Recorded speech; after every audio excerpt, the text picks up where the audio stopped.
Police, Robert William Chambers.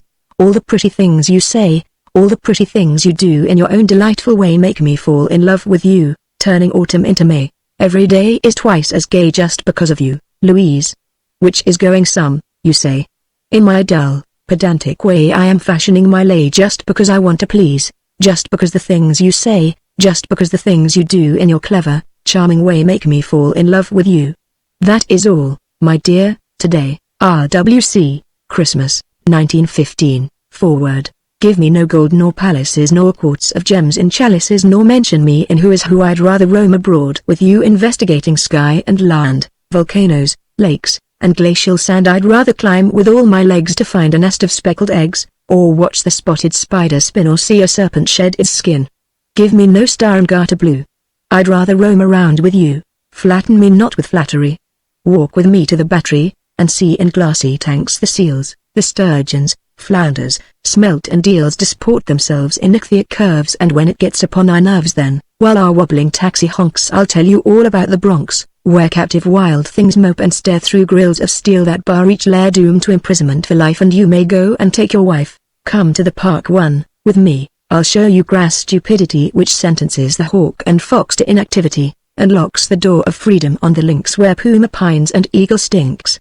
Never a slaver's fetid hold has held the misery untold that crowds the great cat's kennels where their vacant eyes glare blank despair, half crazed by sloth, half dazed by fear, all day, all night, year after year, to the swift, clean things that cleave the air, to the swift, clean things that cleave the sea, to the swift, clean things that brave and dare forest and peak and prairie free, a cage to craze and stifle and stun, and a fat man feeding a penny bun and a she-one giggling, ain't it grand? As she drags a dirty-nosed brat by the hand. Preface.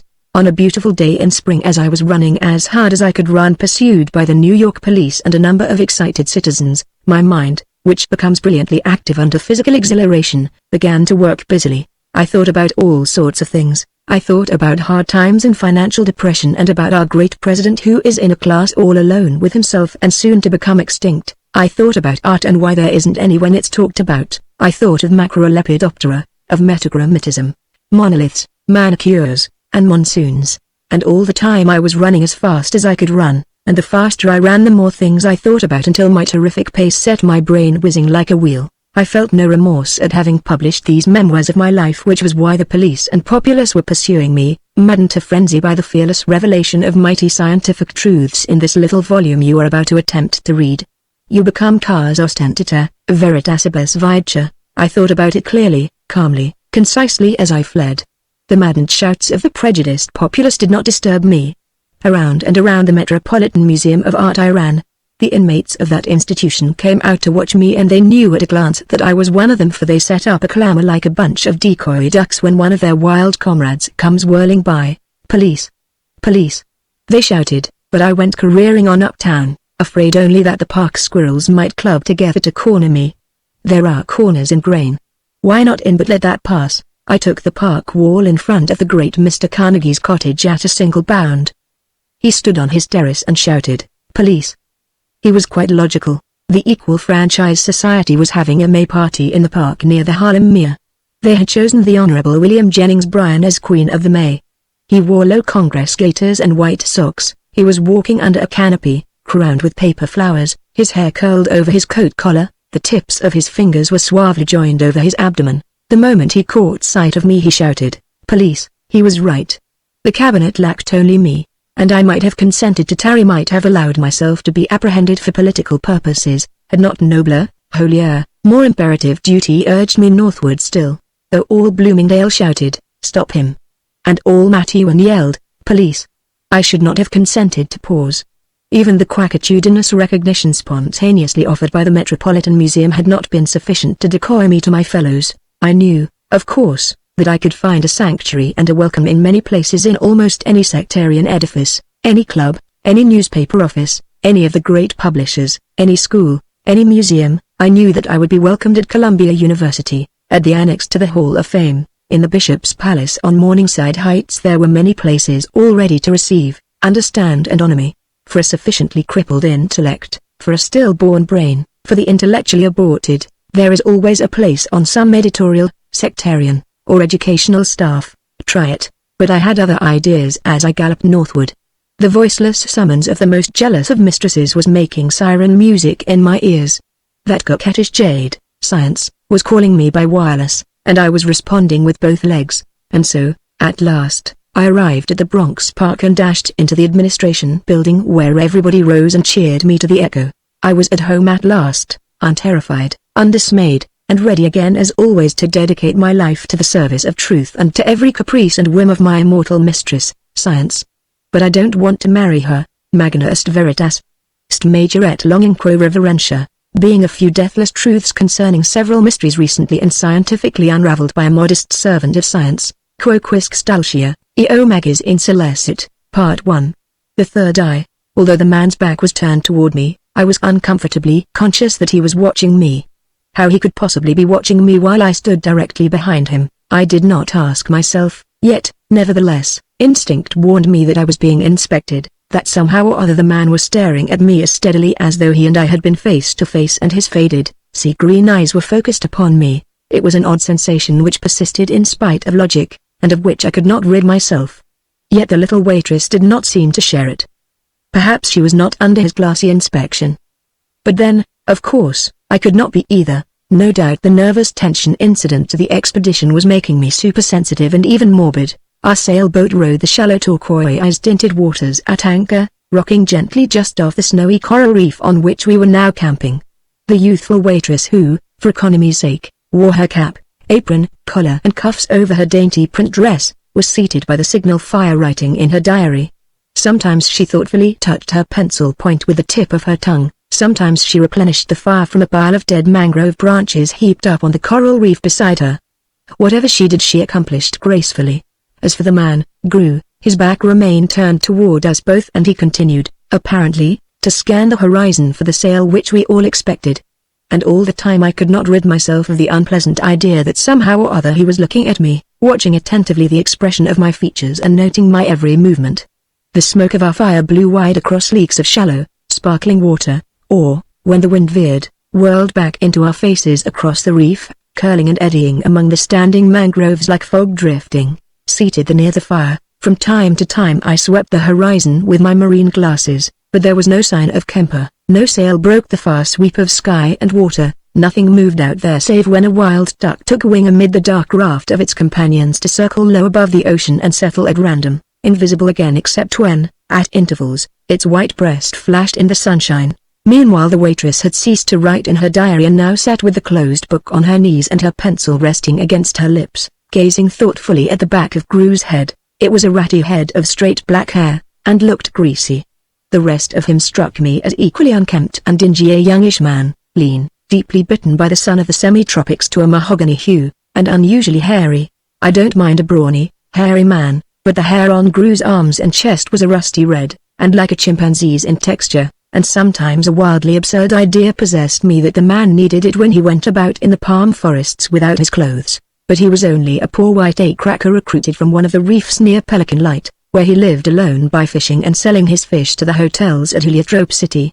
The sailboat was his, he figured, as our official guide on this expedition, an expedition which already had begun to worry me a great deal, for it was, perhaps, the wildest goose chase and the most absurdly hopeless enterprise ever undertaken in the interest of science by the Bronx Park authorities. Nothing is more dreaded by scientists than ridicule, and it was in spite of this terror of ridicule that I summoned sufficient courage to organize an exploring party and start out in search of something so extraordinary, so hitherto unheard of, that I had not dared reveal to Kemper by letter the object of my quest. No, I did not care to commit myself to writing just yet. I had merely sent Kemper a letter to join me on Stingray Key. He telegraphed me from Tampa that he would join me at the rendezvous, and I started directly from Bronx Park for Heliotrope City, arrived there in 3 days, found the waitress all ready to start with me, inquired about a guide and discovered the man Gru in his hut off Pelican Light, made my bargain with him, and set sail for Stingray Key, the most excited and the most nervous young man who ever had dared disaster in the sacred cause of science.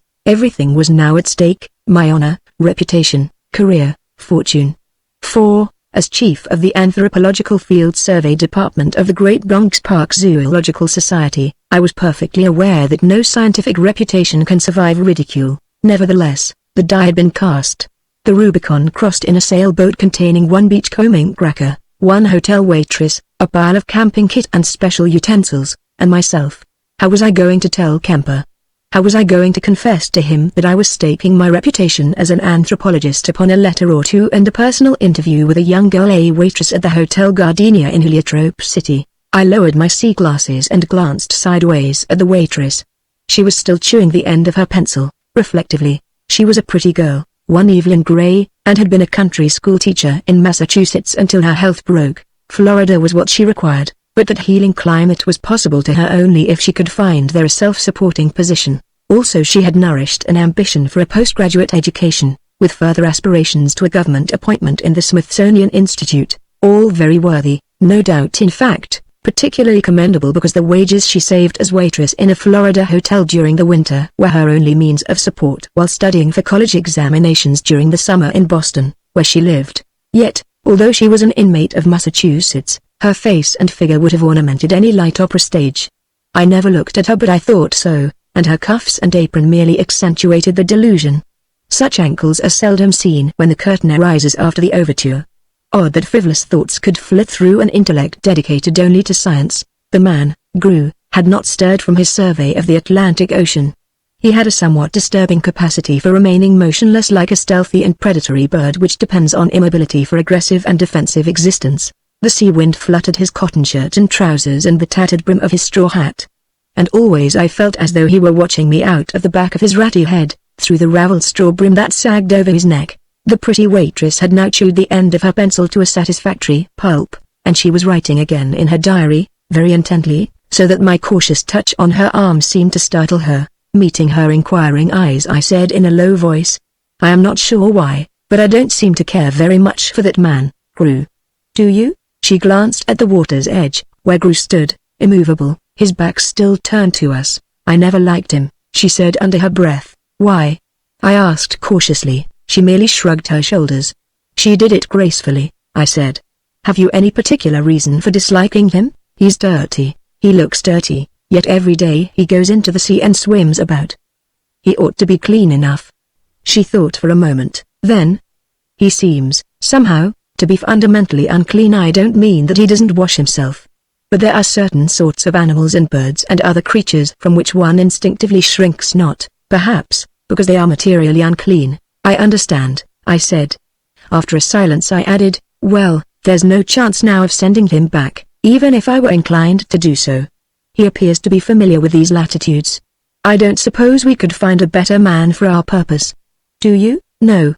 He was a sponge fisher once, I believe." "Did he tell you so?" "No. But yesterday, when you took the boat and cruised to the south, I sat writing here and keeping up the fire.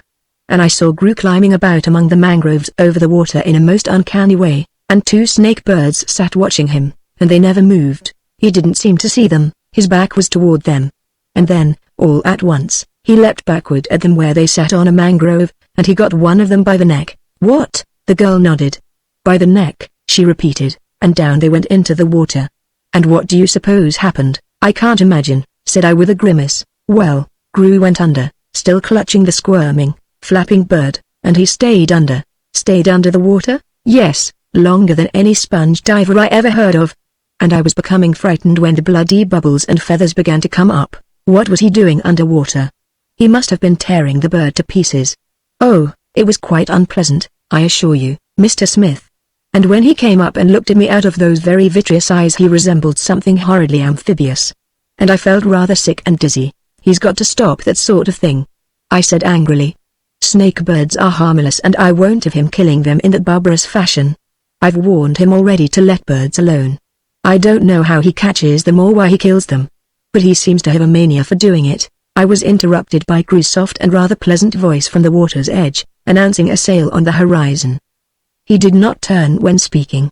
The next moment I made out the sail and focused my glasses on it. "It's Professor Kemper," I announced presently. "I'm so glad," remarked Evelyn Gray. "I don't know why it should have suddenly occurred to me, apropos of nothing, that Billy Kemper was unusually handsome.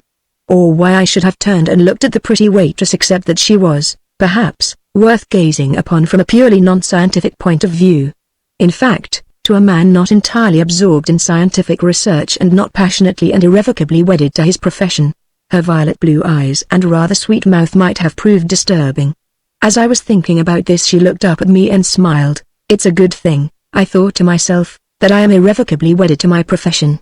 And I gazed fixedly across the Atlantic Ocean.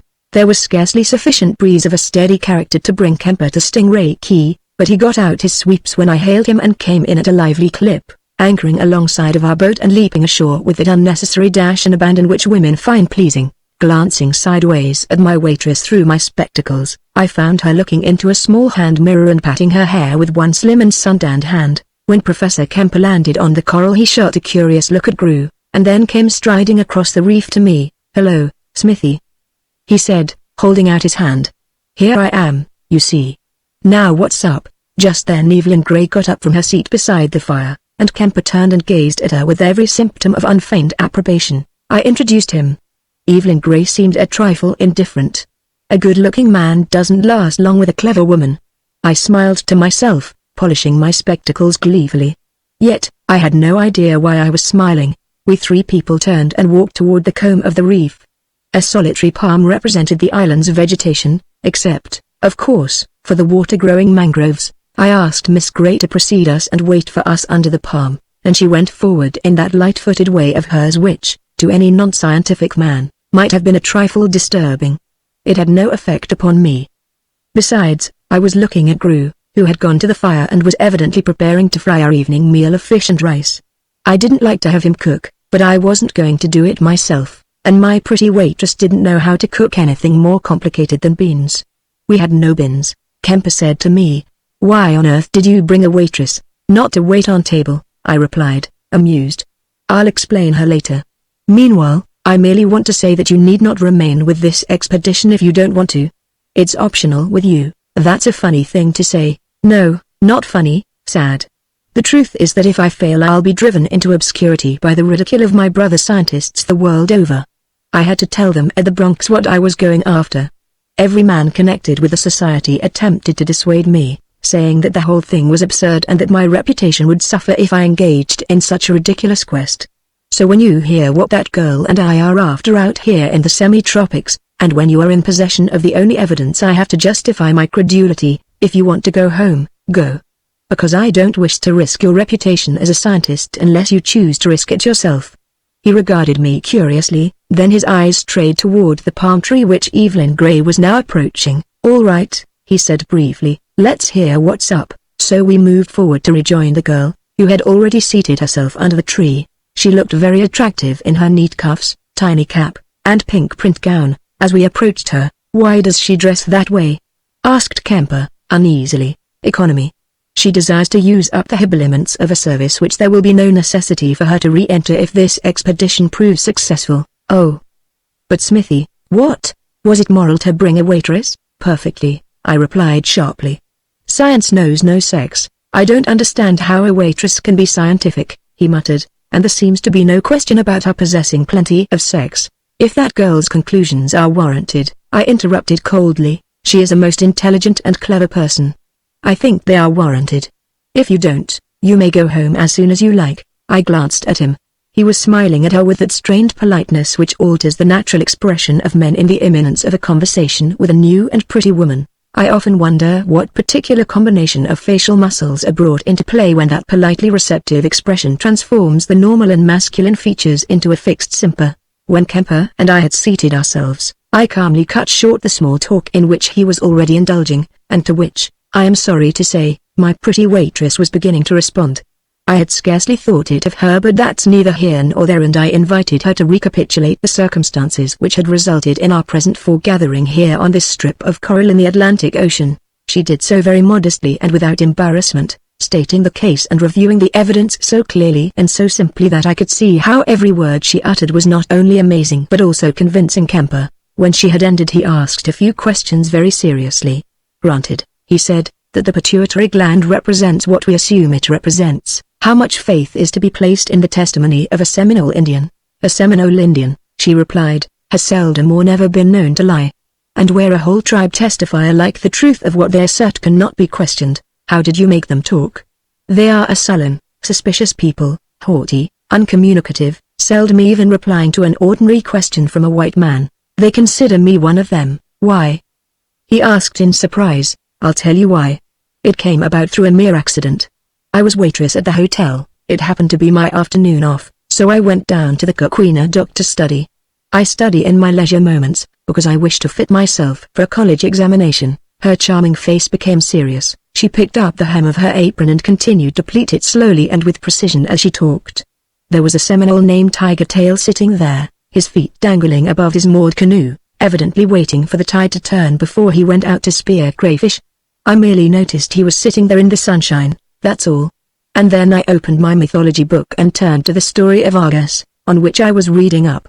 And this is what happened. There was a picture of the death of Argus, facing the printed page which I was reading, the well-known picture where Juno is holding the head of the decapitated monster, and I had read scarcely a dozen words in the book before the Seminole beside me leaned over and placed his forefinger squarely upon the head of Argus. Who? He demanded. I looked around good-humoredly and was surprised at the evident excitement of the Indian. They're not excitable, you know. That, said I, is a Greek gentleman named Argus. I suppose he thought I meant a Minorcan, for he nodded. Then, without further comment, he placed his finger on Juno. Who? He inquired emphatically. I said flippantly, oh, that's only my aunt, Juno. Auntie of you? Yes, she killed 3 eye. Argus had been depicted with 3 eyes. Yes, I said, my aunt Juno had Argus killed. Why kill Well, Auntie needed his eyes to set in the tails of the peacocks which drew her automobile. So when they cut off the head of Argus, my aunt had the eyes taken out, and that's a picture of how she set them into the peacock. Auntie of you? He repeated. Certainly, I said gravely, I'm a direct descendant of the goddess of wisdom. That's why I'm always studying when you see me down on the dock here, you Seminole. He said emphatically. Seminole, I repeated, puzzled. You Seminole. Auntie Seminole, you Seminole. Why, Tiger Tail? Seminole hunt 3 eye, long time 100-year hunt 3 eye, kill 3 eye. You say that for hundreds of years the Seminoles have hunted a creature with 3 eyes? Sure. Hunt now, sure. But, Tiger Tail, if the legends of your people tell you that the Seminoles hunted a creature with 3 eyes hundreds of years ago, certainly no such 3-eyed creatures remain today? Some. What? Where? Black Bayou. Do you mean to tell me that a living creature with 3 eyes still inhabits the forests of Black Bayou? Sure. Me see Me kill 3-eye man. You have killed a man who had 3 eyes? Sure. A man? With 3 eyes? Sure. The pretty waitress, excitedly engrossed in her story, was unconsciously acting out the thrilling scene of her dialogue with the Indian, even imitating his voice and gestures. And Kemper and I listened and watched her breathlessly, fascinated by her lithe and supple grace as well as by the astounding story she was so frankly unfolding with the consummate artlessness of a natural actress. She turned her flushed face to us. I made up my mind, she said, that Tiger Tail's story was worth investigating. It was perfectly easy for me to secure corroboration, because that Seminole went back to his Everglade camp and told every one of his people that I was a white Seminole because my ancestors also hunted the 3-eyed man, and nobody except a Seminole could know that such a thing as a 3-eyed man existed. So, the next afternoon off, I embarked in Tiger Tail's canoe and he took me to his camp. And there I talked to his people, men and women, questioning, listening, putting this and that together, trying to discover some foundation for their persistent statements concerning men, still living in the jungles of Black Bayou, who had 3 eyes instead of 2. All told the same story, all asserted that since the time their records ran the Seminoles had hunted and slain every 3-eyed man they could catch, and that as long as the Seminoles had lived in the Everglades the 3-eyed men had lived in the forests beyond Black Bayou. She paused, dramatically, cooling her cheeks in her palms and looking from Kemper to me with eyes made starry by excitement. And what do you think? She continued, under her breath. To prove what they said, they brought for my inspection a skull. And then 2 more skulls like the first one. Every skull had been painted with Spanish red, the coarse black hair still stuck to the scalps. And, behind, just over where the pituitary gland is situated, was a hollow, bony orbit, unmistakably the socket of a 3rd eye. Where are those skulls? Demanded Kemper, in a voice not entirely under control. They wouldn't part with one of them. I tried every possible persuasion. On my own responsibility, and even before I communicated with Mr. Smith turning toward me, I offered them $20,000 for a single skull, staking my word of honor that the Bronx Museum would pay that sum. It was useless. Not only do the Seminoles refuse to part with one of those skulls, but I have also learned that I am the first person with a white skin who has ever even heard of their existence. So profoundly have these red men of the Everglades guarded their secret through centuries. After a silence, Kemper, rather pale, remarked, "This is a most astonishing business, Miss Gray. What do you think about it?" I demanded. "Is it not worthwhile for us to explore Black Bayou?" He nodded in a dazed sort of way, but his gaze remained riveted on the girl. Presently he said, "Why does Miss Gray go?" She turned in surprise. "Why am I going?" "But it is my discovery, my contribution to science, isn't it?" "Certainly," we exclaimed warmly and in unison. And Kemper added, "I was only thinking of the dangers and hardships. Smith and I could do the actual work." "Oh," she cried in quick protest, "I wouldn't miss one moment of the excitement, one pain, one pang. I love it. It would simply break my heart not to share every chance, hazard, danger of this expedition, every atom of hope, excitement, despair, uncertainty and the ultimate success, the unsurpassable thrill of exultation in the final instant of triumph." She sprang to her feet in a flash of uncontrollable enthusiasm, and stood there, aglow with courage and resolution, making a highly agreeable picture in her apron and cuffs, the sea wind fluttering the bright tendrils of her hair under her dainty cap. We got to our feet much impressed, and now absolutely convinced that there did exist, somewhere, descendants of prehistoric men in whom the third eye placed in the back of the head for purposes of defensive observation had not become obsolete and reduced to the traces which we know only as the pituitary body or pituitary gland. Kemper and I were, of course, aware that in the insect world the ocelli served the same purpose that the degenerate pituitary body once served in the occiput of man. As we three walked slowly back to the campfire, where our evening meal was now ready, Evelyn Gray, who walked between us, told us what she knew about the hunting of these three-eyed men by the Seminoles, how intense was the hatred of the Indians for these people, how murderously they behaved toward any one of them whom they could track down and catch. Tiger Tail told me, she went on, that in all probability the strange race was nearing extinction, but that all had not yet been exterminated because now and then, when hunting along Black Bayou, traces of living three-eyed men were still found by him and his people. No later than last week Tiger Tail himself had startled one of these strange denizens of Black Bayou from a meal of fish, and had heard him leap through the bushes and plunge into the water. It appears that centuries of persecution have made these three-eyed men partly amphibious, that is, capable of filling their lungs with air and remaining underwater almost as long as a turtle. "That's impossible," said Kemper bluntly. "I thought so myself," she said with a smile, "until Tiger Tail told me a little more about them. He says that they can breathe through the pores of their skins, that their bodies are covered with a thick, silky hair, and that when they dive they carry down with them enough air to form a sort of skin over them, so that underwater their bodies appear to be silver-plated." "Good Lord," faltered Kemper. "That is a little too much." "Yet," said I, "that is exactly what air-breathing water beetles do. The globules of air, clinging to the body hairs, appear to silver-plate them, and they can remain below indefinitely, breathing through spiracles. Doubtless the skin pores of these men have taken on the character of spiracles. You know," he said in a curious, flat voice, which sounded like the tones of a partly stupefied man, "this whole business is so grotesque, apparently so wildly absurd, that it's having a sort of nightmare effect on me." And, dropping his voice to a whisper close to my ear, "Good heavens," he said.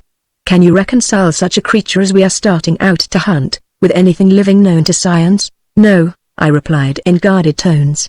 "And there are moments, Kemper, since I have come into possession of Miss Gray's story, when I find myself seriously doubting my own sanity." "I'm doubting mine, now," he whispered, "only that girl is so fresh and wholesome and human insane." "She is a very clever girl," I said, "and really beautiful." "She is intelligent," I remarked. There was a chill in my tone which doubtless discouraged Kemper, for he ventured nothing further concerning her superficially personal attractions. After all, if any questions of priority were to arise, the pretty waitress was my discovery.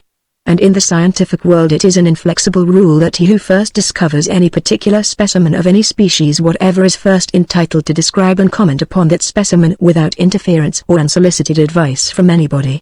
Maybe there was in my eyes something that expressed as much. For when Kemper caught my cold gaze fixed upon him he winced and looked away like a reproved setter dog who knew better. Which also, for the moment, put an end to the rather gay and frivolous line of small talk which he had again begun with the pretty waitress. I was exceedingly surprised at Professor William Henry Kemper, D.F. As we approached the campfire the loathsome odor of frying mullet saluted my nostrils. "Kemper, glancing at Gru, said aside to me. "That's an odd-looking fellow." "What is he?" "My Norcan? Oh, just a beachcomber. I don't know what he is. He strikes me as dirty, though he can't be so, physically. I don't like him and I don't know why. And I wish we'd engaged somebody else to guide us." Toward dawn something awoke me and I sat up in my blanket under the moon. But my leg had not been pulled. Kemper snored at my side. In her little dog tent the pretty waitress probably was fast asleep. I knew it because the string she had tied to one of her ornamental ankles still lay across the ground convenient to my hand. In any emergency I had only to pull it to awake her. A similar string, tied to my ankle, ran parallel to hers and disappeared under the flap of her tent. This was for her to pull if she liked. She had never yet pulled it. Nor I the other. Nevertheless I truly felt that these humble strings were, in a subtler sense, ties that bound us together. No wonder Kemper's behavior had slightly irritated me. I looked up at the silver moon, I glanced at Kemper's unlovely bulk, swathed in a blanket. I contemplated the dog tent with, perhaps, that slight trace of sentiment which a semi-tropical moon is likely to inspire even in a jellyfish. And suddenly I remembered Gru and looked for him. He was accustomed to sleep in his boat, but I did not see him in either of the boats. Here and there were a few lumpy shadows in the moonlight, but none of them was Gru lying prone on the ground. Where the devil had he gone? Cautiously I untied my ankle string, rose in my pajamas, stepped into my slippers, and walked out through the moonlight. There was nothing to hide Gru, no rocks or vegetation except the solitary palm on the backbone of the reef. I walked as far as the tree and looked up into the arching fronds. Nobody was up there. I could see the moonlit sky through the fronds. Nor was Gru lying asleep anywhere on the other side of the coral ridge, and suddenly I became aware of all my latent distrust and dislike for the man.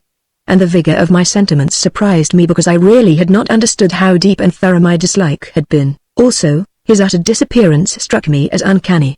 Both boats were there, and there were many leagues of sea to the nearest coast. Troubled and puzzled I turned and walked back to the dead embers of the fire. Kemper had merely changed the timbre of his snore to a whistling aria, which at any other time would have enraged me. Now, somehow, it almost comforted me. Seated on the shore I looked out to sea, racking my brains for an explanation of Gru's disappearance. And while I sat there racking them, far out on the water a little flock of ducks suddenly scattered and rose with frightened quackings and furiously beating wings. For a moment I thought I saw a round, dark object on the waves where the flock had been. And while I sat there watching, up out of the sea along the reef to my right crawled a naked, dripping figure holding a dead duck in his mouth. Fascinated, I watched it, recognizing Gru with his ratty black hair all plastered over his face. Whether he caught sight of me or not, I don't know, but he suddenly dropped the dead duck from his mouth, turned, and dived underwater. It was a grim and horrid species of sport or pastime, this amphibious business of his, catching wild birds and dragging them about as though he were an animal. Evidently he was ashamed of himself, for he had dropped the duck. I watched it floating by on the waves, its head underwater. Suddenly something jerked it under, a fish perhaps, for it did not come up and float again, as far as I could see. When I went back to camp Gru lay apparently asleep on the north side of the fire. I glanced at him in disgust and crawled into my tent. The next day Evelyn Gray awoke with a headache and kept her tent. I had all I could do to prevent Kemper from prescribing for her. I did that myself, sitting beside her and testing her pulse for hours at a time, while Kemper took one of Gru's grains and went off into the mangroves and speared grunt and eels for a chowder which he said he knew how to concoct. Toward afternoon the pretty waitress felt much better, and I warned Kemper and Gru that we should sail for Black Bayou after dinner. Dinner was a mess, as usual, consisting of fried mullet and rice, and a sort of chowder in which the only ingredients I recognized were sections of crayfish. After we had finished and had withdrawn from the fire, Gru scraped every remaining shred of food into a kettle and went for it. To see him feed made me sick, so I rejoined Miss Gray and Kemper, who had found a green coconut and were alternately deriving nourishment from the milk inside it. Somehow or other there seemed to me a certain levity about that performance, and it made me uncomfortable, but I managed to smile a rather sickly smile when they offered me a draught, and I took a pull at the milk. I don't exactly know why, because I don't like it. But the moon was up over the sea, now, and the dusk was languorously balmy, and I didn't care to leave those two drinking milk out of the same coconut under a tropic moon. Not that my interest in Evelyn Gray was other than scientific. But after all it was I who had discovered her. We sailed as soon as Gru, gobbling and snuffling, had cleaned up the last crumb of food. Kemper blandly offered to take Miss Gray into his boat, saying that he feared my boat was overcrowded, what with the paraphernalia, the folding cages, Gru, Miss Gray, and myself. I sat on that suggestion, but offered to take my own tiller and lend him Gru. He couldn't wriggle out of it, seeing that his alleged motive had been the overcrowding of my boat. But he looked rather sick when Gru went aboard his boat. As for me, I hoisted sail with something so near a chuckle that it surprised me, and I looked at Evelyn Gray to see whether she had noticed the unseemly symptom. Apparently she had not. She sat forward, her eyes fixed soulfully upon the moon. Had I been dedicated to any profession except a scientific one, but let that pass. Gru in Kemper's sailboat led, and my boat followed out into the silvery and purple dusk, now all sparkling under the high luster of the moon. Dimly I saw vast rafts of wild duck part and swim leisurely away to port and starboard, leaving a glittering lane of water for us to sail through. Into the scintillant night from the sea sprang mullet, silvery, quivering, falling back into the wash with a splash. Here and there in the moonlight steered ominous black triangles, circling us, leading us, shearing across bow and flashing wake, all phosphorescent with lambent sea fire, the fins of great sharks. You need have no fear, said I to the pretty waitress. She said nothing. Of course, if you are afraid, I added, perhaps you might care to change your seat. There was room in the stern where I sat. Do you think there is any danger? She asked. From sharks? Yes. Reaching up and biting you? Yes. Oh, I don't really suppose there is, I said, managing to convey the idea. I am ashamed to say that the catastrophe was a possibility. She came over and seated herself beside me. I was very much ashamed of myself, but I could not repress a triumphant glance ahead at the other boat, where Kemper sat huddled forward, evidently bored to extinction. Every now and then I could see him turn and crane his neck as though in an effort to distinguish what was going on in our boat. There was nothing going on, absolutely nothing. The moon was magnificent, and I think the pretty waitress must have been a little tired, for her head drooped and nodded at moments, even while I was talking to her about a specimen of Euplectilla speciosa on which I had written a monograph. So she must have been really tired, for the subject was interesting. You won't incommode my operations with sheet and tiller, I said to her kindly, if you care to rest your head against my shoulder. Evidently she was very tired, for she did so, and closed her eyes, after a while, fearing that she might fall over backward into the sea, but let that pass. I don't know whether or not Kemper could distinguish anything aboard our boat. He craned his head enough to twist it off his neck. To be so utterly, so blindly devoted to science is a great safeguard for a man. Single-mindedness, however, need not induce atrophy of every humane impulse. I drew the pretty waitress closer, not that the night was cold, but it might become so. Changes in the tropics come swiftly. It is well to be prepared. Her cheek felt very soft against my shoulder. There seemed to be a faint perfume about her hair. It really was odd how subtly fragrant she seemed to be, almost, perhaps, a matter of scientific interest. Her hands did not seem to be chilled, they did seem unusually smooth and soft. I said to her, when at home, I suppose your mother tucks you in, doesn't she? Yes, she nodded sleepily. And what does she do then? Said I, with something of that ponderous playfulness with which I make scientific jokes at a meeting of the Bronx Anthropological Association, when I preside. She kisses me and turns out the light, said Evelyn Gray, innocently. I don't know how much Kemper could distinguish.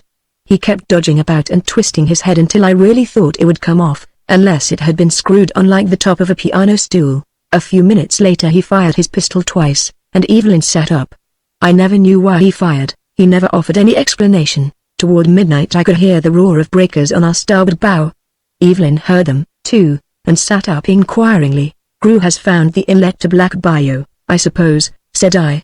And it proved to be the case, for, with the surf thundering on either hand, we sailed into a smoothly flowing inlet through which the flood tide was running between high dunes all sparkling in the moonlight and crowned with shadowy palms. Occasionally I heard noises ahead of us from the other boat, as though Kemper was trying to converse with us, but as his apropos was as unintelligible as it was inopportune, I pretended not to hear him.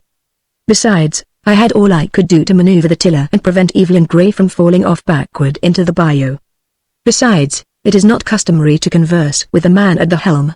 After a while, during which I seemed to distinguish in Kemper's voice a quality that rhymes with his name, his tones varied through phases all the way from irony to exasperation. After a while he gave it up and took to singing. There was a moon, and I suppose he thought he had a voice. It didn't strike me so. After several somewhat melancholy songs, he let off his pistol 2 or 3 times and then subsided into silence. I didn't care, neither his songs nor his shots interrupted, but let that pass. Also, We were now sailing into the forest through pool after pool of interminable lagoons, startling into unseen and clattering flight hundreds of waterfowl. I could feel the wind from their whistling wings in the darkness, as they drove by us out to sea. It seemed to startle the pretty waitress. It is a solemn thing to be responsible for a pretty girl's peace of mind. I reassured her continually, perhaps a trifle nervously. But there were no more pistol shots. Perhaps Kemper had used up his cartridges. We were still drifting along under drooping sails, borne inland almost entirely by the tide, when the first pale, watery, grey light streaked the east. When it grew a little lighter, Evelyn sat up, all danger of sharks being over. Also, I could begin to see what was going on in the other boat. Which was nothing remarkable. Kemper slumped against the mast, his head turned in our direction. Gru sat at the helm, motionless, his tattered straw hat sagging on his neck. When the sun rose, I called out cheerily to Kemper, asking him how he had passed the night. Evelyn also raised her head, pausing while bringing her disordered hair under discipline, to listen to his reply, but he merely mumbled something. Perhaps he was still sleepy. As for me, I felt exceedingly well, and when Gru turned his craft inshore, I did so, too, and when, under the overhanging foliage of the forest, the nose of my boat grated on the sand, I rose and crossed the deck with a step distinctly frolicsome. Kemper seemed distant and glum. Evelyn Grey spoke to him shyly now and then, and I noticed she looked at him only when he was gazing elsewhere than at her. She had a funny, conciliatory air with him, half ashamed, partly humorous and amused, as though something about Kemper's sulky ill humor was continually making tiny inroads on her gravity. Some mullet had jumped into the two boats half a dozen during our moonlight voyage, and these were now being fried with rice for us by Gru. Lord!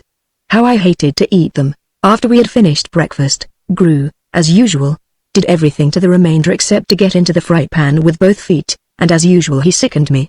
When he'd cleaned up everything, I sent him off into the forest to find a dry shell mound for camping purposes. Then I made fast both boats, and Kemper and I carried ashore our paraphernalia, spare batterie de cuisine, firearms, fishing tackle, spears, harpoons, grains, oars, sails, spars, folding cage, everything with which a strictly scientific expedition is usually burdened. Evelyn was washing her face in the crystal waters of a branch that flowed into the lagoon from under the live oaks.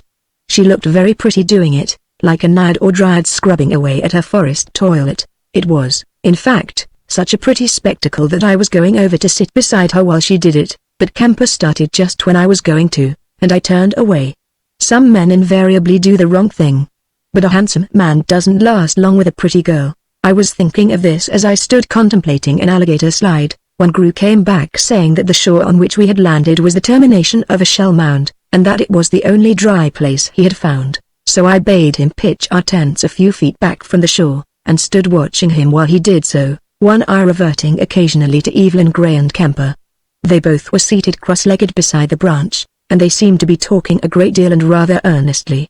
I couldn't quite understand what they found to talk about so earnestly and volubly all of a sudden, inasmuch as they had heretofore exchanged very few observations during a most brief and formal acquaintance, dating only from sundown the day before. Gru set up our 3 tents, carried the luggage inland, and then hung about for a while until the vast shadow of a vulture swept across the trees. I never saw such an indescribable expression on a human face as I saw on Gru's as he looked up at the huge, unclean bird. His vitreous eyes fairly glittered, the corners of his mouth quivered and grew wet, and to my astonishment he seemed to emit a low, mewing noise. "What the devil are you doing?" I said impulsively, in my amazement and disgust. He looked at me, his eyes still glittering, the corners of his mouth still wet, but the curious sounds had ceased. "What?" he asked. "Nothing. I thought you spoke." I didn't know what else to say. He made no reply. Once, when I had partly turned my head, I was aware that he was warily turning his to look at the vulture, which had alighted heavily on the ground near the entrails and heads of the mullet, where he had cast them on the dead leaves. I walked over to where Evelyn Grey and Kemper sat so busily conversing, and their volubility ceased as they glanced up and saw me approaching. Which phenomenon both perplexed and displeased me. I said, "This is the Black Bayou Forest, and we have the most serious business of our lives before us. Suppose you and I start out, Kemper, and see if there are any traces of what we are after in the neighborhood of our camp. Do you think it's safe to leave Miss Grey alone in camp?" he asked gravely. I hadn't thought of that. "No, of course not," I said. "Gru can stay. I don't need anybody," she said quickly. "Anyway, I'm rather afraid of Gru." "Afraid of Gru?" I repeated. not exactly afraid.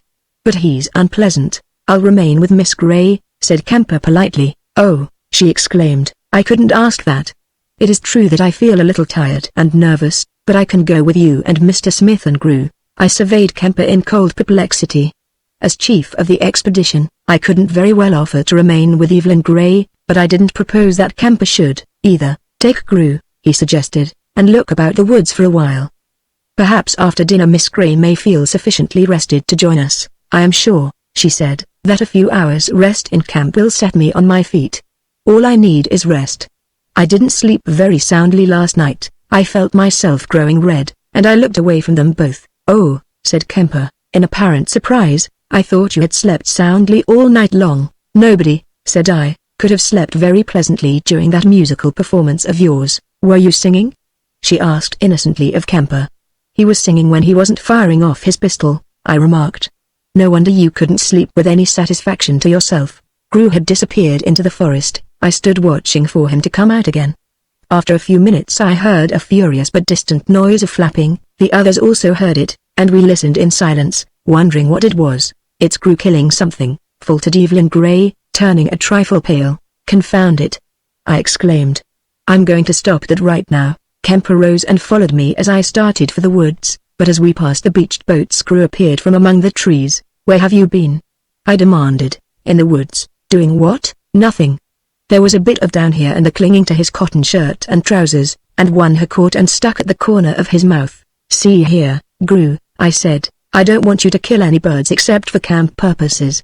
Why do you try to catch and kill birds? I don't. I stared at the man and he stared back at me out of his glassy eyes. You mean to say that you don't, somehow or other, manage to catch and kill birds? No, I don't. There was nothing further for me to say unless I gave him the lie.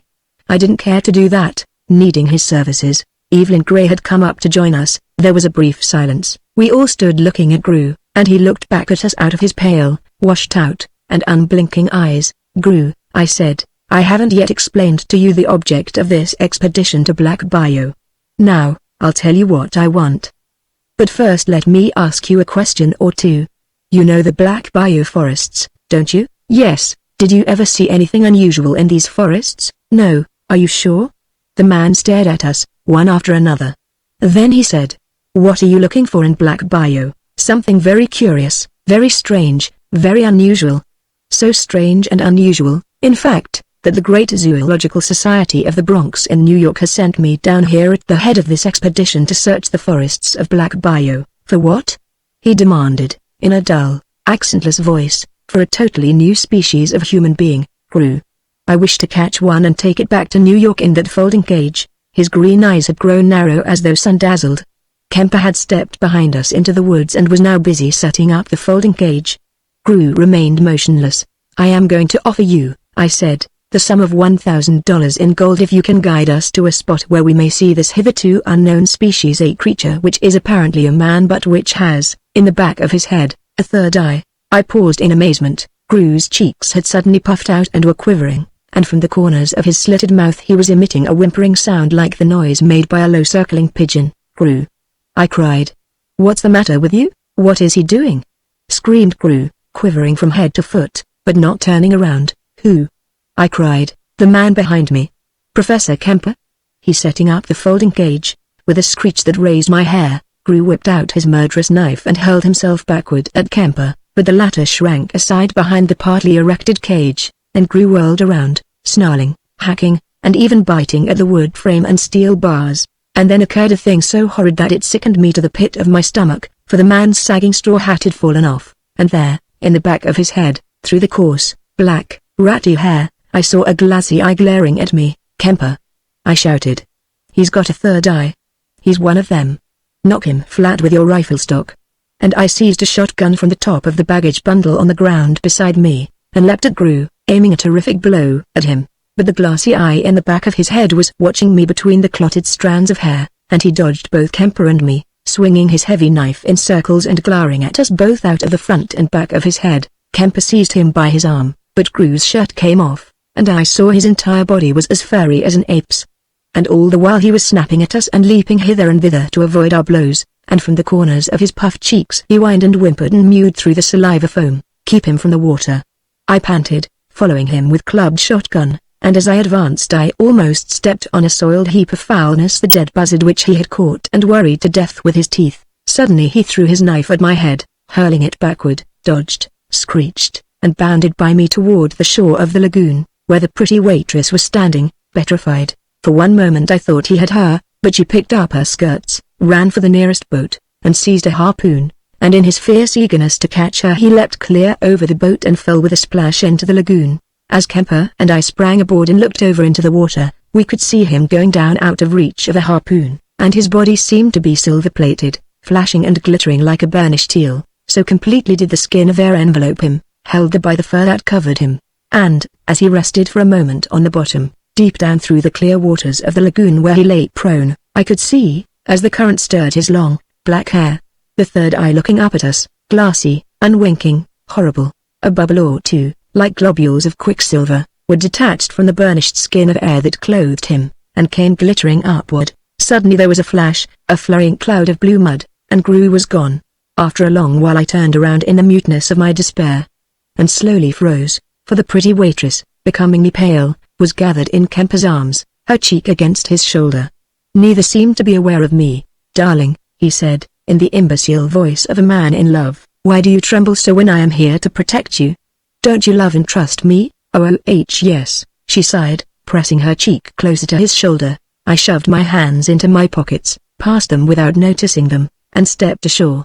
And there I sat down under a tree, with my back toward them, all alone and face to face with the greatest grief of my life. But which it was, the loss of her or the loss of Gru, I had not yet made up my mind. Part 2. The Immortal, Chapter 1. As everybody knows, the great majority of Americans, upon reaching the age of natural selection, are elected to the American Institute of Arts and Ethics, which is, so to speak, the Ellis Island of the Academy. Occasionally a general mobilization of the Academy is ordered and, from the teeming population of the Institute, a new immortal is selected for the American Academy of Moral Endeavor by the simple process of blindfolded selection, from whose which, the motto of this most stately of earthly institutions is a peculiarly modest, truthful, and unintentional epigram by Tupper. Unknown, I became famous, famous, I remain unknown.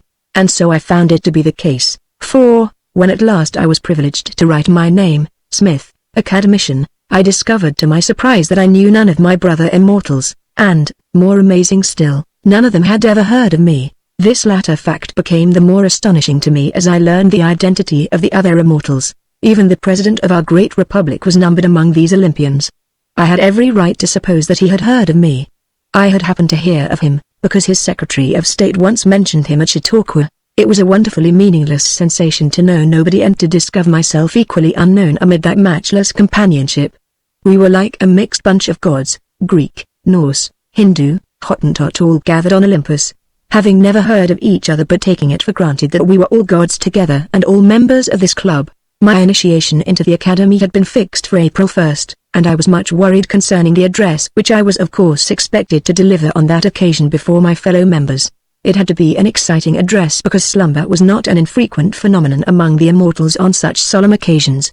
Like dozens of dozing Joves, a dull discourse always set them nodding, but always under such circumstances the pretty ushers from Barnard College passed around refreshments, a suffragette orchestra struck up, the ushers uprooted the seated immortals and fox-trotted them into comparative consciousness. But I didn't wish to have my inaugural address interrupted, therefore I was at my wits' ends to discover a subject of such exciting scientific interest that my august audience could not choose but listen as attentively as they would listen from the front row to some deathless stunt in vaudeville. That morning I had left the Bronx rather early, hoping that a long walk might compose my thoughts and enable me to think of some sufficiently entertaining and unusual subject for my inaugural address. I walked as far as Columbia University, gazed with rapture upon its magnificent architecture until I was as satiated as though I had arisen from a banquet at Childs. To aid mental digestion I strolled over to the noble home of the Academy and Institute adjoining Mr. Huntington's Hispano-Moresque Museum. It was a fine, sunny morning, and the immortals were being exercised by a number of pretty ushers from Barnard.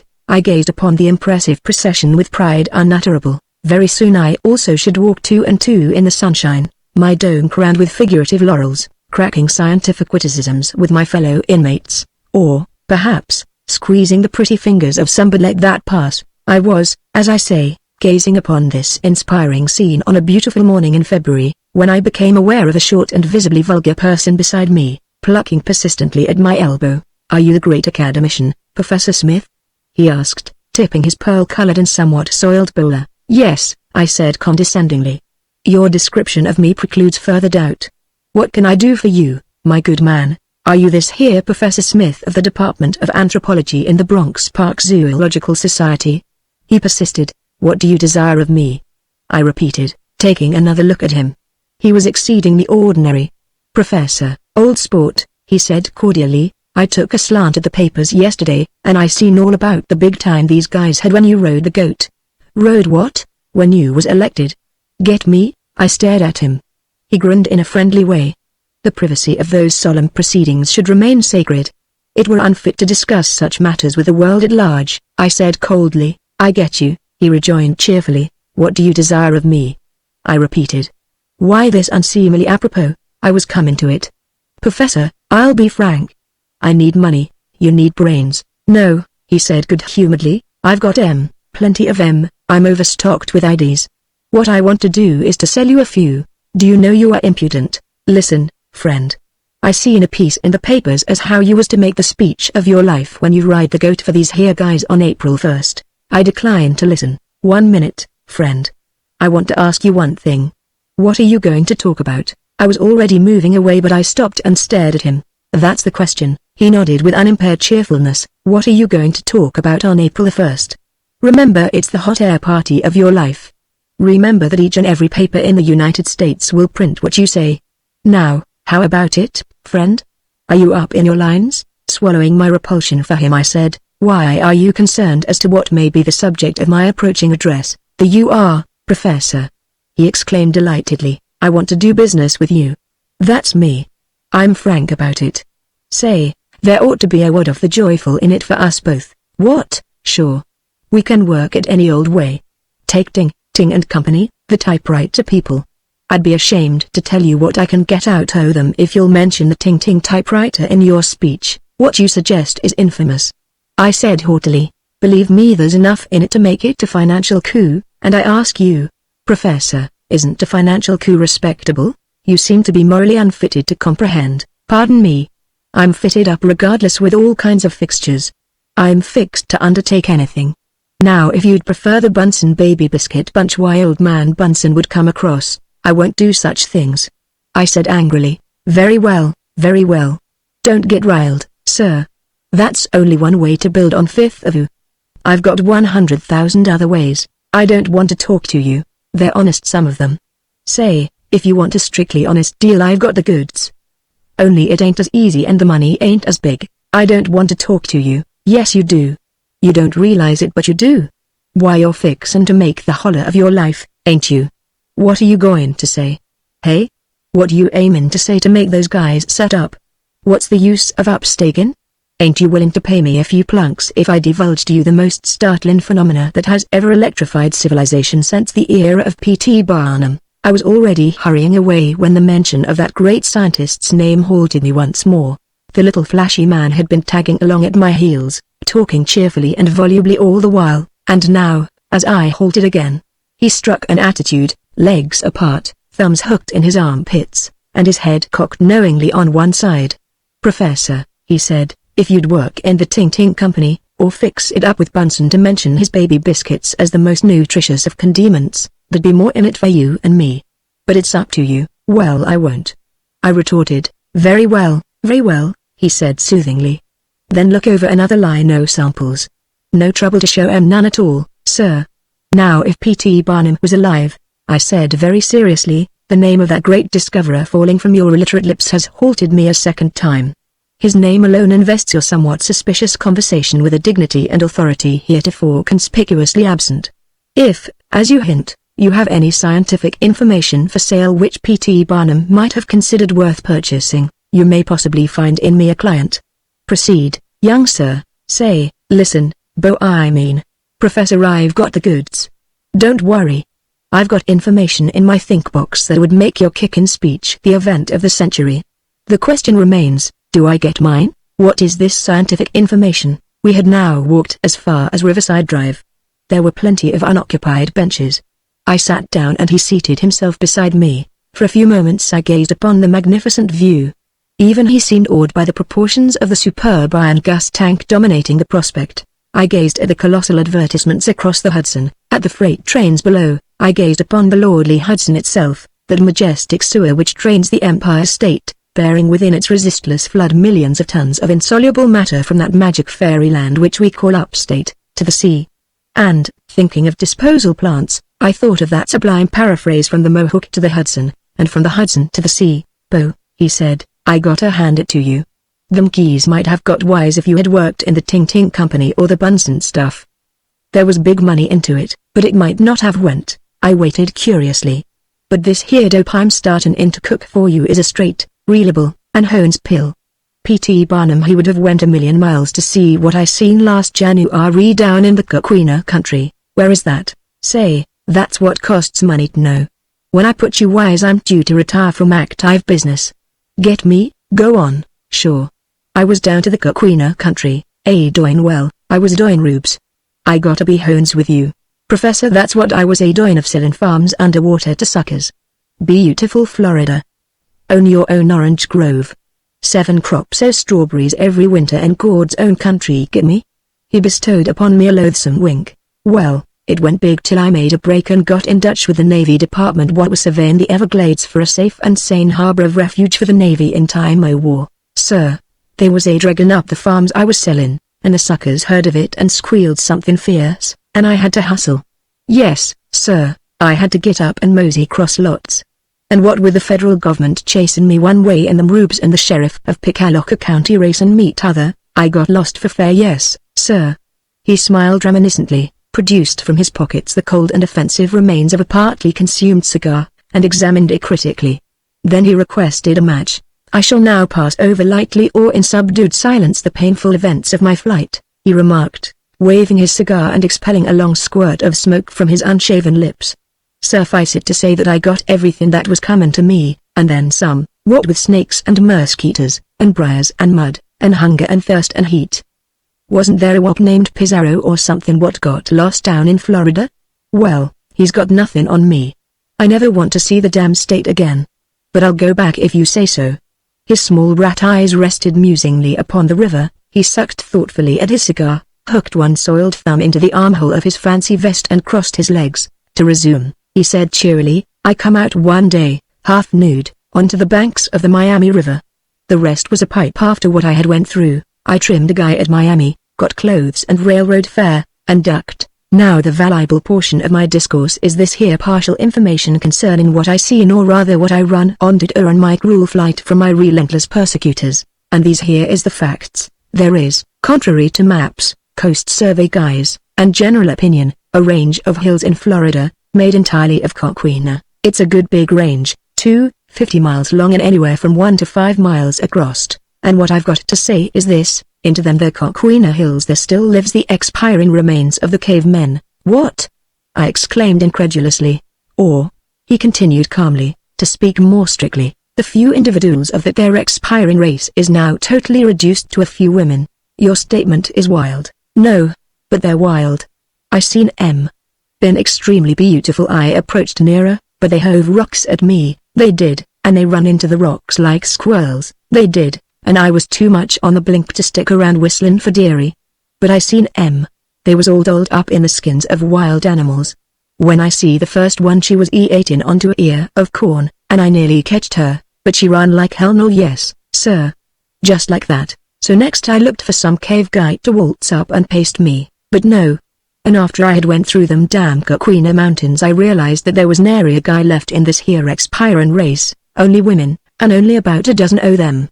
He ceased, meditatively expelled a cloud of pungent smoke, and folded his arms. "Of course," said I with a sneer, "you have proofs to back your pleasant tale?" "Sure. I made a map." "I see," said I sarcastically. "You propose to have me pay you for that map?" "Sure." "How much, my confiding friend?" 10,000 plunks. I began to laugh. He laughed, too. "You'll pay if you take my map and go to the Coquina Hills," he said. I stopped laughing. "Do you mean that I am to go there and investigate before I pay you for this information?" "Sure. If the goods ain't up to sample the deal is off." "Sample? What sample?" I demanded derisively. He made a gesture with one soiled hand as though quieting a balky horse. I took a snapshot, friend. You want to take a slant at it? You took a photograph of one of these alleged cave dwellers? I took 10, but when these here cave ladies hove rocks at me, the films was put on the blink, all except this one which I developed and printed. He drew from his inner coat pocket a photograph and handed it to me, the most amazing photograph I ever gazed upon. Astounded, almost convinced, I sat looking at this irrefutable evidence in silence. The smoke of his cigar drifting into my face aroused me from a sort of dazed inertia. Listen, I said, half strangled, are you willing to wait for payment until I personally have verified the existence of these creatures, Ubija? When you have went there and have saw the goods, just let me have mine if they're up to sample. Is that right? It seems perfectly fair. It is fair. I wouldn't try to do a scientific gyno, sir. Me without no education, only brains? Fat chance I'd have to put one over on Academy Sport. What's chuck-a-block with Latin and Greek and scientific stuff and all like that? I admitted to myself that he'd stand no chance. Is it a go? He asked. Where is the map? I inquired, trembling internally with excitement. Ha ha. He said. Listen to my mirth. The map is inside here, old sport. And he tapped his retreating forehead with one nicotine-stained finger. I see, said I. Trying to speak carelessly. You desire to pilot me. I don't desire to, but I gotta go with you. An accurate map, can it, old sport? Accurate map is all right when it's pasted over the front of your head for a face. But I wear the other kind of map inside me, conk. Get me? I confess that I do not. Well, get this, then. It's a cash deal. If the goods is up to sample, you hand me mine then and there. I don't deliver no goods, FOB, I shows them to you. After you have saw them, it's up to you to round them up. That's all, as they say when our great president pulls a gun. There ain't going to be no shooting. Walk out quietly, ladies. After I had sat there for fully 10 minutes staring at him, I came to the only logical conclusion possible to a scientific mind. I said, you are, admittedly, unlettered. You are confessedly a chevalier of industry. Personally you are exceedingly distasteful to me. But it is useless to deny that you are the most extraordinary man I ever saw. How soon can you take me to these Coquina Hills? Gimme 24 hours to fix things, he said gaily. Is that all? It's plenty, I guess. And say, what? It's a strictly cash deal. Get me? I shall have with me a certified check for $10,000. Also a pair of automatics. He laughed. Huh. He said, I could loco your cabbage palm soup if I was that kind. I'm on the level, Professor. If I wasn't, I could get you in about 100 styles while you was blinking at what you was thinking about. But I ain't no gunman. You hadn't ought to pull that stuff on me. I've give you your chance, take it or leave it. I pondered profoundly for another 10 minutes. And at last my decision was irrevocably reached. It's a bargain, I said firmly. What is your name, Sam Mink? Write it Samuel onto that there certified check if you can spare the extra seconds from your valuable time. Chapter 2. On Monday, the first day of March, 1915, about 10:30 a.m., we came in sight of something which, until I had met Mink, I never had dreamed existed in southern Florida, a high range of hills. It had been an eventless journey from New York to Miami, from Miami to Fort Coquina, but from the through an absolutely pathless wilderness as far as I could make out, the journey had been exasperating. Where we went I do not know even now, saw grass and water, hammock and shell mound, palm forests, swamps, wildernesses of water oak and live oak, vast stretches of pine, lagoons, sloughs, branches, muddy creeks, reedy reaches from which wildfowl rose in clouds where alligators lurked or lumbered about after stranded fish, horrible mangrove thickets full of moccasins and water turkeys, heronry more horrible still, out of which the heat from a vertical sun distilled the last atom of nauseating effluvia. All these choice spots we visited under the guidance of the wretched Mink. I seemed to be missing nothing that might discourage or disgust me. He appeared to know the way, somehow, although my compass became mysteriously lost the first day out from Fort Coquina. Again and again I felt instinctively that we were traveling in a vast circle, but Mink always denied it, and I had no scientific instruments to verify my deepening suspicions. Another thing bothered me. Mink did not seem to suffer from insects or heat. In fact, to my intense annoyance, he appeared to be having a comfortable time of it, eating and drinking with gusto, sleeping snugly under a mosquito bar, permitting me to do all camp work, the paddling as long as we used a canoe, and all the cooking, too, claiming, on his part, a complete ignorance of culinary art. Sometimes he condescended to catch a few fish for the common pan, Sometimes he bestirred himself to shoot a duck or two. But usually he played on his concertina during his leisure moments, which were plentiful. I began to detest Samuel Mink. At first I was murderously suspicious of him, and I walked about with my automatic arsenal ostentatiously displayed. But he looked like such a miserable little shrimp that I became ashamed of my precautions. Besides, as he cheerfully pointed out, a little coontie soaked in my drinking water would have done my business for me if he had meant me any physical harm. Also, he had a horrid habit of noosing moccasins for sport, and it would have been easy for him to introduce one to me while I slept. Really, what most worried me was the feeling which I could not throw off that somehow or other we were making very little progress in any particular direction. He even admitted that there was reason for my doubts, but he confided to me that to find these Coquina Hills was like traversing a maze. Doubling to and fro among forests and swamps, he insisted, was the only possible path of access to the undiscovered Coquina Hills of Florida. Otherwise, he argued, these Coquina Hills would long ago have been discovered. And it seemed to me that he had been right when at last we came out on the edge of a palm forest and beheld that astounding blue outline of hills in a country which has always been supposed to lie as flat as a flabby flapjack. A desert of saw palmetto stretched away before us to the base of the hills. Game trails ran through it in every direction like sheep paths. A few moth-eaten Florida deer trotted away as we appeared. Into one of these trails stepped Samuel Mink, burdened only with his concertina and a box of cigars. I, loaded with 70 pounds of impedimenta including a moving picture apparatus, reeled after him. He walked on jauntily toward the hills, his pearl-colored bowler hat at an angle. Occasionally he played upon his concertina as he advanced, now and then he cut a pigeon wing. I hated him. At every toilsome step I hated him more deeply. He played Tipperary on his concertina. "C.M., old top?" he inquired, nodding toward the hills. "I'm a man of my word, I am. Look at M. Take him in, old sport. And remember, each and every hill is guaranteed to contain one bona fide cave lady. What is the last vanishing traces of extinct and disappearing race? We toiled on, that is, I did, bowed under my sweating load of paraphernalia." He skipped in advance like some degenerate 20th century faun, playing on his pipes the unmitigated melodies of George Cockern. "Watch your step," he cried, nimbly avoiding the attentions of a ground rattler which tried to caress his ankle from under a saw palmetto. With a shudder I gave the deadly little reptile room and floundered forward a prey to exhaustion, melancholy, and red bugs. A few buzzards kept pace with me, their broad, black shadows gliding ominously over the sun-drenched earth. Blue-tail lizards went rustling and leaping away on every side. Floppy soft-winged butterflies escorted me. A strange bird which seemed to be dressed in a union suit of checked gingham flew from tree to tree as I plodded on, and squealed at me persistently. At last I felt the hard Coquina underfoot. The cool blue shadow of the hills enveloped me. I slipped off my pack, dumped it beside a little rill of crystal water which ran sparkling from the hills, and sat down on a soft and fragrant carpet of hound's tongue. After a while I drank my fill at the rill, bathed head, neck, face and arms, and, feeling delightfully refreshed, leaned back against the fern-covered slab of Coquina. "What are you doing?" I demanded of Mink, who was unpacking the kit and disengaging the moving picture machine. "Getting ready," he replied, fussing busily with the camera. "You don't expect to see any cave people here, do you?" I asked with a thrill of reviving excitement. "Why not? Here? Certainly. Why, the first one I seen was drinking into this brook, here. Where I'm sitting?" I asked incredulously. "Yes, sir, right there.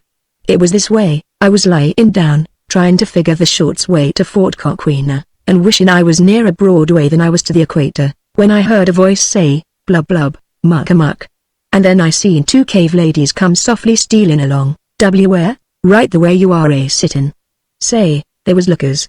And they come along quiet like two big-eyed deer, kinda nose in the air and listening. Gee whiz, thinks I, longer ain't got so much on them dames. And at that one o' them wore a wildcat skin, and that's all, and a wildcat ain't big. And t'other she sported palm-leaf pajamas, so when they don't see nothing around to hinder, they just lays down flat and takes a drink into that pool, looking up every swallow like little birds listening and kinda thanking God for a good square drink. I knowed they was wild girls soon as I seen 'em. Also they says to one another, "Blub blub," kinda softly. All the same, I've seen wilder ladies on Broadway, so I took a chance to where I was squatting behind a rock. So says I, "Other, sweetie blub blub, have a taxi on me." And with that they is on their feet, quiverin' all over and nose in the wind.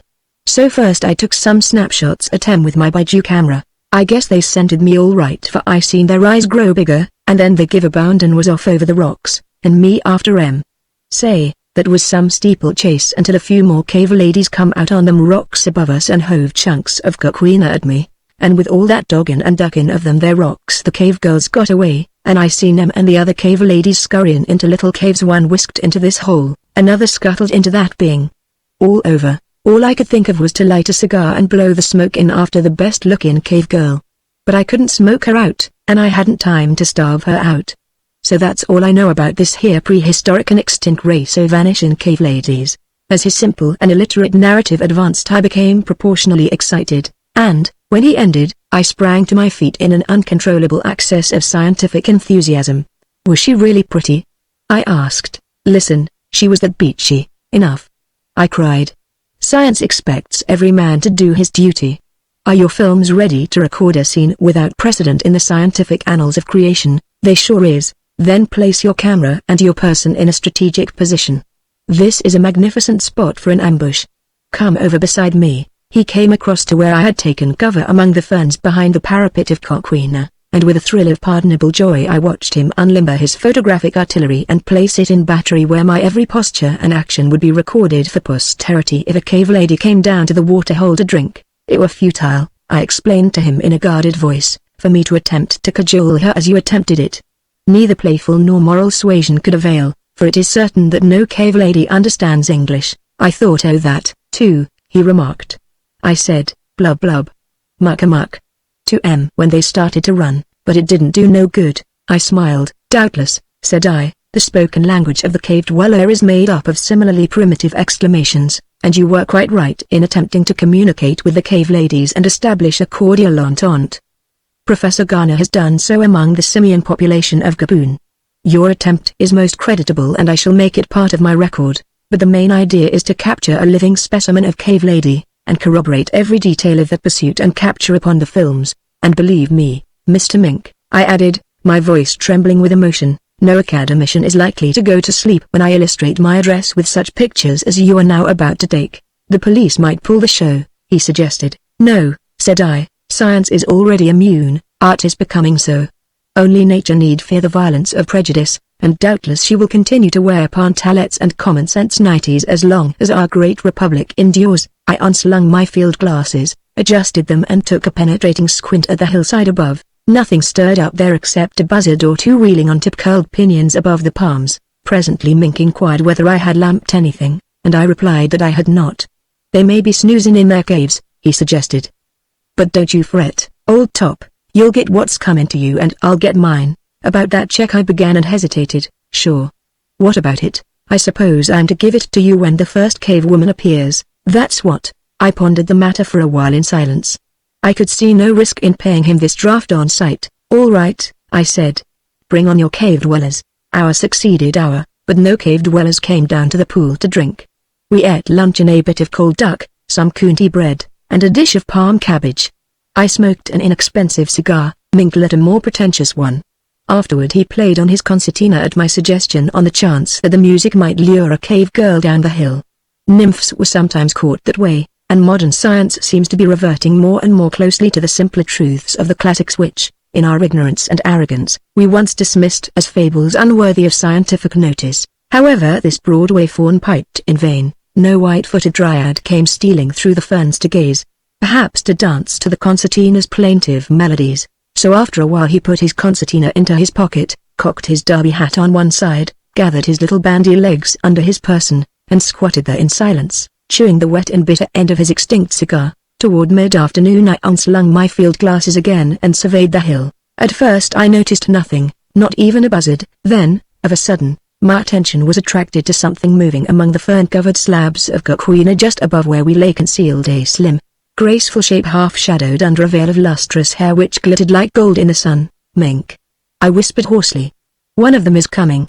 This indeed is the stupendous and crowning climax of my scientific career. His comment was incredibly coarse. Gimme the dough, he said without a tremor of surprise. Indeed there was a metallic ring of menace in his low and entirely cold tones as he laid one hand on my arm.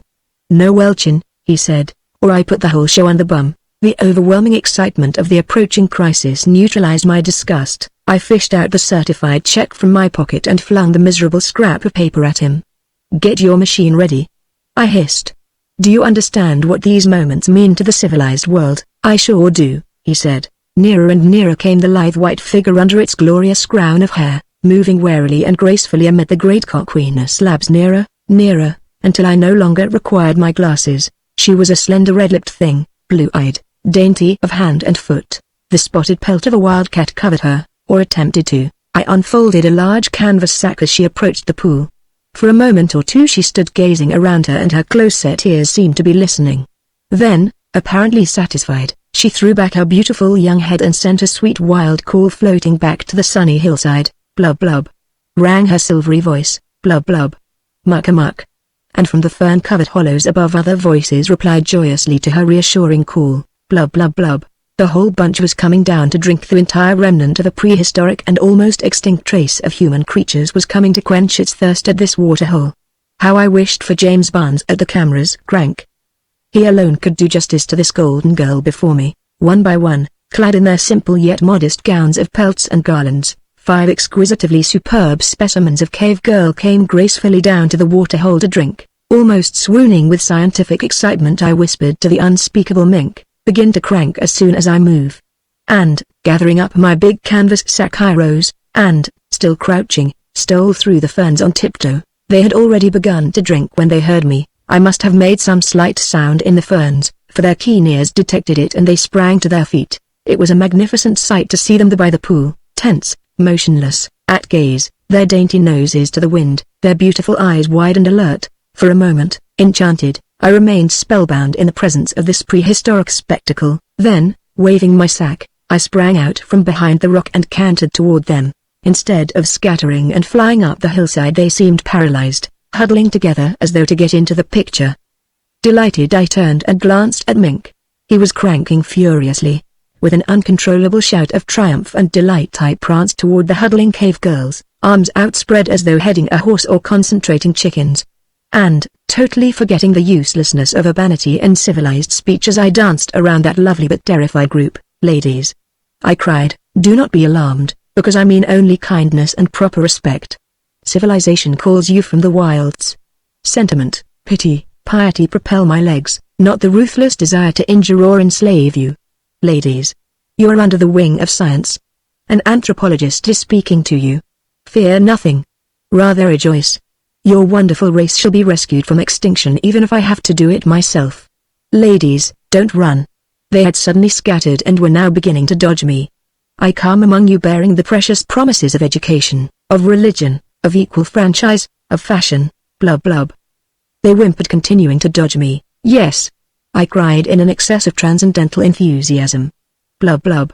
And though I do not comprehend the exquisite simplicity of your primeval speech, I answer with all my heart, blub blub." Meanwhile, they were dodging and eluding me as I chased first one, then another, one hand outstretched, the other invitingly clutching the sack. A hasty glance at Mink now and then revealed him industriously cranking away. Once I fell into the pool. That section of the film should never be released, I determined, as I blew the water out of my mouth, gasped, and started after a lovely, ruddy-haired cave girl whose curiosity had led her to linger beside the pool in which I was floundering. But run as fast as I could and skip hither and thither with all the agility I could muster, I did not seem to be able to seize a single cave girl. Every few minutes, baffled and breathless, I rested, and they always clustered together uttering their plaintively musical blub blub, not apparently very much afraid of me, and even exhibiting curiosity. Now and then they cast glances toward Mink, who was grinding away steadily, and I could scarcely retain a shout of joy as I realized what wonderful pictures he was taking. Indeed, luck seemed to be with me, so far, for never once did these beautiful prehistoric creatures retire out of photographic range. But otherwise the problem was becoming serious. I could not catch one of them. They eluded me with maddening swiftness and grace. My pauses to recover my breath became more frequent. At last, dead beat, I sat down on a slab of coquina. And when I was able to articulate, I turned around toward Mink. "You'll have to drop your camera and come over and help me," I panted. "I'm all in." "Not quite," he said. For a moment I did not understand him. Then under my outraged eyes, and within the hearing of my horrified ears, a terrible thing occurred. "Now, ladies," yelled Mink, "all on for the finale. Upstage there, You red-headed little spot grabber. Mabel. Take the call. Now smile, the whole bloomin' bunch of you. What was he saying? I did not comprehend. I stared dully at the 6 cave girls as they grouped themselves in a semicircle behind me. Then, as one of them came up and unfolded a white strip of cloth behind my head, the others drew from concealed pockets in their kilts of cat fur little silk flags of all nations and began to wave them. Paralyzed, I turned my head. On the strip of white cloth, which the tallest cave girl was holding directly behind my head, was printed in large black letters, "Sunset Soap." For one cataclysmic instant I gazed upon this hideous spectacle, then with an unearthly cry I collapsed into the arms of the nicest looking one. There is little more to say. Contrary to my fears, the release of this outrageous film did not injure my scientific standing. Modern science, accustomed to proprietary testimonials, has become reconciled to such things. My appearance upon the films in the movies in behalf of Sunset Soap, oddly enough, seemed to enhance my scientific reputation. Even such austere purists as Guilford, the Cubist poet, congratulated me upon my fearless independence of ethical tradition, and I had lived to learn a gentler truth than that. 4. The pretty girl who had been cast for cave girl number 3 but let that pass. Adibenda est in jocando moderatio, sweet are the uses of advertisement. Part 3. The Ladies of the Lake, Chapter 1. At the suggestion of several 100,000 ladies desiring to revel and possibly riot in the Saturnalia of equal franchise, the unnamed lakes in that vast and little-known region in Alaska bounded by the Lankwai River and the Thunder Mountains were now being inexorably named after women. It was a beautiful thought. Already several exquisite, lonely bits of water, gems set among the eternal peaks, mirrors for cloud and soaring eagle, a glass for the moon as keystone to the towering arch of stars, has been irrevocably labeled. Already there was Lake Amelia Jones, Lake Sadie Dingleheimer, Lake Maggie McFadden, and Lake Mrs. Gladys Doolittle-Bat. I longed to see these lakes under the glamour of their newly added beauty. Imagine, therefore, my surprise and happiness when I received the following communication from my revered and beloved chief, Professor Farrago, dated from the Smithsonian Institute, Washington, whither he had been summoned in haste to examine and pronounce upon the identity of a very small bird supposed to be a specimen of that rare and almost extinct creature, the two-toed titmouse, Mustitida otitis, to be scientifically exact, as I invariably strive to be. The important letter in question was as follows. To Percy Smith, B.S., D.F., etc., etc., Curator, Department of Anthropology, Administration Building, Bronx Park, N.Y., my dear Mr. Smith. Several very important and determined ladies, recently honored by the government in having a number of lakes in Alaska named after them, have decided to make a pilgrimage to that region. Inspired by a characteristic desire to gaze upon the lakes named after them individually, they request information upon the following points. First, are the waters of the lakes in that locality sufficiently clear for a lady to do her hair by? In that event, the expedition will not burden itself with looking glasses. Second, are there any hotels? You need merely say, no. I have tried to explain to them that it is, for the most part, an unexplored wilderness, but they insist upon further information from you. Third, if there are hotels, is there also running water to be had? You may tell them that there is plenty of running water. Fourth, what are the summer outdoor amusements? You may inform them that there is plenty of bathing, boating, fishing, and an abundance of shade trees. Also, excellent mountain climbing to be had in the vicinity. You need not mention the pastimes of hunt the flea or dodge the skeeter. I am not by nature cruel, Mr. Smith, but when these ladies informed me that they had decided to penetrate that howling and unexplored wilderness without being burdened or interfered with by any member of my sex, for one horrid and criminal moment I hoped they would. Because in that event none of them would ever come back. However, in my heart milder and more humane sentiments prevailed.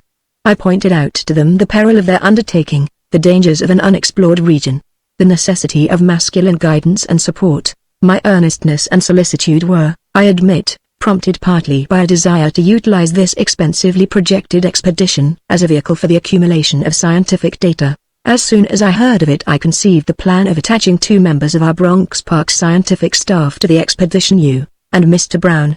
But no sooner did these determined ladies hear of it than they repelled the suggestion with indignation. Now, the matter stands as follows. These ladies don't want any man in the expedition, but they have at last realized that they've got to take a guide or two.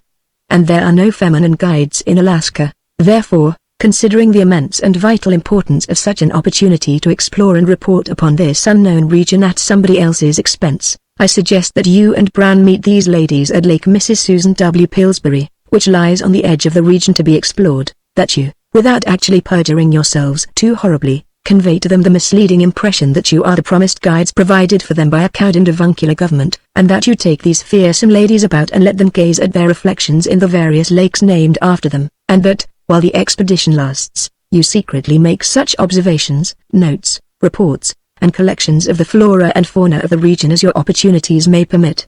No time is to be lost. If, at Lake Susan W. Pillsbury, you find regular guides awaiting these ladies, you will bribe these guides to go away and you yourselves will then impersonate the guides. I know of no other way for you to explore this region, as all our available resources at Bronx Park have already been spent in painting appropriate scenery to line the cages of the mammalia, and also in the present exceedingly expensive expedition in search of the polka-dotted boombok, which is supposed to inhabit the jungle beyond Lake Niggerplug. My most solemn and sincere wishes accompany you. Bless you, Farrago. Chapter 2. This, then, is how it came about that Kitten Brown and I were seated, one midgeful morning in July, by the pellucid waters of Lake Susan W. Pillsbury, gnawing sections from a greasily fried trout, upon which I had attempted culinary operations. Brown's baptismal name was William, but the unfortunate young man was once discovered indiscreetly embracing a pretty assistant in the administration building at Bronx, and, furthermore, was overheard to address her as Kitten. So Kitten Brown it was for him in future. After he had fought all the younger members of the scientific staff in turn, he gradually became resigned to this annoying nom de more. Lightly but thoroughly equipped for scientific field research, we had arrived at the rendezvous in time to bribe the two guides engaged by the government to go back to their own firesides. A week later the formidable expedition of representative ladies arrived, and now they were sitting on the shore of Lake Susan W. Pillsbury, at a little distance from us, trying to keep the midges from their features and attempting to eat the fare provided for them by me. I myself couldn't eat it. No wonder they murmured. But hunger goaded them to attack the greasy mess of trout and fried cornmeal. Kitten was saying to me, "Our medicine chest isn't very extensive.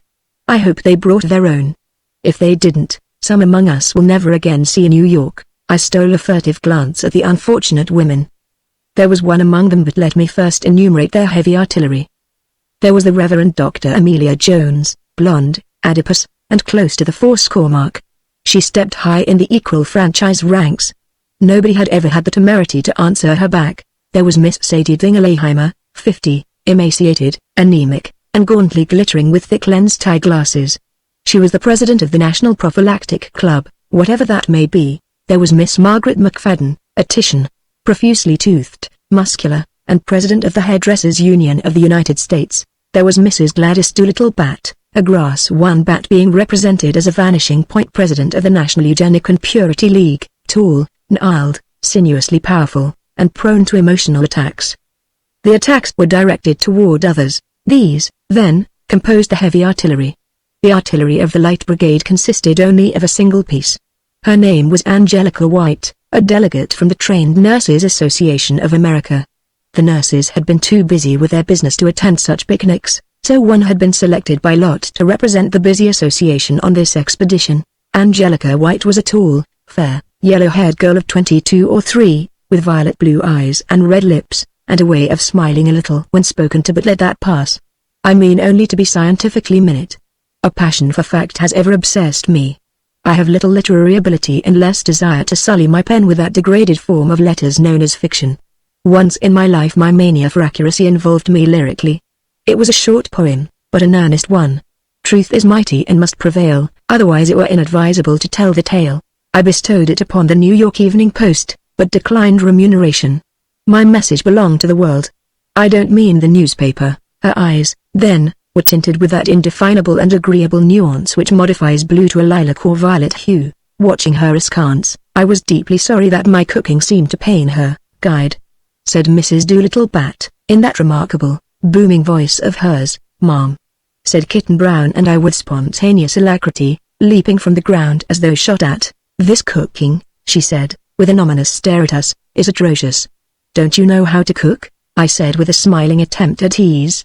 "There are various ways of cooking food for the several species of mammalia which an all-wise Providence. Do you think you're cooking for wildcats?"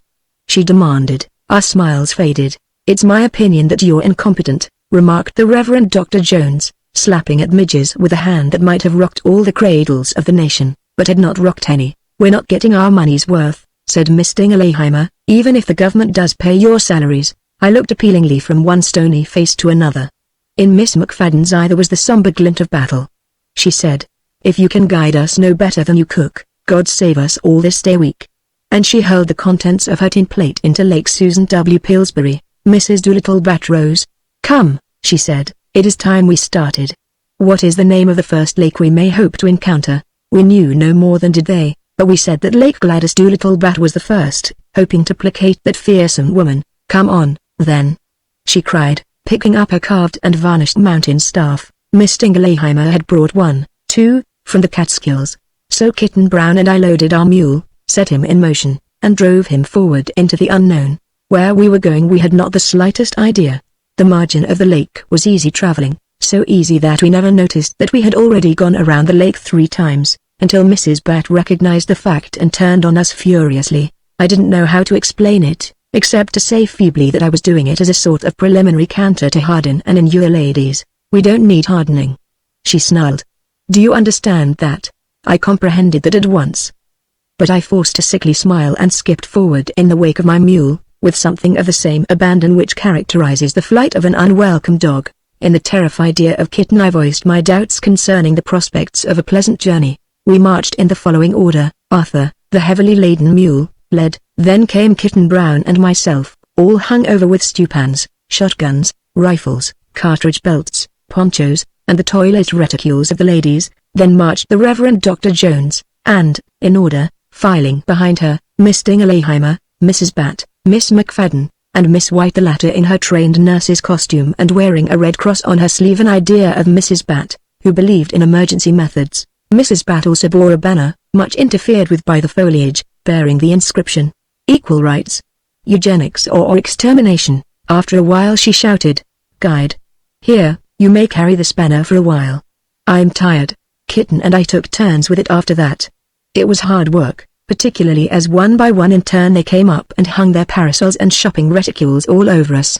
We plodded forward like a pair of moving department stores, not daring to shift our burdens to Arthur, because we had already stuffed into the panniers of that simple and dignified animal all our collecting boxes, cyanide jars, butterfly nets, notebooks, reels of piano wire, thermometers, barometers, hydrometers, stereometers, aeronoids, adenoids, everything, in fact, that guides are not supposed to pack into the woods, but which we had smuggled unbeknown to those misguided ones we guided. And, to make room for our scientific paraphernalia, we had been obliged to do a thing so mean, so inexpressibly low, that I blush to relate it. But facts are facts. We discarded nearly a ton of feminine impedimenta.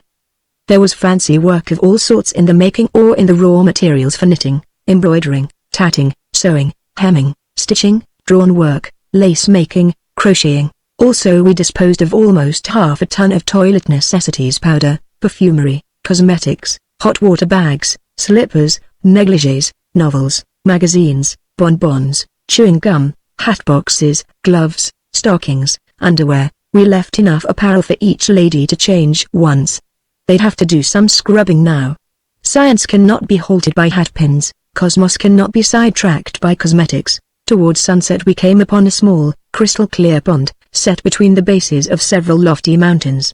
I was ready to drop with fatigue, but I nerved myself, drew a deep, exultant breath, and with one of those fine, sweeping gestures, I cried, "Lake Mrs. Gladys Doolittle-Bat! Eureka! At last! Excelsior!" There was a profound silence behind me. I turned, striving to mask my apprehension with a smile. The ladies were regarding the pond in surprise. I admit that it was a pond, not a lake. Injecting into my voice the last remnants of glee which I could summon, I shouted, "Eureka!" and began to caper about as through the size and beauty of the pond had affected me with irrepressible enthusiasm, hoping by my emotion to stampede the convention. The cold voice of Mrs. Doolittle-Bat checked my transports. "Is that puddle named after me?" she demanded. Mom?" I stammered. "If that wretched frog pond has been christened with my name, somebody is going to get into trouble," she said ominously. A profound silence ensued. Arthur patiently switched at flies. As for me, I looked up at the majestic pines, gazed upon the lofty and eternal hills, then ventured a sneaking glance all around me. but I could discover no avenue of escape in case Mrs. Bat should charge me. I had been informed, she began dangerously, that the majestic body of water, which I understood had been honored with my name, was 12 miles long and 3 miles wide. This appears to be a puddle, but it's very pretty, I protested feebly. It's quite round and clear, and it's nearly a quarter of a mile in diameter. Mind your business, retorted Mrs. Doolittle-Bat.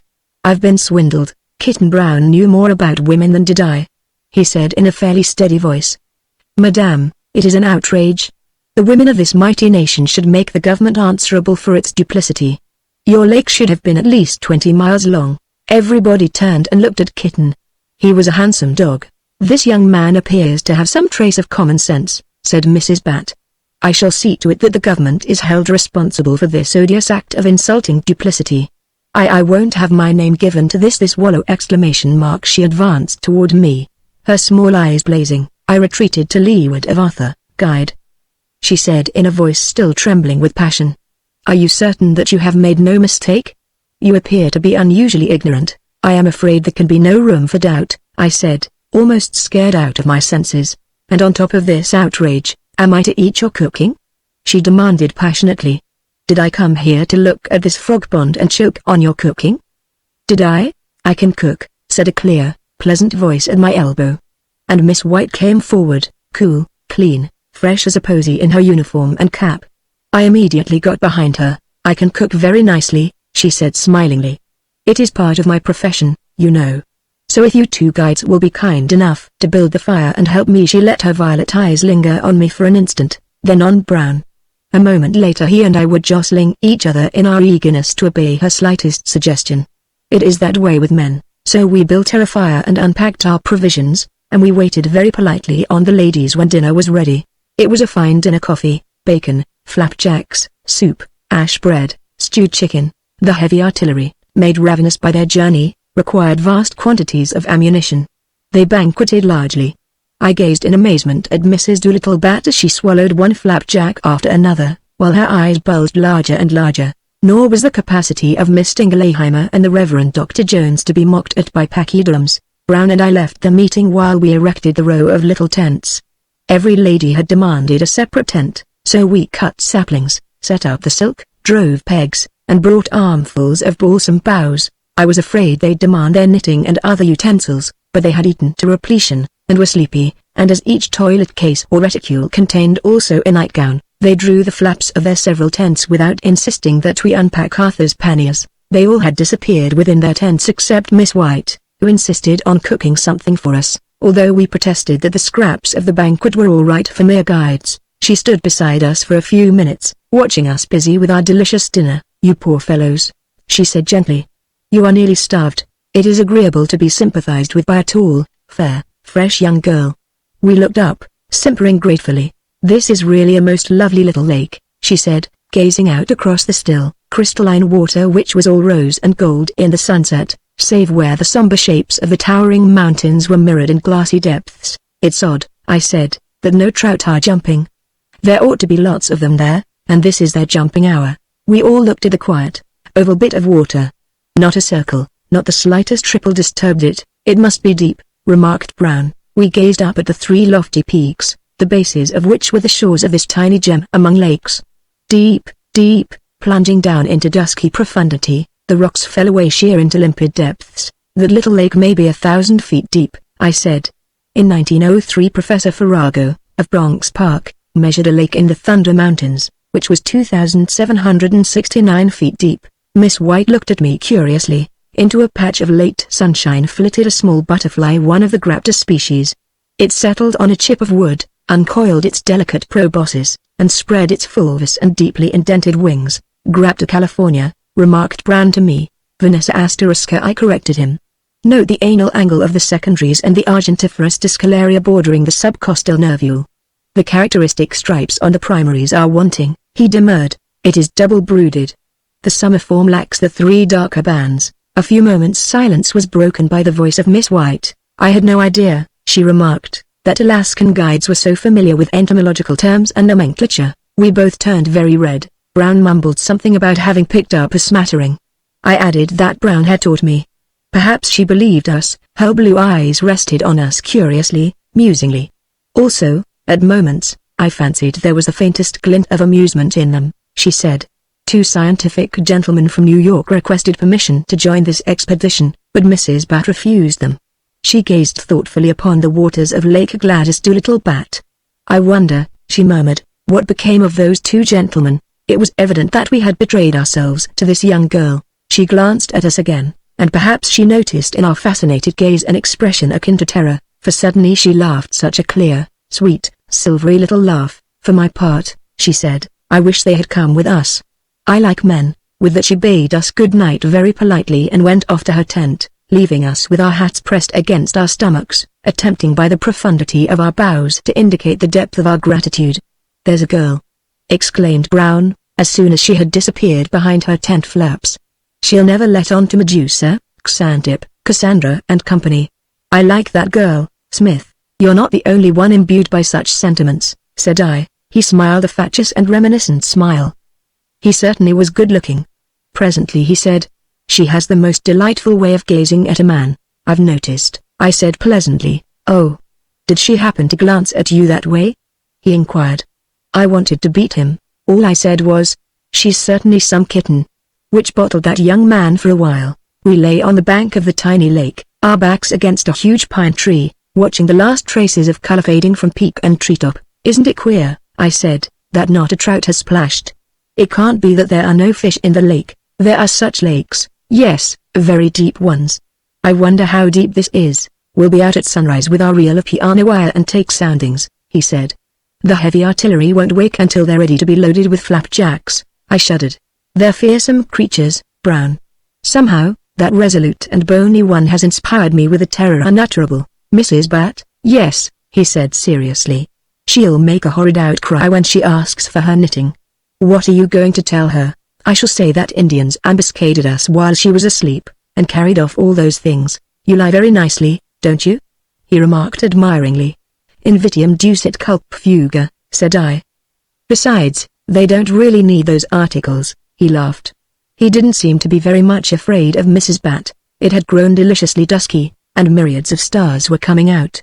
Little by little the lake lost its shape in the darkness, until only an irregular, star-set area of quiet water indicated that there was any lake there at all. I remember that Brown and I, reclining at the foot of the tree, were looking at the still and starry surface of the lake, over which numbers of bats were darting after insects, and I recollect that I was just about to speak, when, of a sudden, the silent and luminous surface of the water was shattered as with a subterranean explosion. A geyser of scintillating spray shot upward, flashing, foaming, towering 100 feet into the air.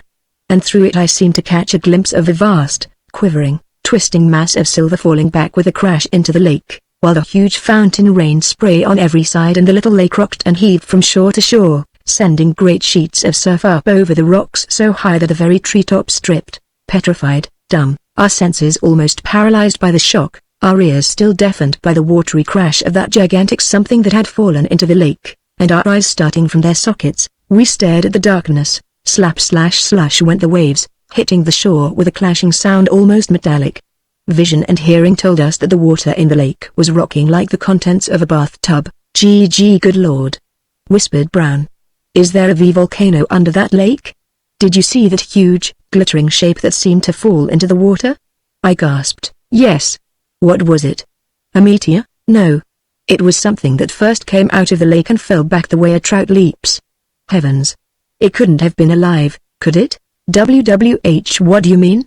stammered Brown. "It couldn't have been a FF fish, could it?" I asked with chattering teeth. No. It was as big as a Pullman car. It must have been a falling star." "Did you ever hear of a fish as big as a sleeping car?" I was too thoroughly unnerved to reply. The roaring of the surf had subsided somewhat, enough for another sound to reach our ears, a raucous, gallinaceous, squawking sound. I sprang up and looked at the row of tents. White-robed figures loomed in front of them. The heavy artillery was evidently frightened. We went over to them, and when we got nearer they chastely scuttled into their tents and thrust out a row of heads hideous with curl papers. "What was that awful noise?" "An earthquake?" shrilled the Reverend Dr. Jones. "I think I'll go home." "Was it an avalanche?" demanded Mrs. Bat, in a deep and shaky voice. "Are we in any immediate danger, young man?" I said that it was probably a flying star which had happened to strike the lake and explode. What an awful region, wailed Miss Dingerleimer. I've had my money's worth. I wish to go back to New York at once. I'll begin to dress immediately. It might be a million years before another meteor falls in this latitude, I said, soothingly. Or it might be 10 minutes, sobbed Miss Dingerleimer. What do you know about it, anyway? I want to go home. I'm putting on my stockings now. I'm getting dressed as fast as I can. Her voice was blotted out in a mighty crash from the lake. Appalled, I whirled on my heel, just in time to see another huge jet of water rise high in the starlight, another, until the entire lake was but a cluster of gigantic geysers exploding 100 feet in the air, while through them, falling back into the smother of furious foam, great silvery bulks dropped crashing, one after another. I don't know how long the incredible vision lasted. The woods roared with the infernal pandemonium, echoed and re-echoed from mountain to mountain. The treetops fairly stormed spray, driving it in sheets through the leaves, and the shores of the lake spouted surf long after the last vast, silvery shape had fallen back again into the water. As my senses gradually recovered, I found myself supporting Mrs. Bat on one arm and the Reverend Dr. Jones upon my bosom. Both had fainted. I released them with a shudder and turned to look for Brown. Somebody had swooned in his arms, too. He was not noticing me, and as I approached him I heard him say something resembling the word kitten. In spite of my demoralization, another fear seized me, and I drew nearer and peered closely at what he was holding so nobly in his arms. It was, as I supposed, Angelica White. I don't know whether my arrival occultly revived her, for as I stumbled over a tent peg she opened her blue eyes, and then disengaged herself from Brown's arms. "Oh, I am so frightened," she murmured. She looked at me sideways when she said it. "Come," said I coldly to Brown, "let Miss White retire and lie down. This meteoric shower is over and so is the danger." He evinced a desire to further soothe and minister to Miss White, but she said, with considerable composure, that she was feeling better, and Brown came unwillingly with me to inspect the heavy artillery lines. That formidable battery was wrecked, the pieces dismounted and lying tumbled about in their emplacements, but a vigorous course of cold water in dippers revived them, and we herded them into one tent and quieted them with some soothing prevarication, the details of which I have forgotten, but it was something about a flock of meteors which hit the earth every 12 billion years, and that it was now all over for another such interim, and everybody could sleep soundly with the consciousness of having assisted at a spectacle never before beheld except by a primordial protoplasmic cell, which flattered them, I think, for, seated once more at the base of our tree, presently we heard weird noises from the reconcentrados, like the moaning of the harbor bar. They slept, the heavy guns, like unawakened engines of destruction all aero and battery. But Brown and I, fearfully excited, still dazed and bewildered, sat with our fascinated eyes fixed on the lake, asking each other what in the name of miracles it was that we had witnessed and heard. On one thing we were agreed. A scientific discovery of the most enormous importance awaited our investigation. This was no time for temporizing, for deception, for any species of polite shilly-shallying. We must, on the morrow, tear off our masks and appear before these misguided and feminine victims of our duplicity in our own characters as scientists. We must boldly avow our identities and flatly refuse to stir from this spot until the mystery of this astounding lake had been thoroughly investigated, and so, discussing our policy, our plans for the morrow, and mutually reassuring each other concerning our common ability to successfully defy the heavy artillery, we finally fell asleep. Chapter 3. Dawn awoke me, and I sat up in my blanket and aroused Brown. No birds were singing. It seemed unusual, and I spoke of it to Brown. Never have I witnessed such a still, strange daybreak. Mountains, woods, and water were curiously silent. There was not a sound to be heard, nothing stirred except the thin veil of vapor over the water, shreds of which were now parting from the shore and steaming slowly upward. There was, it seemed to me, something slightly uncanny about this lake, even in repose. The water seemed as translucent as a dark crystal, and as motionless as the surface of a mirror. Nothing stirred its placid surface, not a ripple, not an insect, not a leaf floating. Brown had lugged the pneumatic raft down to the shore where he was now pumping it full. I followed with the paddles, pole, and hydroscope. When the raft had been pumped up and was afloat, we carried the reel of gossamer piano wire aboard, followed it, pushed off, and paddled quietly through the level cobwebs of mist toward the center of the lake. From the shore I heard a gruesome noise. It originated under one of the row of tents of the heavy artillery. Medusa, snoring, was an awesome sound in that wilderness and solitude of dawn. I was unscrewing the center plug from the raft and screwing into the empty socket the lens of the hydroscope and attaching the battery, while Brown started his sounding, and I was still busy when an exclamation from my companion started me. "We're breaking some records. Do you know it, Smith? Where is the lead? 300 fathoms and still running. Nonsense. Look at it yourself. It goes on unreeling. I've put the drag on. Hurry and adjust the hydroscope." I sighted the powerful instrument for 2,000 feet, altering it from minute to minute as Brown excitedly announced the amazing depth of the lake. When he called out 4,000 feet, I stared at him. "There's something wrong," I began. "There's nothing wrong," he interrupted. 4,500. 5,000. 5,500. Are you squatting there and trying to tell me that this lake is over a mile deep? Look for yourself," he said in an unsteady voice. "Here is the tape. You can read, can't you? 6,000 feet and running evenly. 6,500. 7,000. 7,005. It can't be," I protested, but it was true. Astounded, I continued to adjust the hydroscope to a range incredible, turning the screw to focus at 1.5 miles, at 2 miles, at 2.25, a half, 3/4, 3 miles, 3.25 miles. Click. "Good heavens," he whispered. "This lake is 3.25 miles deep." Mechanically I set the lash, screwed the hood firm, drew out the black eye mask, locked it, then, kneeling on the raft I rested my face in the mask, felt for the lever, and switched on the electric light. Quicker than thought the solid lance of dazzling light plunged down through profundity, and the vast abyss of water was revealed along its pathway. Nothing moved in those tremendous depths except, nearly 2 miles below, a few spots of tinsel glittered and drifted like flakes of mica. At first I scarcely noticed them, supposing them to be vast beds of silvery bottom sand glittering under the electric pencil of the hydroscope. But presently it occurred to me that these brilliant specks in motion were not on the bottom, were a little less than 2 miles deep, and therefore suspended, to be seen at all, at 2 miles depth. Whatever they were, they must have considerable bulk. "Do you see anything?" demanded Brown. "Some silvery specks at a depth of 2 miles. What do they look like?" "Specks. Are they in motion?" "They seem to be." "Do they come any nearer?" After a while I answered. "One of the specks seems to be growing larger. I believe it is in motion and is floating slowly upward. It's certainly getting bigger. It's getting longer." "Is it a fish?" "It can't be." "Why not?" "It's impossible. Fish don't attain the size of whales in mountain ponds." There was a silence. After an interval I said, "Brown, I don't know what to make of the thing. Is it coming any nearer?" "Yes." "What does it look like now?" "It looks like a fish." "But it can't be." "It looks like a tiny, silver minnow." "But it can't be." "Why, if it resembles a minnow in size at this distance, what can be its actual dimensions?" "Let me look," he said. Unwillingly I raised my head from the mask and yielded him my place. A long silence followed. The western mountain tops reddened under the rising sun, the sky grew faintly bluer. Yet, there was not a bird note in that still place, not a flash of wings, nothing stirring.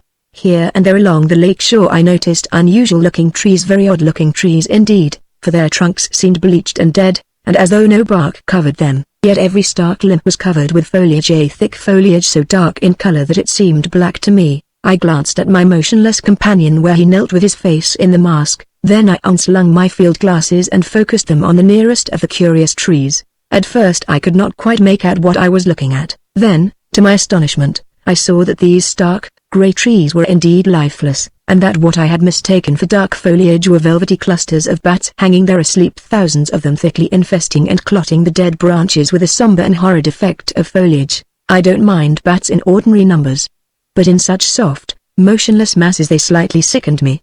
There must have been literally tons of them hanging to the dead trees. "This is pleasant," I said. "Look at those bats, Brown." When Brown spoke without lifting his head, his voice was so shaken, so altered, that the mere sound of it scared me. "Smith," he said, "there is a fish in here, shaped exactly like a brook minnow. And I should judge, by the depth it is swimming in, that it is about as long as an ordinary Pullman car." His voice shook, but his words were calm to the point of commonplace, which made the effect of his statement all the more terrific. "A minnow as big as a Pullman car?" I repeated, dazed. "Larger, I think. It looks to me through the hydroscope, at this distance, exactly like a tiny, silvery minnow. It's half a mile down, swimming about. I can see its eyes, they must be about 10 feet in diameter. I can see its fins moving. and there are about a dozen others, much deeper, swimming around. This is easily the most overwhelming contribution made to science since the discovery of the purple-spotted dinglebok, Bucca stingii. We've got to catch one of those gigantic fish. How? I gasped. How are we going to catch a minnow as large as a sleeping car? I don't know, but we've got to do it. We've got to manage it, somehow. It would require a steel cable to hold such a fish and a donkey engine to reel him in. And what about a hook? And if we had hook, line, steam winch, and everything else, what about bait? He knelt for some time longer, watching the fish, before he resigned the hydroscope to me. Then I watched it, but it came no nearer, seeming contented to swim about at the depth of a little more than half a mile. Deep under this fish I could see others glittering as they sailed or darted to and fro. Presently I raised my head and sat thinking. The sun now gilded the water, a little breeze ruffled it here and there where dainty cat's paws played over the surface. What on earth do you suppose those gigantic fish feed on? Asked Brown under his breath. I thought a moment longer, then it came to me in a flash of understanding, and I pointed at the dead trees. Bats. I muttered. They feed on bats as other fish feed on the little, gauzy winged flies which dance over ponds. You saw those bats flying over the pond last night, didn't you? That explains the whole thing. Don't you understand? Why, what we saw were these gigantic fish leaping like trout after the bats. It was their feeding time. I do not imagine that two more excited scientists ever existed than Brown and I. The joy of discovery transfigured us. Here we had discovered a lake in the Thunder Mountains which was the deepest lake in the world, and it was inhabited by a few gigantic fish of the minnow species, the existence of which, hitherto, have never even been dreamed of by science. Kitten, I said, my voice broken by emotion, which will you have named after you, the lake or the fish? Shall it be Lake Kitten Brown, or shall it be Minius Kittenii? Speak, what about that old party whose name you said had already been given to the lake? He asked piteously. Who? Mrs. Bat? Do you think I'd name such an important lake after her? Anyway, she has declined the honor. Very well, he said, I'll accept it. And the fish shall be known as Minius Smithii. Too deeply moved to speak, we bent over and shook hands with each other. In that solemn and holy moment, surcharged with ecstatic emotion, a deep, distant reverberation came across the water to our ears. It was the heavy artillery, snoring. Never can I forget that scene, sunshine glittering on the pond, the silent forests and towering peaks, the blue sky overhead, the dead trees where thousands of bats hung in nauseating clusters, thicker than the leaves in Valembroso and Kitten Brown and I, cross-legged upon our pneumatic raft, hands clasped in pledge of deathless devotion to science and a fraternity unending. And how about that girl? He asked. What girl? Angelica White? Well, said I, what about her? Does she go with the lake or with the fish? What do you mean? I asked coldly, withdrawing my hand from his clasp. I mean, which of us gets the first chance to win her? He said, blushing.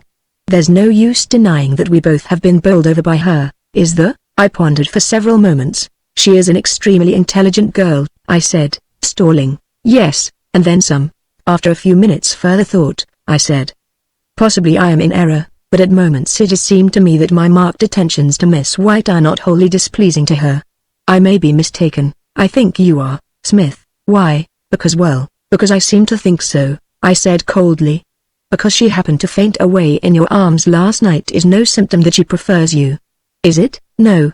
Then why do you seem to think that tactful, delicate, and assiduous attentions on my part may prove not entirely unwelcome to this unusually intelligent, Smith? What? Miss White is not only a trained nurse, but she also is about to receive her diploma as a physician. How do you know? She told me, when you were building the fire last night. Also, she informed me that she had relentlessly dedicated herself to a eugenic marriage. When did she tell you that? While you were bringing in a bucket of water from the lake last night. And furthermore, she told me that I was perfectly suited for a eugenic marriage. When did she tell you that? I demanded. When she had fainted in my arms. How the devil did she come to say a thing like that? He became conspicuously red about the ears. Well, I had just told her that I had fallen in love with her. Damn. I said. And that's all I said, and seizing a paddle I made furiously for shore. Behind me I heard the whir of the piano wire as Brown started the electric reel. Later I heard him clamping the hood on the hydroscope, but I was too disgusted for any further words, and I dug away at the water with my paddle. In various and weird stages of morning dishabille the heavy artillery came down to the shore for morning ablutions, all aero like a file of ducks. They glared at me as I leapt ashore. "I want my breakfast," snapped Mrs. Bat. "Do you hear what I say, guide? And I don't wish to be kept waiting for it either. I desire to get out of this place as soon as possible." "I'm sorry," I said, "but I intend to stay here for some time." "What?" bawled the heavy artillery in booming unison. But my temper had been sorely tried, and I was in a mood to tell the truth and make short work of it, too. "Ladies," I said, "I'll not mince matters. Mr. Brown and I are not guides, we are scientists from Bronx Park, and we don't know a bally thing about this wilderness we're in." "Swindler!" shouted Mrs. Bat, in an enraged voice. I knew very well that the United States government would never have named that puddle of water after me. "Don't worry, madame. I've named it after Mr. Brown. And the new species of gigantic fish which I discovered in this lake I have named after myself. As for leaving this spot until I have concluded my scientific study of these fish, I simply won't. I intend to observe their habits and to capture one of them if it requires the remainder of my natural life to do so. I shall be sorry to detain you here during such a period, but it can't be helped. And now you know what the situation is, and you are at liberty to think it over after you have washed your countenances in Lake Kitten Brown."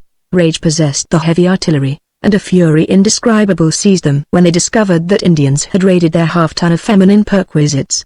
I went up a tree. When the tumult had calmed sufficiently for them to distinguish what I said, I made a speech to them.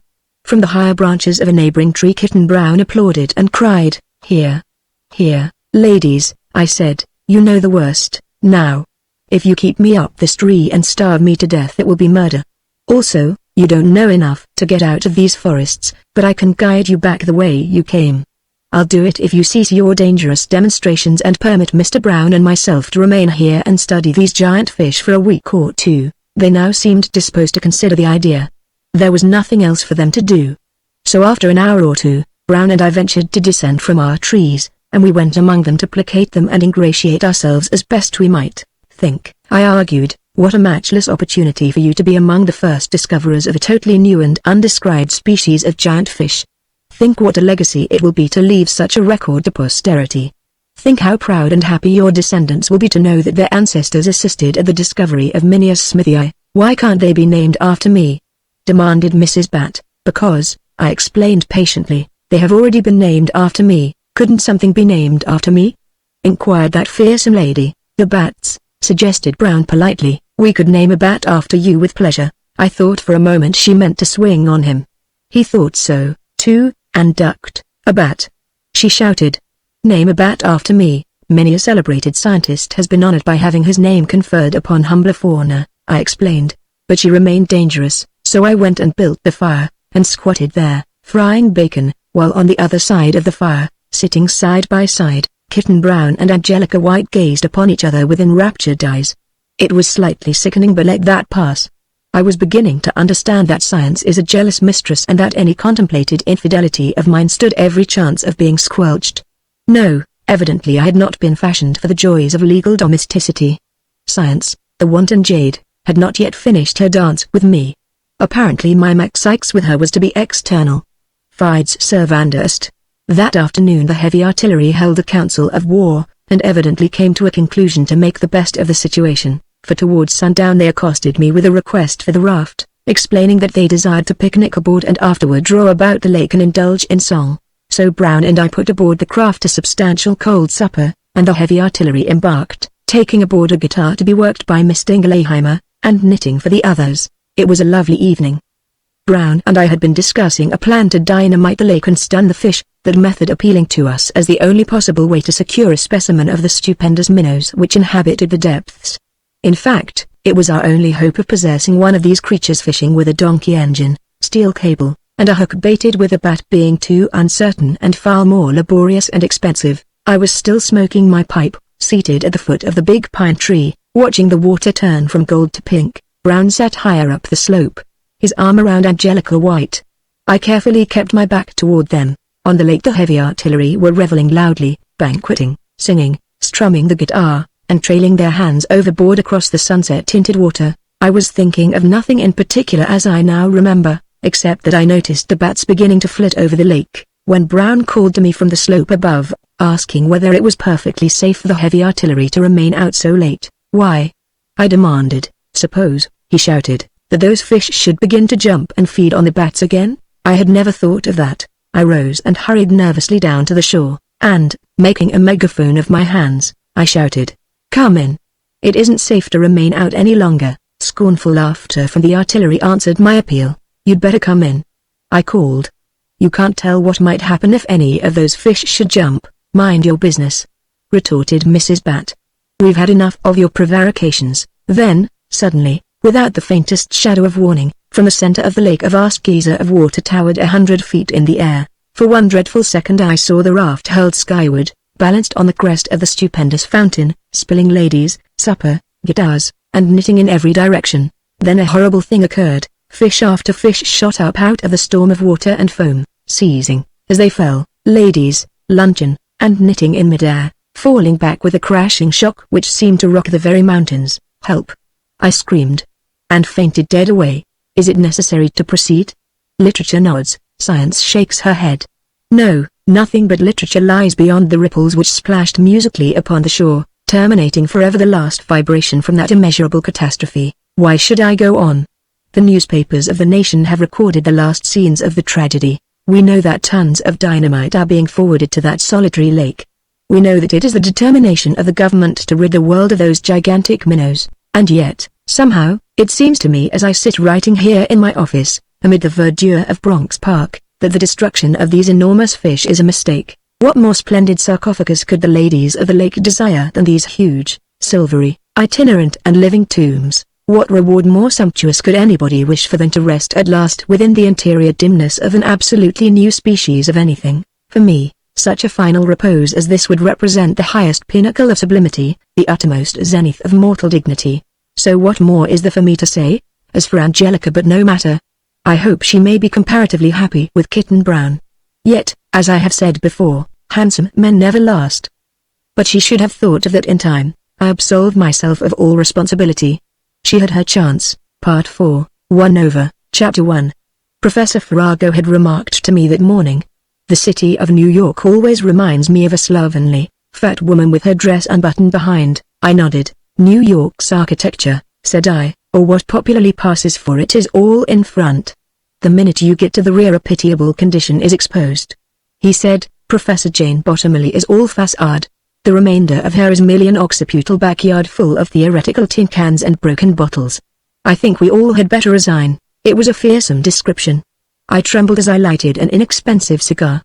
The sentimental feminist movement in America was clearly at the bottom of the Bottomley affair. Long ago, in a reactionary burst of hysteria, the North enfranchised the Ethiopian.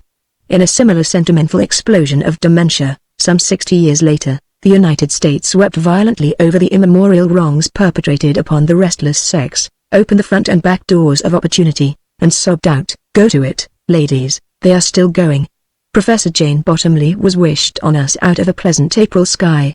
She fell like a meteoric mass of molten metal upon the Bronx Park Zoological Society, splashing her excoriating personality over everybody until everybody writhed. I had not yet seen the lady. I did not care to. Sooner or later I'd be obliged to meet her, but I was not impatient. Now the Field Expeditionary Force of the Bronx Park Zoological Society is, perhaps, the most important arm of the service. Professor Bottomley had just been appointed official head of all field work. Why? Nobody knew. It is true that she had written several combination nature and love romances. In these popular volumes trees, flowers, butterflies, birds, animals, dialect, sobs, and sunbonnets were stirred up together into a saccharine mess eagerly gulped down by a provincial reading public, which immediately protruded its tongue for more. The news of her impending arrival among us was an awful blow to everybody at the Bronx. Professor Farrago fainted in the arms of his pretty stenographer. Professor Cornelius Lizard of the Batrachian department ran around his desk all day long in narrowing circles and was discovered on his stomach still feebly squirming like an expiring top. Dr. Hans Fuss, our beloved professor of pachydermatology, sat for hours weeping into his noodle soup. As for me, I was both furious and frightened, for, within the hearing of several people, Professor Bottomley had remarked in a very clear voice to her new assistant, Dr. Daisy Delmore, that she intended to get rid of me for the good of the Bronx because of my reputation for indiscreet gallantry among the feminine employees of the Bronx Society. Professor Lizard overheard that outrageous remark and he hastened to repeat it to me. I was lunching at the time in my private office in the administration building with Dr. Hans Fuss, he and I being too busy dissecting an unusually fine specimen of dink to go to the Rolling Stone Inn for luncheon when Professor Lizard rushed in with a scandalous libel still sizzling in his ears. Everybody heard her say it. He went on, wringing his hands. It was a most unfortunate thing for anybody to say about you before all those young ladies. Every stenographer and typewriter turned pale and then red. What? I exclaimed, conscious that my own ears were growing large and hot. Did that outrageous woman have the bad taste to say such a thing before all those sensitive girls? She did. She glared at them when she said it. Several blondes and one brunette began to cry. I hope, said I, a trifle tremulously, that no typewriter so far forgot herself as to admit noticing playfulness on my part. They all were tearfully unanimous in declaring you to be a perfect gentleman. I am, I said. I am also a married man irrevocably wedded to science. I desire no other spouse. I am ineligible, and everybody knows it. If at times a purely scientific curiosity leads me into a detached and impersonally psychological investigation of certain our feminine idiosyncrasies, certainly, said Lizard. To investigate the feminine is more than a science, it is a duty, of a surety. Nodded Dr. Fuss. I looked proudly upon my two loyal friends and bit into my cheese sandwich. Only men know men. A jury of my peers had exonerated me. What did I care for Professor Bottomley? All the same, added Lizard, you'd better be careful or Professor Bottomley will put one over on you yet. I am always careful, I said with dignity. All men should be. It is the only protection of a defenseless coastline, nodded Lizard. And never commit nodding to paper, added Dr. Fuss. Don't never write it, I loaf you like I was going to blow up already. Look, Nain. Don't you write down some meetings. A free man he is entitled to protection, and so is it he is protected. Stein in hand he beamed upon us benevolently over his knifeful of Saphis, then he fed himself and rammed it down with a hearty draught of Pilsner. We gazed with reverence upon culture as embodied in this great Teuton. That woman, remarked Lizard to me, certainly means to get rid of you. It seems to me that there are only two possible ways for you to hold down your job at the Bronx. You know it, don't you? I nodded. Yes, I said, either I must pay marked masculine attention to Professor Bottomley or I must manage to put one over on her. Of course, said Lizard, the first method is the easier for you, not for a minute. I said, hastily, I simply couldn't become frolicsome with her. You say she's got a voice like a drill sergeant and she goose steps when she walks, and I don't mind admitting she has me badly scared already. No, she must be scientifically ruined. It is the only method which makes her elimination certain, but if her popular nature books didn't ruin her scientifically, how can we hope to lead her astray? Inquired Lizard. There is, I said, thoughtfully, only one thing that can really ruin a scientist. Ridicule. I have braved it many a time, taking my scientific life in my hands in pursuit of unknown specimens which might have proved only imaginary. Public ridicule would have ended my scientific career in such an event. I know of no better way to end Professor Bottomley's scientific career and capability for mischief than to start her out after something which doesn't exist, inform the newspapers, and let her suffer the agonizing consequences. Dr. Fuss began to shout. The idea is colossal. Practical. Ausgezeichnet. Wunderbar. Wunderscan. Jamutlich a large, tough noodle checked him. While he labored with Teutonic imperturbability to master it, Lizard and I exchanged suggestions regarding the proposed annihilation of this fearsome woman who had come ravening among us amid the peaceful and soporific environment of Bronx Park. It was a dreadful thing for us to have our balmy Lotus-Eater's paradise so startlingly invaded by a large, loquacious, loud-voiced lady who had already stirred us all out of our agreeable, traditional and leisurely inertia. Inertia begets cogitation, and cogitation begets ideas, and ideas beget reflection, and profound reflection is the fundamental cornerstone of that immortal temple in which the goddess Science sits asleep between her dozing sisters, custom and religion. This thought seemed to me so unusually beautiful that I wrote it with a pencil upon my cuff. While I was writing it, quietly happy in the deep pleasure that my intellectual allegory afforded me, Dr. Fuss swabbed the last morsel of nourishment from his plate with a wad of rye bread, then bolting the bread and wiping his beard with his fingers and his fingers on his waistcoat, he made several guttural observations too profoundly German to be immediately intelligible, and lighted his porcelain pipe. Aquos, he remarked in ruminative fashion. Freien Zimmershi iss to raise hell already determined. Von Pachydermatology she knows nodding. Maybe she leaves me alone, Maybe it is to be rouse a mighty me. I wisely. It is a better one over on that lady to put. Yes, it certainly is advisable, replied Lizard. Let us try to think of something sufficiently disastrous to terminate her scientific career, said I. And I bowed my rather striking head and rested the point of my forefinger upon my forehead. Thought crystallizes more quickly for me when I assume this attitude. Out of the corner of my eye I saw Lizard fold his arms and sit frowning at infinity. Dr. Foos lay back in a big, deeply padded armchair and closed his prominent A's. His pipe went out presently, and now and then he made long-drawn nasal remarks, in German, too complicated for either Lizard or for me to entirely comprehend. We must try to get her as far away from here as possible, mused Lizard. Is Oyster Bay too far and too cruel? I pondered darkly upon the suggestion. But it seemed unpleasantly like murder. Lizard, said I, come, let us reason together. Now what is woman's besetting emotion? Curiosity. Very well, assuming that to be true, what quality particularly characterizes woman when so beset? Ruthless determination. Then, said I, we ought to begin by exciting the curiosity or Professor Bottomley, and her ruthless determination to satisfy that curiosity should logically follow. How, he asked, are we to arouse her curiosity? By pretending that we have knowledge of something hitherto undiscovered. The discovery of which would redound to our scientific glory. I see. She'd want the glory for herself. She'd swipe it, she would, said I, tee-hee. He giggled. Wouldn't it be funny to plant something phony on her? I waved my arms rather gracefully in my excitement. That is the germ of an idea, I said. If we could plant something far away from here, very far away, if we could bury something like the Cardiff giant, hundreds and hundreds of miles away, thousands. I insisted, enthusiastically, tee-hee. In Tasmania, for example.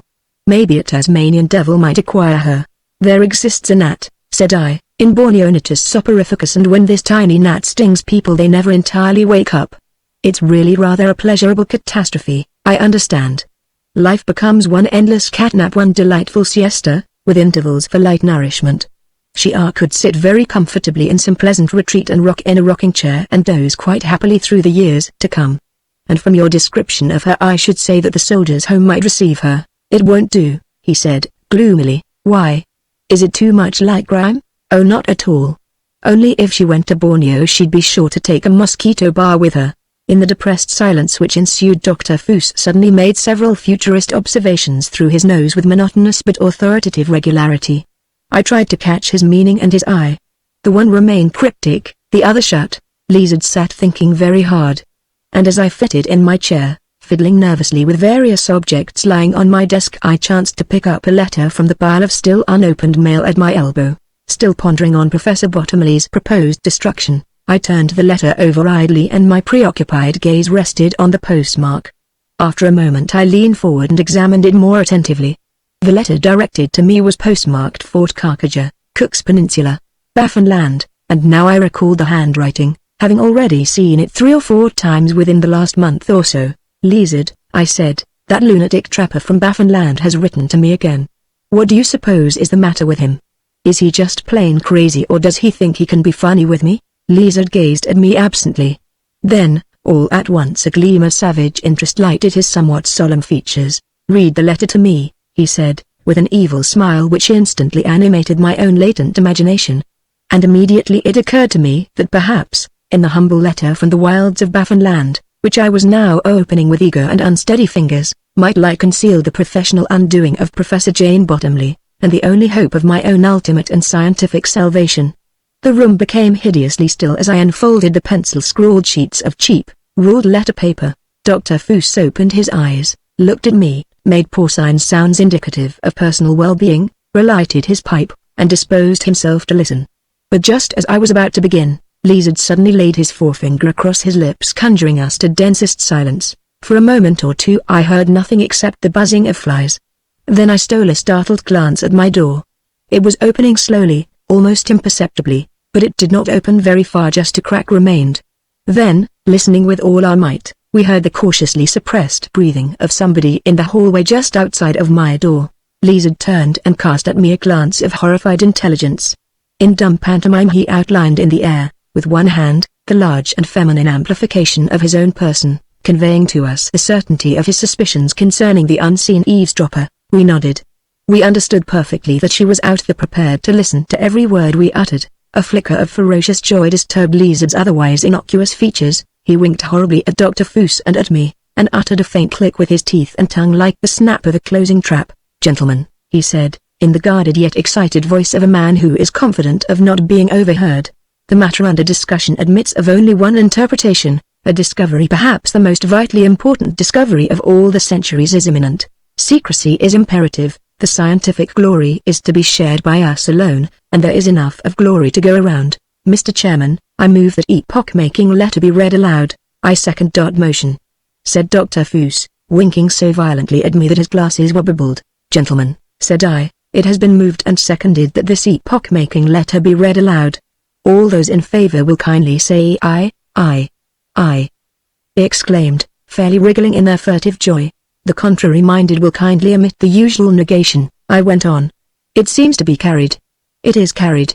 The chairman will proceed to the reading of the epoch-making letter." I quietly lighted a 5-cent cigar, unfolded the letter and read aloud. "Jones's Shack, Golden Glacier, Cook's Peninsula, Baffin Land, March 15, 1915. Professor, dear sir, I already wrote you 3 times, no answer having been wrecked. Perhaps you think I'm kidding, you're a damn liar. I ain't. Hoping to tempt you to come, I will hereby tell you more than I told you in my other letters. The terminal moraine of this here Golden Glacier finishes into a marsh, nothing to see for miles except frozen tussock and mud, and all flat as hell for 50 miles, which is where I am trapping it from Incandotta and now ready to go back to Fort Carcajou. I told you what I seen sticking in under this here marsh. Where anything sticks out the wolves have eat it, but most of them their elephants is in under the ice and mud too far for the wolves to get 'em. I ain't kidding you. There is a whole herd of fairy elephants in the marsh like as they were stuck there and all lay down and was drowned like. Some has tusks and some hasn't. 2 elephants stuck out of the ice. I eat onto one. The meat was good and sweet and juicy. The damn wolves eat it up that night. I had cut steaks and roast for 3 months though and am eating off it yet, thinking as how elephants and all like that is your graft. I being a keeper in the mouse house once in the Bronx and seeing you nosing around like you was full of scientific thinks, it comes to me to write you and put you next. If you say so, I'll wait here and help you with them elephants. Living wages is all I ask, also $11,000 for tipping you wise. I won't tell nobody till I hear from you. I'm Hones, you can trust me. Write me to Fort Carcajou if you mean business. So no more respectfully, James Score. When I finished reading, I cautiously glanced at the door, and, finding it still on the crack, turned and smiled subtly upon Lizard and Foos. In their slowly spreading grins I saw they agreed with me that somebody, signing himself James Score, was still trying to hoax the Great Zoological Society of Bronx Park. "Gentlemen," I said aloud, injecting innocent enthusiasm into my voice, "this secret expedition to Baffin Land which we 3 are about to organize is destined to be without doubt the most scientifically prolific field expedition ever organized by man. Imagine an entire herd of mammoths preserved in mud and ice through all these thousands of years. Gentlemen, no discovery ever made has even remotely approached in importance the discovery made by this simple, illiterate trapper, James Score." "I thought," protested Lizard, "that we are to be announced as the discoverers." "We are," said I, "the discoverers of James Score, which makes us technically the finders of the ice-preserved herd of mammoths. Technically, you understand. A few $1,000s, I added, carelessly, ought to satiate James Score. We could name Glacier after him," suggested Dr. Foos. "Certainly the Score Glacier. That ought to be enough glory for him. It ought to satisfy him and prevent any indiscreet remarks," nodded Lizard. "Gentlemen," said I, "there is only one detail that really troubles me. Ought we to notify our honored and respected Chief of Division concerning this discovery? Do you mean, should we tell that accomplished and fascinating lady, Professor Bottomley, about this herd of mammoths?" I asked in a loud, clear voice. And immediately answered my own question. "No," I said, "no, dear friends. Professor Bottomley already has too much responsibility weighing upon her distinguished mind. No, dear brothers in science, we should steal away unobserved as though setting out upon an ordinary field expedition. And when we return with fresh and immortal laurels such as no man before has ever worn, no doubt that our generous-minded Chief of Division will weave for us further wreaths to crown our brows, the priceless garlands of professional approval." And I made a horrible face at my co-conspirators. Before I finished, Lizard had taken his own face in his hands for the purpose of stifling raucous and untimely mirth. As for Dr. Foos, his small, Porcine eyes snapped and twinkled madly behind his spectacles, but he seemed rather inclined to approve my flowers of rhetoric. "Ah," said he, "so it besser ourselves. Jeff Rosen's heard von Elephanten to discover, and, by, die Elephanten der Pronkspark home yet again once more to bring. We shall therefore much praise thereby bekommen." "Of course, gentlemen," said I, distinctly, "it is decided, then, that we shall say nothing concerning the true object of this expedition to Professor Bottomley." Lizard and Foos nodded assent. Then, in the silence, we all strained our ears to listen. And presently we detected the scarcely heard sound of cautiously retreating footsteps down the corridor. When it was safe to do so I arose and closed my door. "I think," said I, with a sort of infernal cheerfulness in my tones, "that we are about to do something jocose to Jane Bottomley." "A few," said Professor Lizard. He rose and silently executed a complicated ballet step. "I shall laugh," said Dr. Foos, earnestly, "and I shall laugh, and I shall laugh at God how I shall laugh my pally head off." I folded my arms and turned romanesquely toward the direction in which Professor Bottomley had retreated. "Viper," I said, "the Bronx shall nourish you in its bosom no more. Fade away, Ophidian." The sentiment was applauded by all. The chance to be in my desk a bottle marked, "That's all." On the label somebody had written, "Do it now." We did. Chapter 2. It was given out at the Bronx that our field expedition to Baffinland was to be undertaken solely for the purpose of bringing back living specimens of the five-spotted Arctic woodcock Philoa quinquaculata in order to add to our onomatology and our glossary of onomatopoeia and ontogenesis of this important but hitherto unstudied subspecies. I trust I make myself clear. Scientific statements should be as clear as the Spuyten Duyvil. Sola instano salus. But two things immediately occurred which worried us. Professor Bottomley sent us official notification that she approved our expedition to Baffinland, designated the steamer we were to take, and enclosed tickets. That scared us. Then to add to our perplexity, Professor Bottomley disappeared, leaving Dr. Daisy Delmore in charge of her department during what she announced might be a somewhat prolonged absence on business. And during the 4 feverish weeks of our pretended preparations for Baffinland not one word did we hear from Jane Bottomley, which caused us painful inquietude as the hour approached for our departure. Was this formidable woman actually intending to let us depart alone for the Golden Glacier? Was she too lazy to rob us of the secretly contemplated glory which we had pretended awaited us? We had been so absolutely convinced that she would forbid our expedition, pack us off elsewhere, and take charge herself of an exploring party to Baffinland, that, as the time for our leaving drew near, we became first uneasy, and then really alarmed. It would be a dreadful jest on us if she made us swallow our own concoction. If she revealed to our colleagues our pretended knowledge of the Golden Glacier and James Score and the supposedly ice-embedded herd of mammoths, and then publicly forced us to investigate this hoax. More horrible still would it be if she informed the newspapers and gave them a hint to make merry over the 3 wise men of the Bronx who went to Baffinland in a boat. "What do you suppose that devious and secretive female is up to?" inquired Lizard, who, within the last few days, had grown thin with worry. "Is it possible that she is sufficiently degraded to suspect us of trying to put one over on her? Is that what she is now doing to us? Terminus est is the limit," said I. He turned a morbid eye upon me. "She is making a monkey of us." "That's what, suspendendum omnia nerzo," I nodded. "Tad stute. When I think aloud in Latin it means that I am deeply troubled. Suumquem xelis agitat. Do you get me, Professor? I'm sorry I attempted to be sportive with this terrible woman. The curse of my scientific career has been periodical excesses of frivolity. See where this frolicsome impulse has landed me! Super abyssum ambulans. Trahit swaquem voluptas, transit in exemplum. She means to let us go to our destruction on this mammoth frap affair, but Dr. Foos was optimistic. "I think she is already herself by Baffinland gone," he said. "I think she has der bait swallowed. Wait, see, and so I'd know. But why hasn't she stopped our preparations?" I demanded. "If she wants all the glory herself, why does she permit us to incur this expense in getting ready? No man's can to know der workings of der mental process by a Freien Zimmer," said Dr. Foos, wagging his head.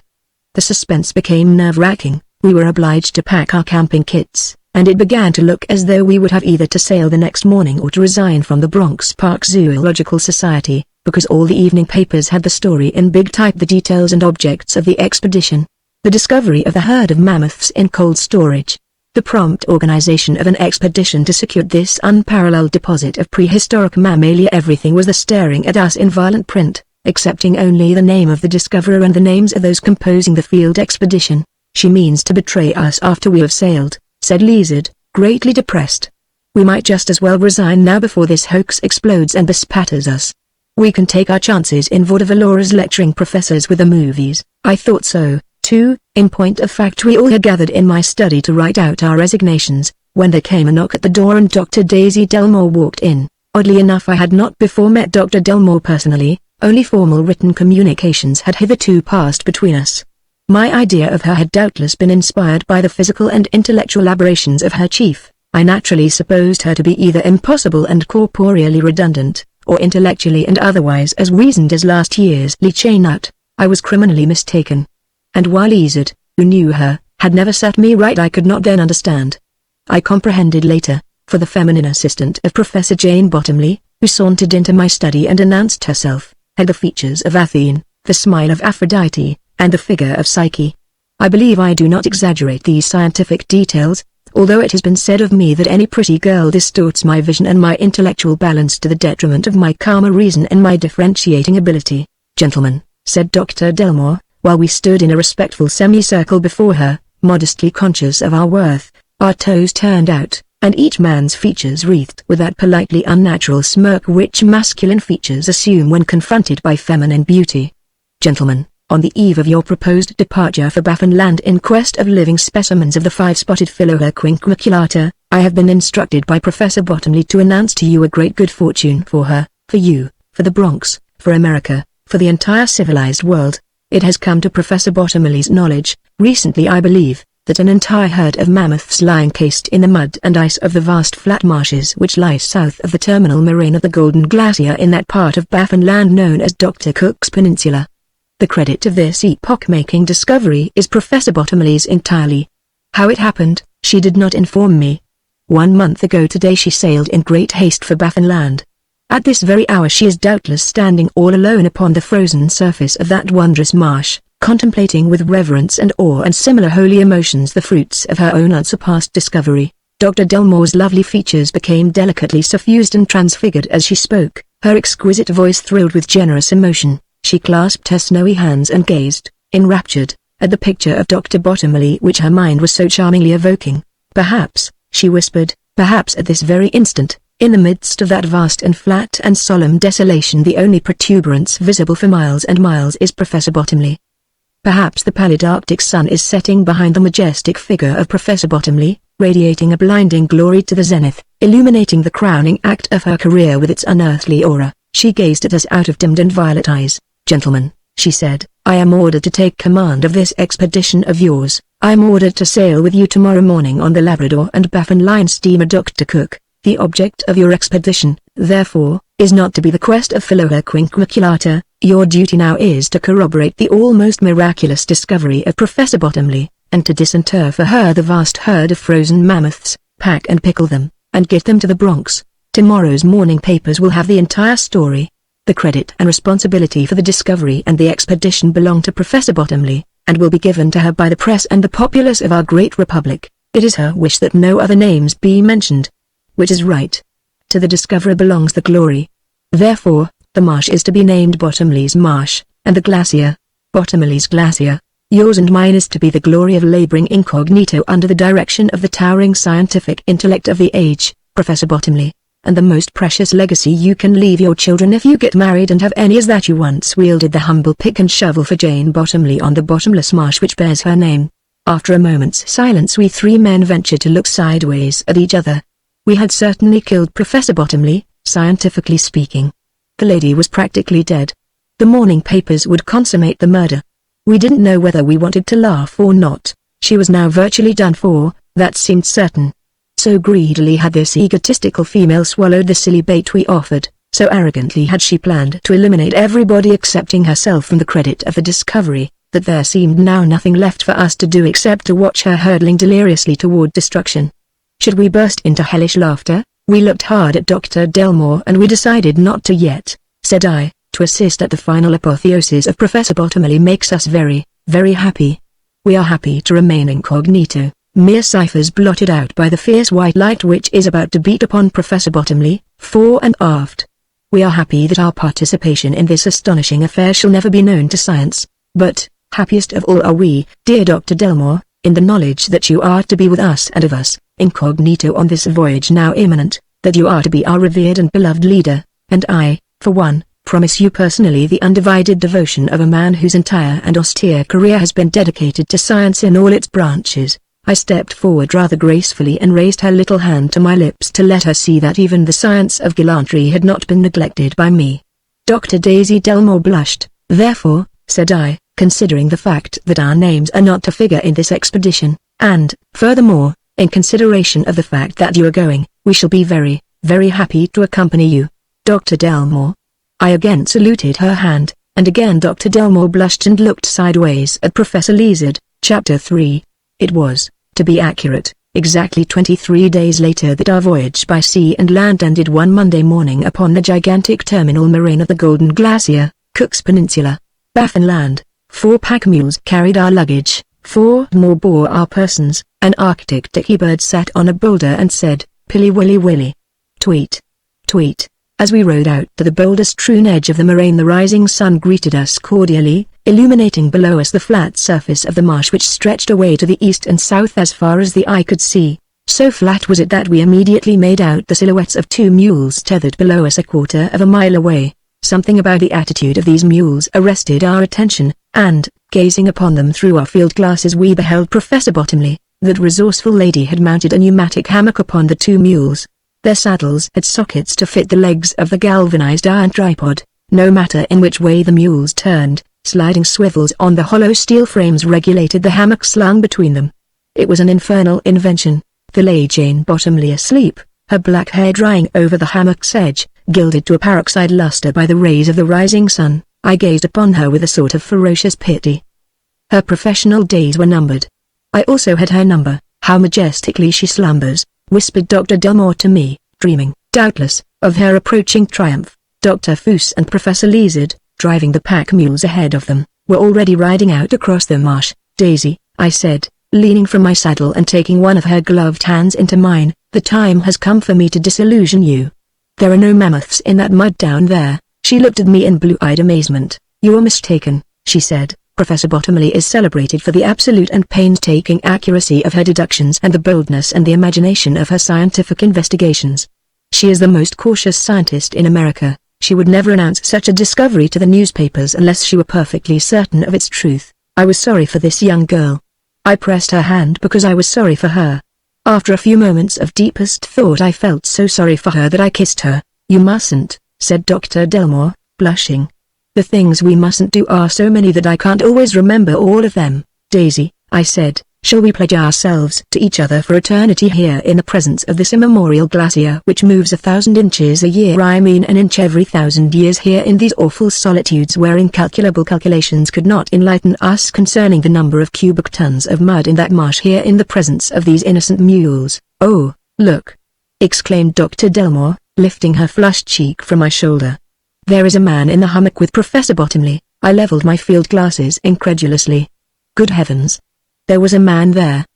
He was sitting on the edge of the hammock in a dejected attitude, his booted legs dangling, and, as I gazed, I saw the arm of Professor Bottomley raised as though groping instinctively for something in her slumber, saw her fingers close upon the blue flannel shirt of her companion, saw his timid futile attempt to elude her, saw him inexorably hauled back and his head forcibly pillowed upon her ample chest. "Daisy," I faltered, "what does yonder scene of presumable domesticity mean?" I haven't the faintest idea." She stammered. "Is that lady married? Or is this revelry?"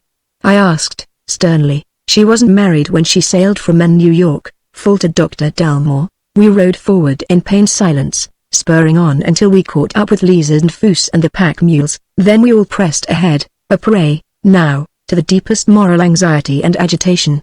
The splashing of our mules' feet on the partly melted surface of the mud aroused the man as we rode up, and he scrambled madly to get out of the hammock as soon as he saw us. A detaining feminine hand reached mechanically for his collar, groped aimlessly for a moment, and fell across the hammock's edge.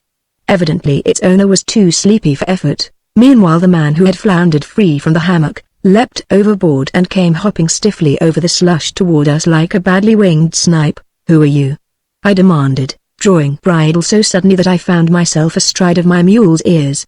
Sliding back into the saddle, I repeated the challenge haughtily, inwardly cursing my horsemanship. He stood balancing his lank 6 feet 6 of bony altitude for a few moments without replying. His large gentle eyes of baby blue were fixed on me. "Speak," I said. "The reputation of a lady is at stake. Who are you? We ask, before we shoot you, for purpose of future identification." He gazed at me wildly. "I dunno who I be," he replied. "My name was James Score before that the lady went and changed it on me. She says she has changed my name to hers. I dunno. All I know is I'm married," echoed Dr. Dalmore. He looked dully at the girl, then fixed his large mild eyes on me. "A mission priest done it for her a month ago when he was hiking towards Fort Carcaja." "Who are you?" he added. I informed him with dignity. He blinked at me, at the others, at the mules. Then he said with infinite bitterness, "You're a fine guy, ain't you, wishin' this here lady onto a poor pelt hunter what ain't never done nothing to you." "Who did you say I wished on you?" I demanded, bewildered, that the lady sleepin' into the nuptial hammock. "You wished her onto me as you did. What have I done to you, hey?" We were dumb.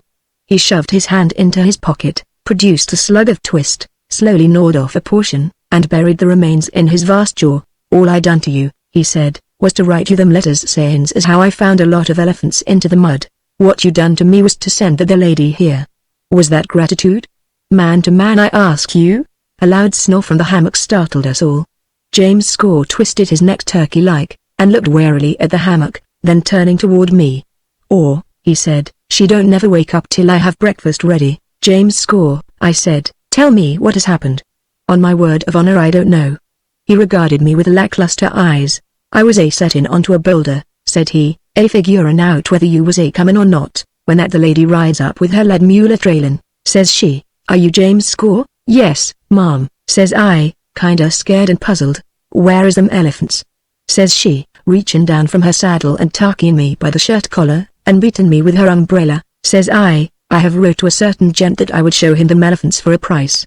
Been strictly hones I can't show 'em to no one else until I hear from him." With that she continued to argue the case with her umbrella, never letting go of my shirt collar. "Sir," she argued until dinner time, and then she resumed the debate until I fell asleep. The last I knowed she was still conversing, and so it went next day, all day long, and the next day. I couldn't stand it no longer so I started for Fort Carcajou.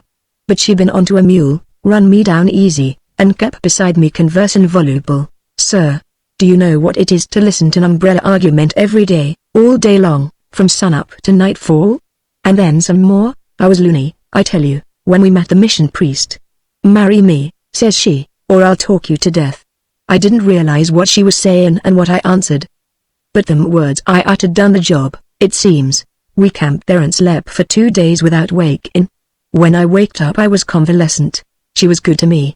She made soup and she wrapped blankets onto me and she didn't talk no more until I was well enough to endure it, and by she broke the news to me that we was married and that she had went as far as to marry me in the sacred cause of science because man and wife is one, and what I knowed about them elephants she now had a right to know. Sir, she had put one over on me.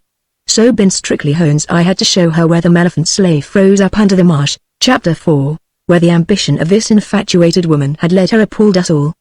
The personal sacrifice she had made in the name of science awed us. Still, when I remember that detaining arms sleepily lifted from the nuptial hammock, I was not so certain concerning her continued martyrdom. I cast an involuntary glance of critical appraisal upon James Score. He had the golden hair and beard of the early Christian martyr. His features were classically regular, he stood 6 feet 6, he was lean because fit, sound as a hound's tooth, and really a superb specimen of masculine health. Curry him and trim him and clothe him in evening dress and his physical appearance would make a sensation at the court of St. James. Only his English required manicuring. The longer I looked at him the better I comprehended that detaining hand from the hammock. Forbes in dulcet fames. Then, with a shock, it rushed over me that there evidently had been some ground for this man's letters to me concerning a herd of frozen mammoths. Professor Bottomley had not only married him to obtain the information but here she was still camping on the marsh. James Score, I said tremulously, where are those mammoths? He looked at me, then made a vague gesture. Under the mud everywhere all around us. Has she seen them? Yes, I showed her about 100. There's one under you. Look. You can see him through the slush. God! Burst from Dr. Foos, and he tottered in his saddle. Lizard, frightfully pale, passed a shaking hand over his brow. As for me, my hair became dank with misery, for directly under my feet, the vast hairy bulk of a mammoth lay dimly visible through the muddy ice. What I had done to myself when I was planning to do Professor Bottomley suddenly burst upon me in all its hideous proportions. Fame, the plaudits of the world, the highest scientific honors, all these in my effort to annihilate her, I had deliberately thrust upon this woman to my own everlasting detriment and disgrace. A sort of howl escaped from Dr. Foos, who had dismounted and who had been scratching in the slush with his feet like a hen. For already this slight gallinaceous effort of his had laid bare a hairy section of frozen mammoth. Lizard, weeping bitterly, squatted beside him, clawing at the thin skin of ice with a pickaxe. It seemed more than I could bear, and I flung myself from my mule and, seizing a spade, fell violently to work, the tears of rage and mortification coursing down my cheeks. "Hurrah!" cried Dr. Delmore, excitedly, scrambling down from her mule and lifting a box of dynamite from her saddle-bags. Transfigured with enthusiasm, she seized a crowbar, traced in the slush the huge outlines of the buried beast. Then, measuring with practiced eye the irregular zone of cleavage, she marked out a vast oval, dug holes along it with her bar, dropped into each hole a stick of dynamite, got out the batteries and wires, attached the fuses, covered each charge, and retired on a run toward the moraine, unreeling wire as she sped upward among the boulders. Half frantic with grief and half mad with the excitement of the moment, we still had sense enough to shoulder our tools and drive our mules back across the moraine. Only the mule hammock in which reposed Professor Bottomley remained on the marsh. For one horrid instant temptation assailed me to press the button before James Score could lead the hammock mules up to the moraine. It was my closest approach to crime. With a shudder I viewed the approach of the mules. James Score led them by the head, the hammock on its bar and swivels swung gently between them.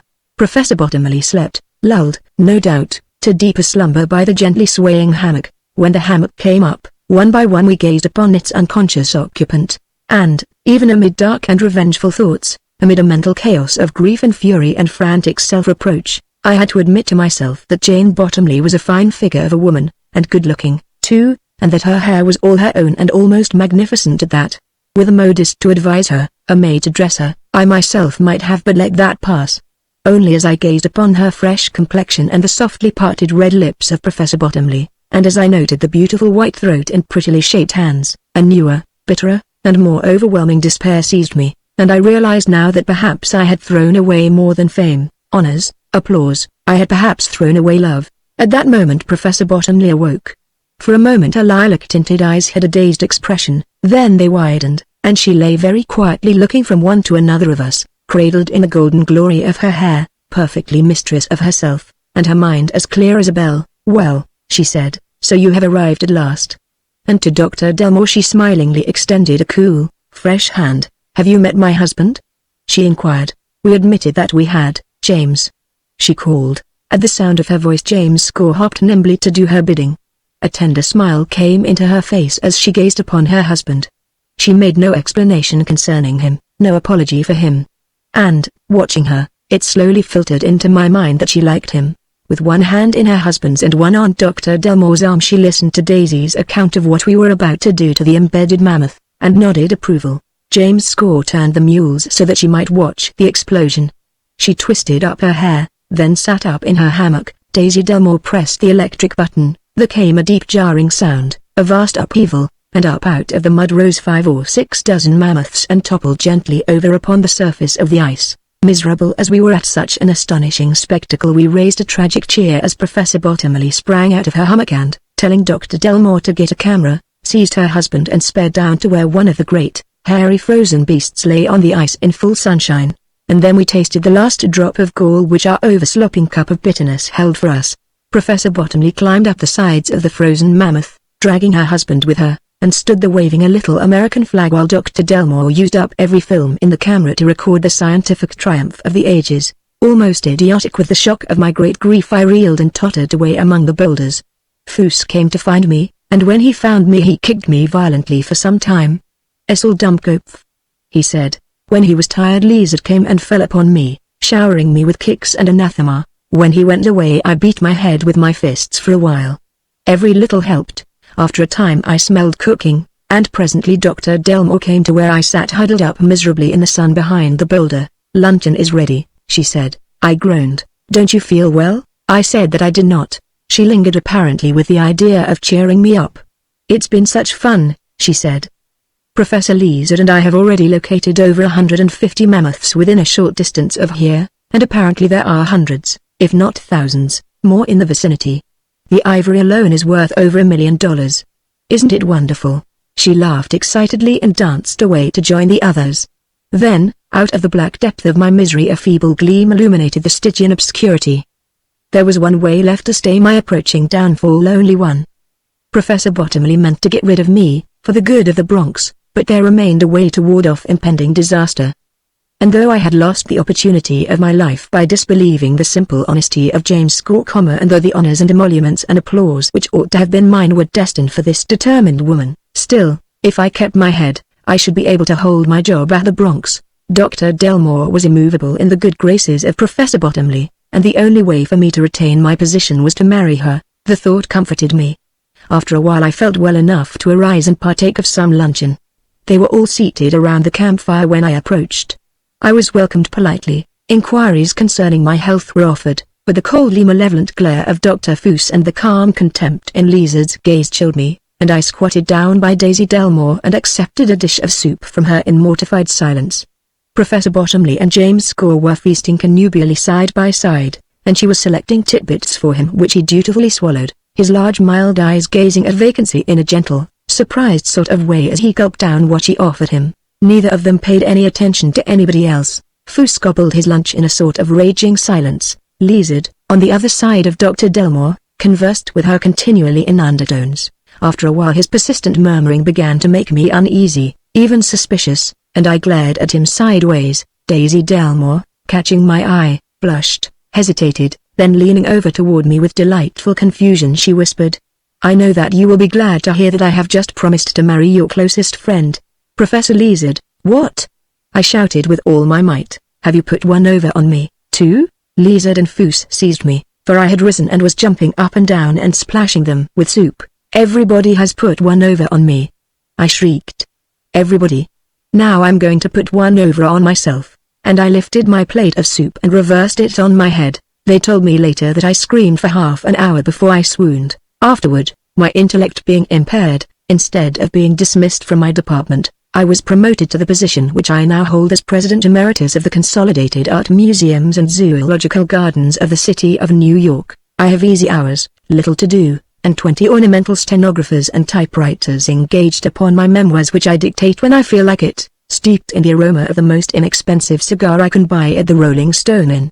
There is one typist in particular, but let that pass. For Sapit Keep Porcal Equita, Part 5, UN Bedamore. When I returned to the plateau from my investigation of the crater, I realized that I had descended the grassy pit as far as any human being could descend. No living creature could pass that barrier of flame and vapor. Of that I was convinced. Now, not only the crater but its steaming effluvia was utterly unlike anything I had ever before beheld. There was no trace of lava to be seen, or of pumice, ashes, or a volcanic rejector in any form whatever. There were no sulfuric odors, no pungent fumes, nothing to teach the olfactory nerves what might be the nature of the silvery steam rising from the crater incessantly in a vast circle, ringing its circumference halfway down the slope.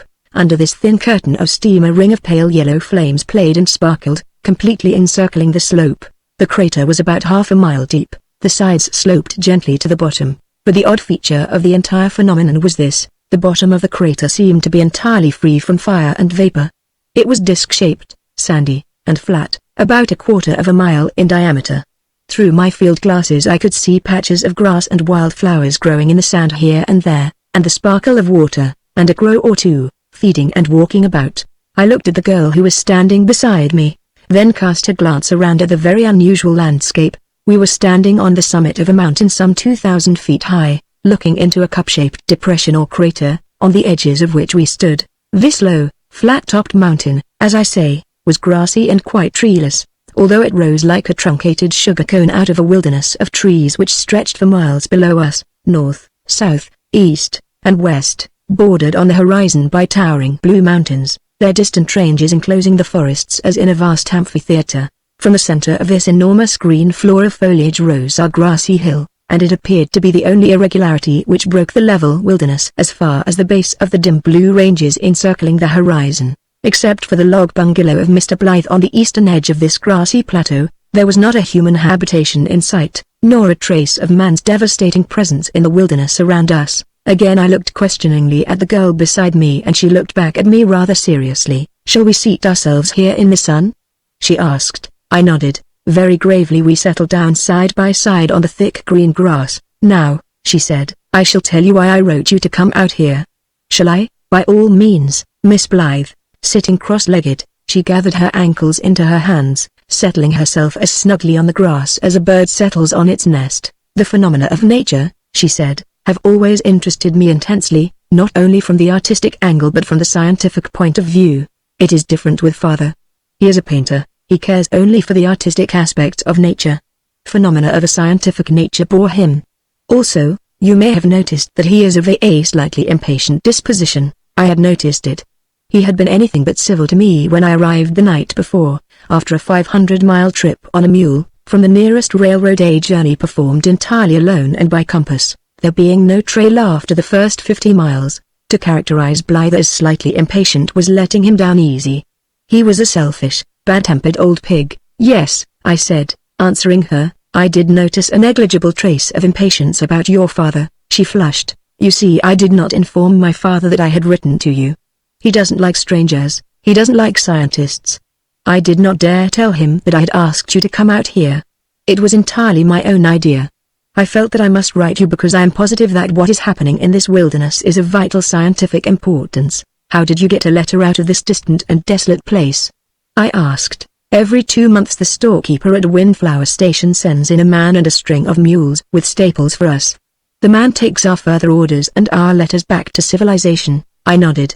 "He took my letter to you among 1 or 2 others I sent." A charming color came into her cheeks. She was really extremely pretty. I liked that girl. When a girl blushes when she speaks to a man, he immediately accepts her heightened color as a personal tribute. "This is not vanity, it is merely a proper sense of personal worthiness," she said thoughtfully. "The mail bag which that man brought to us last week contained a letter which, had I received it earlier, would have made my invitation to you unnecessary." "I'm sorry I disturbed you." "I am not," said I, looking into her beautiful eyes. I twisted my moustache into 2 attractive points, shot my cuffs, and glanced at her again, receptively. She had a far-away expression in her eyes. I straightened my necktie. A man, without being vain, ought to be conscious of his own worth. "And now," she continued, "I am going to tell you the various reasons why I asked so celebrated a scientist as yourself to come here." I thanked her for her encomium. "Ever since my father retired from Boston to purchase this hill and the wilderness surrounding it," she went on, "ever since he came here to live a hermit's life, a life devoted solely to painting landscapes, I also have lived here all alone with him. That is 3 years, now. And from the very beginning, from the very first day of our arrival, somehow or other I was conscious that there was something abnormal about this corner of the world." She bent forward, lowering her voice a trifle. "Have you noticed," she asked, "that so many things seem to be circular out here?" "Circular?" I repeated, surprised. "Yes. That crater is circular, so is the bottom of it, so is this plateau, and the hill, and the forests surrounding us, and the mountain ranges on the horizon. But all this is natural, perhaps. But in those woods, down there, there are, here and there, great circles of grumbling soil, perfect circles a mile in diameter, mounds built by prehistoric man, no doubt." She shook her head. "These are not prehistoric mounds." "Why not?" "Because they have been freshly made." "How do you know?" "The earth is freshly upheaved. Great trees, partly uprooted, slant at every angle from the sides of the enormous piles of newly upturned earth. Sand and stones are still sliding from the raw edges." She leaned nearer and dropped her voice still lower. "More than that," she said, "my father and I both have seen one of these huge circles in the making." "What?" I exclaimed, incredulously. "It is true. We have seen several. And it enrages Father." "Enrages?" "Yes, because it upsets the trees where he is painting landscapes, and tilts them in every direction. Which, of course, ruins his picture, and he is obliged to start another, which vexes him dreadfully." I think I must have gaped at her in sheer astonishment. "But there is something more singular than that for you to investigate," she said calmly. "Look down at that circle of steam which makes a perfect ring around the bowl of the crater, halfway down. Do you see the flicker of fire under the vapor?" "Yes." She leaned so near and spoke in such a low voice that her fragrant breath fell upon my cheek. "In the fire, Under the vapors, there are little animals. What? Little beasts live in the fire, slim, furry creatures, smaller than a weasel. I've seen them peep out of the fire and scurry back into it. Now are you sorry that I wrote you to come? And will you forgive me for bringing you out here? An indescribable excitement seized me, endowing me with a fluency and eloquence unusual. I thank you from the bottom of my heart. I cried, from the depths of a heart the emotions of which are entirely and exclusively of scientific origin. In the impulse of the moment I held out my hand. She laid hers in it with charming diffidence. Yours is the discovery, I said. Yours shall be the glory. Fame shall crown you, and perhaps if there remains any reflected light in the form of a byproduct, some modest and negligible little ray may chance to illuminate me. Surprised and deeply moved by my eloquence, I bent over her hand and saluted it with my lips. She thanked me. Her pretty face was rosy. It appeared that she had 3 cows to milk, new laid eggs to gather, and the construction of some fresh butter to be accomplished. At the bars of the grassy pasture slope she dropped me a curtsy, declining very shyly to let me carry her lacteal paraphernalia. So I continued on to the bungalow garden, where Blythe sat on a camp stool under a green umbrella, painting a picture of something or other. Mr. Blythe, I cried, striving to subdue my enthusiasm. The eyes of the scientific world are now open upon this house. The searchlight of fame is about to be turned upon you. I prefer privacy, he interrupted. That's why I came here. I'll be obliged if you'll turn off that searchlight, but, my dear Mr. Blythe, I want to be let alone, he repeated irritably. I came out here to paint and to enjoy privately my own paintings. If what stood on his easel was a sample of his pictures, nobody was likely to share his enjoyment. Your work, said I, politely, is what? He snapped. What is it if you think you know? It is entirely, so to speak, per se by itself. What the devil do you mean by that? I looked at his picture, appalled. The entire canvas was one monotonous vermilion conflagration. I examined it with my head on one side, then on the other side. I made a funnel with both hands and peered intently through it at the picture. A menacing murmuring sound came from him, satisfying, exquisitely satisfying, I concluded. I have often seen such sunsets. What? I mean such prairie fires, damnation! He exclaimed. I'm painting a bowl of nasturtiums. I was speaking purely in metaphor, said I with a sickly smile. To me a nasturtium by the river brink is more than a simple flower. It is a broader, grander, more magnificent, more stupendous symbol. It may mean anything, everything such as sunsets and conflagrations and Götterdämmerungs. Or, and my voice was subtly modulated to an appealing and persuasive softness, it may mean nothing at all, chaos, void, vacuum, negation, the exquisite annihilation of what has never even existed. He glared at me over his shoulder. If he was infected by cubist tendencies, he evidently had not understood what I said. If you won't talk about my pictures, I don't mind your investigating this district, he grunted, dabbing at his palette and plastering a wad of vermilion upon his canvas. But I object to any public invasion of my artistic privacy until I am ready for it. When will it be? He pointed with one vermilion-soaked brush toward a long, low, log building. In that structure, he said, are packed 1,095 paintings, all signed by me. I have executed 1 or 2 every day since I came here. When I have painted exactly 10,000 pictures, no more, no less, I shall erect here a gallery large enough to contain them all. Only real lovers of art will ever come here to study them. It is 500 miles from the railroad. Therefore, I shall never have to endure the praises of the dilettante, the patronage of the idler, the vapid rhapsodies of the vulgar. Only those who understand will care to make the pilgrimage. He waved his brushes at me.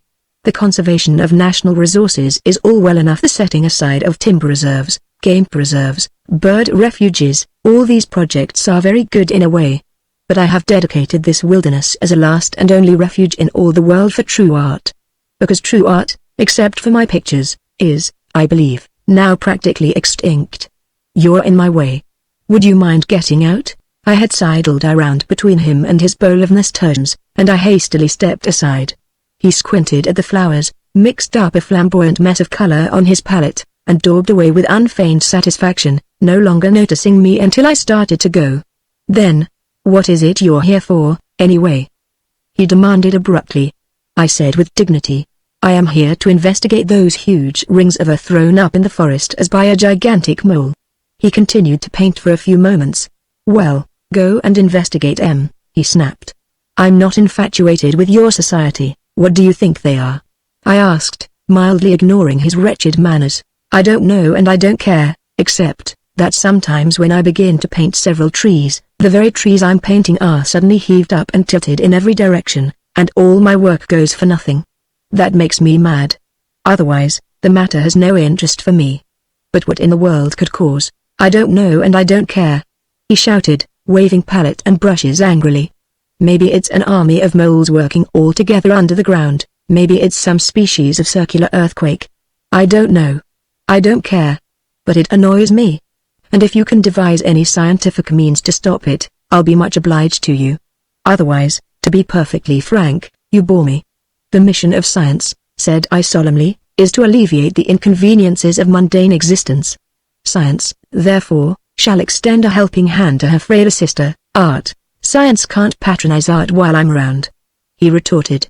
"I won't have it, but, my dear Mr. Blythe, I won't dispute with you, either." "I don't like to dispute," he shouted. "Don't try to make me. Don't attempt to inveigle me into discussion. I know all I want to know. I don't want to know anything you want me to know, either." I looked at the old pig in haughty silence, nauseated by his conceit. After he had plastered a few more tubes of million over his canvas he quieted down, and presently gave me an oblique glance over his shoulder. "Well," he said, "what else are you intending to investigate?" "Those little animals that live in the crater fires," I said bluntly. "Yes," he nodded, indifferently, "there are creatures which live somewhere in the fires of that crater. Do you realize what an astounding statement you are making?" I asked. "It doesn't astound me. What do I care whether it astounds you or anybody else? Nothing interests me except art, but, I tell you nothing interests me except art," he yelled. "Don't dispute it. Don't answer me. Don't irritate me. I don't care whether anything lives in the fire or not. Let it live there, but have you actually seen live creatures in the flames? Plenty. Plenty. What of it? What about it? Let 'em live for all I care.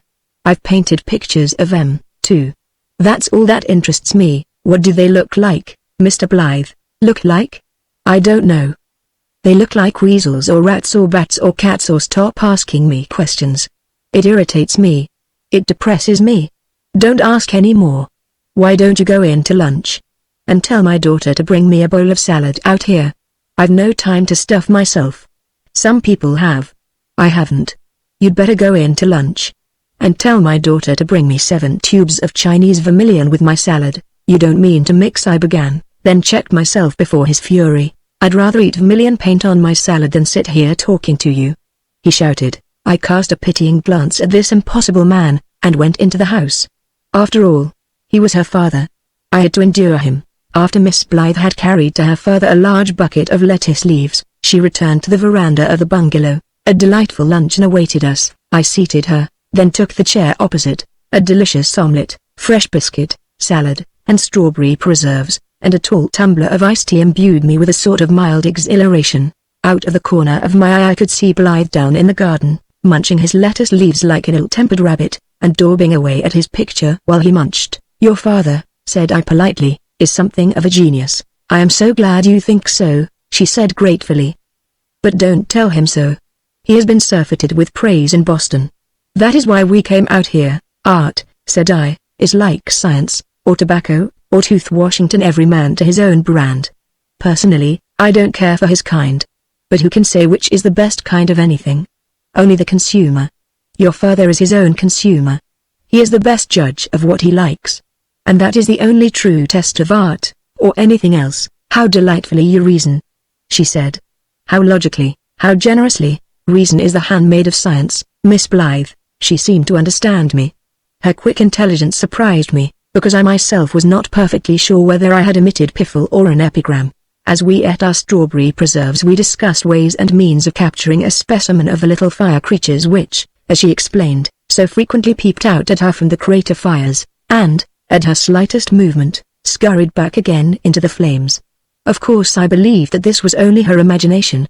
Yet, for years I had entertained a theory that fire supported certain unknown forms of life. "I have been long believed," said I, "that fire is inhabited by living organisms which require the elements and temperature of active combustion for their existence, microorganisms, but not," I added smilingly, "any higher type of life." "In the fireplace," she ventured diffidently, I sometimes see curious things, dragons and snakes and creatures of grotesque and peculiar shapes. I smiled indulgently, charmed by this innocently offered contribution to science. Then she rose, and I rose and took her hand in mine, and we wandered over the grass toward the crater, while I explained to her the difference between what we imagine we see in the glowing coals of a great fire and my own theory that fire is the abode of living animalculae. On the grassy edge of the crater we paused and looked down the slope, where the circle of steam rose, partly veiling the pale flash of fire underneath. "How near can we go?" I inquired. "Quite near. Come, I'll guide you." Leading me by the hand, she stepped over the brink and we began to descend the easy grass slope together. There was no difficulty about it at all. Down we went, nearer and nearer to the wall of steam, until at last, when but 15 feet away from it, I felt the heat from the flames which sparkled below the wall of vapor. Here we seated ourselves upon the grass, and I knitted my brows and fixed my eyes upon this curious phenomenon, striving to discover some reason for it. Except for the vapor and the fires, there was nothing whatever volcanic about this spectacle, or in the surroundings. From where I sat I could see that the bed of fire which encircled the crater, and the wall of vapor which crowned the flames, were about 300 feet wide. Of course this barrier was absolutely impassable. There was no way of getting through it into the bottom of the crater. A slight pressure from Miss Blythe's fingers engaged my attention. I turned toward her, and she said, "There is one more thing about which I have not told you. I feel a little guilty, because that is the real reason I asked you to come here." "What is it?" "I think there are emeralds on the floor of that crater." "Emeralds?" "I think so." She felt in the ruffled pocket of her apron, drew out a fragment of mineral, and passed it to me. I screwed the jeweler's glass into my eye and examined it in astonished silence. It was an emerald, a fine, large, immensely valuable stone, if my experience counted for anything. One side of it was thickly coated with vermilion paint. "Where did this come from?" I asked in an agitated voice. "From the floor of the crater."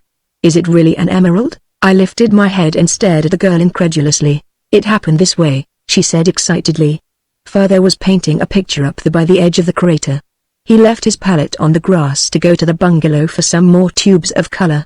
While he was in the house, hunting for the colors which he wanted, I stepped out on the veranda, and I saw some crows alight near the palette and begin to stalk about in the grass. One bird walked right over his wet palette. I stepped out and waved my sunbonnet to frighten him off, but he had both feet in a sticky mass of Chinese vermilion, and for a moment was unable to free himself. I almost caught him, but he flapped away over the edge of the crater, high above the wall of vapor, sailed down onto the crater floor, and alighted, but his feet bothered him. He kept hopping about on the bottom of the crater, half running, half flying, and finally he took wing and rose up over the hill. As he flew above me, and while I was looking up at his vermilion feet, something dropped from his claws and nearly struck me. It was that emerald. When I had recovered sufficient composure to speak steadily, I took her beautiful little hand in mine. "This," said I, "is the most exciting locality I have ever visited for purposes of scientific research. Within this crater may lie millions of value in emeralds. You are probably, today, the wealthiest heiress upon the face of the globe." I gave her a winning glance. She smiled, shyly, and blushingly withdrew her hand. For several exquisite minutes I sat there beside her in a sort of heavenly trance. How beautiful she was!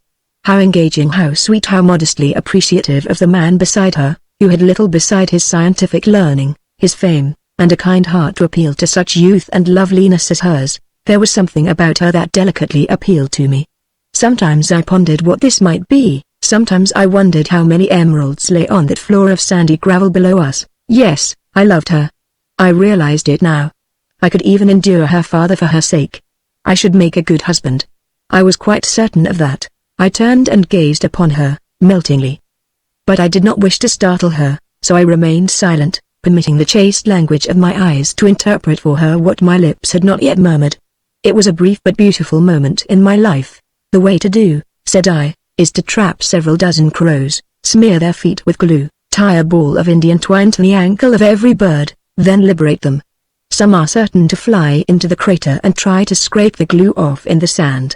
Then," I added, triumphantly, "all we have to do is to haul in our birds and detach the wealth of Midas from their sticky claws." "That is an excellent suggestion," she said gratefully, "but I can do that after you have gone. All I wanted you to tell me was whether the stone is a genuine emerald." I gazed at her blankly. "You are here for purposes of scientific investigation," she added, sweetly. "I should not think of taking your time for the mere sake of accumulating wealth for my father and me. There didn't seem to be anything for me to say at that moment. Chilled, I gazed at the flashing ring of fire, and, as I gazed, suddenly I became aware of a little, pointed muzzle, 2 pricked-up ears, and 2 ruby-red eyes gazing intently out at me from the mass of flames. The girl beside me saw it, too. "Don't move," she whispered. "That is one of the flame creatures. It may venture out if you keep perfectly still." Rigid with amazement, I sat like a stone image, staring at the most astonishing sight I had ever beheld.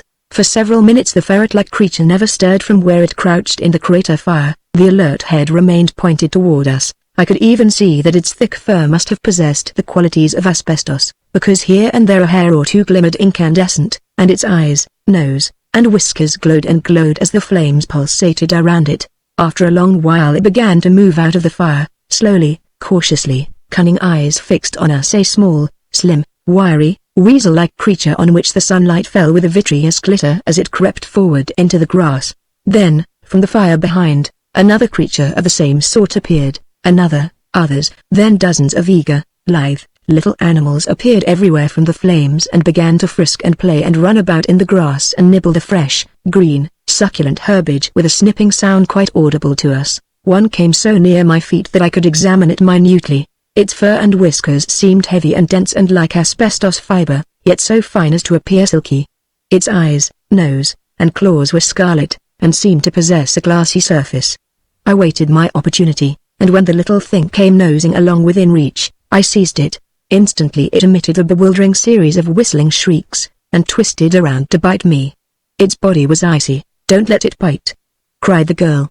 "Be careful, Mr. Smith." But its jaws were toothless, only soft, cold gums pinched me, and I held it twisting and writhing, while the icy temperature of its body began to benumb my fingers and creep up my wrist, paralyzing my arm, and its incessant and piercing shrieks deafened me. In vain I transferred it to the other hand, and then passed it from one hand to the other, as one shifts a lump of ice or a hot potato, in an attempt to endure the temperature. It shrieked and squirmed and doubled, and finally wriggled out of my stiffened and useless hands, and scuttled away into the fire. It was an overwhelming disappointment. For a moment it seemed unendurable. "Never mind," I said, huskily, "if I caught one in my hands, I can surely catch another in a trap." "I am so sorry for your disappointment," she said, pitifully. "Do you care, Miss Blythe?" I asked. She blushed. "Of course I care," she murmured. My hands were too badly frost-nipped to become eloquent. I merely sighed and thrust them into my pockets. Even my arm was too stiff to encircle her shapeful waist. Devotion to science had temporarily crippled me. Love must wait. But, as we ascended the grassy slope together, I promised myself that I would make her a good husband, and that I should spend at least part of every day of my life in trapping crows and smearing their claws with glue. That evening I was seated on the veranda beside Wilna. Miss Blythe's name was Wilna, and what with gazing at her and fitting together some of the folding box traps which I always carried with me, and what with trying to realize the pecuniary magnificence of our future existence together, I was exceedingly busy when Blythe came in to display, as I supposed, his most recent daub to me. The canvas he carried presented a series of crimson speckles, out of which burst an eruption of green streaks, and it made me think of stepping on a caterpillar. My instinct was to placate this impossible man. He was her father. I meant to honor him if I had to assault him to do it, supremely satisfying. I nodded, chary of naming the subject. It is a stride beyond the art of the future. It is a flying leap out of the not yet into the possibly perhaps. I thank you for enlightening me, Mr. Blythe. I'm your debtor. He fairly snarled at me. What are you talking about? He demanded. I remained modestly mute. Wilna, he said, pointing passionately at his canvas. The crows have been walking all over it again. I'm going to paint in the woods after this, earthquakes or no earthquakes. Have the trees been heaved up anywhere recently? Not since last week, she said, soothingly. It usually happens after a rain. I think I'll risk it then, although it did rain early this morning. I'll do a moonlight down there this evening. And, turning to me, if you know as much about science as you do about art, you won't have to remain here long, I trust. What? Said I, very red. He laughed a highly disagreeable laugh, and marched into the house. Presently he bawled for dinner, and Wilna went away. For her sake I had remained calm and dignified, but presently I went out and kicked up the turf 2 or 3 times, and, having foozled my wrath, I went back to dinner, realizing that I might as well begin to accustom myself to my future father-in-law. It seemed that he had a mania for prunes, and that's all he permitted anybody to have for dinner. Disgusted, I attempted to swallow the loathly stewed fruit, watching blithe askance as he hurriedly stuffed himself, using a tablespoon, with every symptom of relish. Now, he cried, shoving back his chair, I'm going to paint a moonlight by moonlight. Wilner, if Billy arrives, make him comfortable, and tell him I'll return by midnight. And without taking the trouble to notice me at all, he strode away toward the veranda, chewing vigorously upon his last prune. Your father, said I, is eccentric. Genius usually is. But he is a most interesting and estimable man. I revere him. It is kind of you to say so, said the girl, in a low voice. I thought deeply for a few moments, then, who is Billy? I inquired, casually. I couldn't tell whether it was a sudden gleam of sunset light on her face, or whether she blushed. Billy, she said softly, is a friend of father's. His name is William Green. Oh, he is coming out here to visit further, I believe. Oh, an artist, and doubtless of mature years. He is a mineralogist by profession, she said, and somewhat young. Oh, 24 years old, she added. Upon her pretty face was an absent expression, vaguely pleasant. Her blue eyes became dreamy and exquisitely remote. I pondered deeply for a while. Wilner? I said. Yes, Mr. Smith.